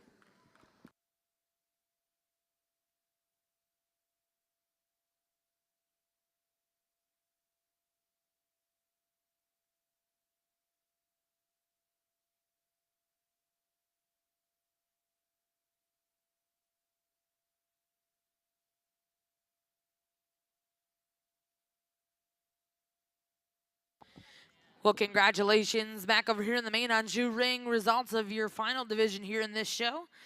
Your champion coming out of Class 40, congratulations, Tyler Miller, Armington, Illinois. And reserve champion will go to Kelton Arthur of Stillwater, Oklahoma. At this time, we are going to bring in all of your division champion and reserves. Our judge, Mr. Garrett Lampy, is going to select his grand and reserve grand champion females here at the Cattlemen's Congress in your open Maine Anjou show.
Well, I think that the last couple days of judging your Maine and Maine influence cattle, it's been an absolute honor. It's been a pleasure, and quite honestly, it's been a lot of fun. I mentioned the other day that we're starting to try to make some of the Maine Angus, so this is a breed that I respect a lot. But I'll be honest. Until you get out here and you stand on the dirt and evaluate these cattle, I did not expect that the depth and the quality, and in particular, some of those big heifer classes would be there. But I think that's a compliment to all of you that are raising these cattle, that are getting them out and presenting them, because absolutely the presentation in this and all the shows that I judged was absolutely on point, and I think that these cattle were fed so properly and so right. And then what we do from a cosmetic standpoint and dressing these cattle and putting them together, my hat's off to you. It's quite humbling to stand out here and get cattle to come at you just one after another, that you genuinely, truly like and that you enjoy. So I'm very honored and very privileged for that. I want to thank everybody here at the Cattlemen's Congress and the American Maine Anjou Association for having me come out here. It's been something that I've been looking forward to, since I got the phone call from Lindsay. I think it was a while back. I think I was actually clipping a fallborn or something at that time, and I said, Lindsay, I don't really know what I got going on in January, but I'm gonna make that work, because I was pretty pumped up about it. So I'm ecstatic to be here, and a couple things. My oldest boy, he's getting a little older, and we've been talking about showing some heifers, and this is probably one of the breeds that I'm really interested in him being a part of. I see everything that you guys do from a junior association and your leadership. I have a tremendous amount of respect for the leaders in your breed. I think that your junior national, from the stories that I've been told by friends and other people in the business, is second to none. So, congratulations on that. Hopefully one day we'll get to participate in some level on that end. So I guess it would, my mom is here. I have an aunt that lives here in Oklahoma that it's been really good to visit with them the last few days, and my mother-in-law has our three rascals there at home, and I'm sure she's ready to give them back off to us. It's been a lot of fun to come out here. Not something that Gretchen and I get to do a lot, is get away and not have just a ton of work to do. So I've enjoyed coming to Oklahoma City and spending some time with her, and thank you for everything that she does to allow me to be part of this business and continue to chase my dreams and my aspirations. Guys, this female show, all of your shows have been absolutely incredible, but this high percentage Maine Anjou female show has it's got me just a little bit weak in the knees, because I think that the quality was so good, but there's a female that came out here and she hit me extremely hard. Maybe as good a one as I've had the ability to evaluate. I'm going to show her to you.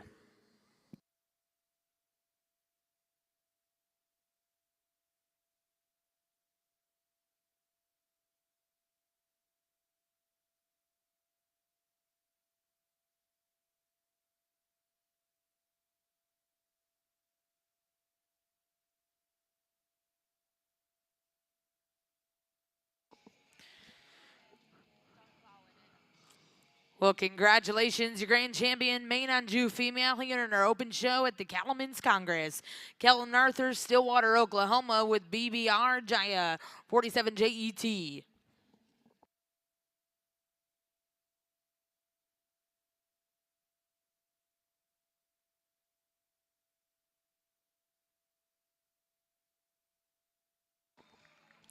And congratulations, your reserve champion coming out of our final division. Congratulations, Tyler Miller, Arlington, Illinois, with BBR Alley 262 JET. Well, at this time, we would also like to introduce to you your premier breeder and exhibitor. Congratulations, your premier breeder of our Maine Anjou show, Blind Badger Ranch, and your premier exhibitor, congratulations to Turner Longacre. A special thank you once again to our judge, Mr. Garrett Lampy.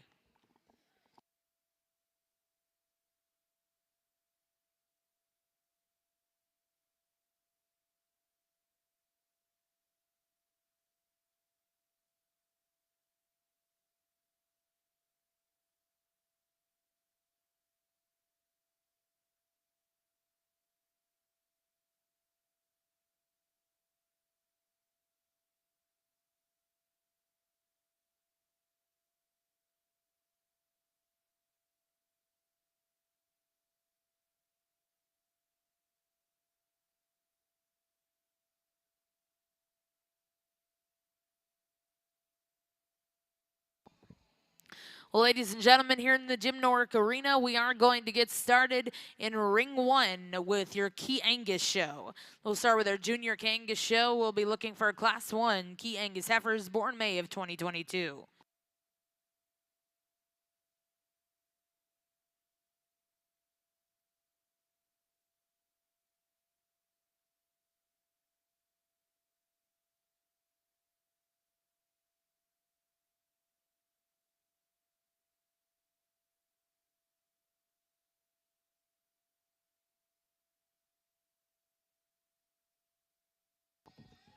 Well, over here in the Key Angus ring, we are getting started with Class 1 Key Angus heifers, May of 2022. We'd like to welcome our judge today, Ms. Kendall Reitenstein of Kersey, Colorado. Ladies and gentlemen, let's put our hands together and welcome Ms. Kendall Reitenstein here to the ring.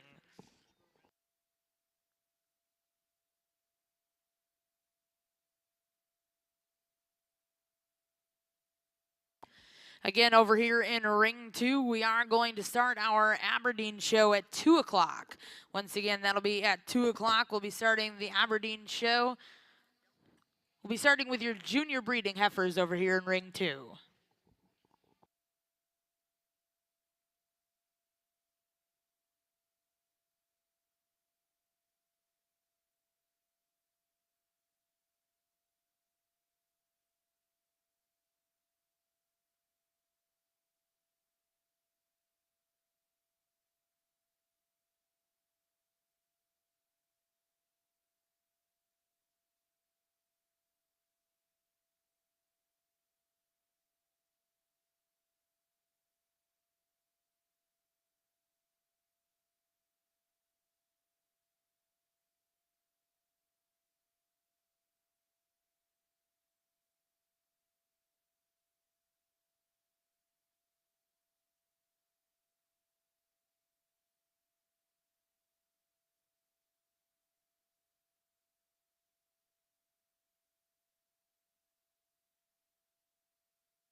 Well, good afternoon. It's certainly a pleasure to be out here sorting through the Key Angus show and the Key show tomorrow, something I'm looking forward to for quite a while. We get started off really strong in this pair of May females, and I guess a champion in reserve division as well. The heifer that we're going to lead off with is really striking.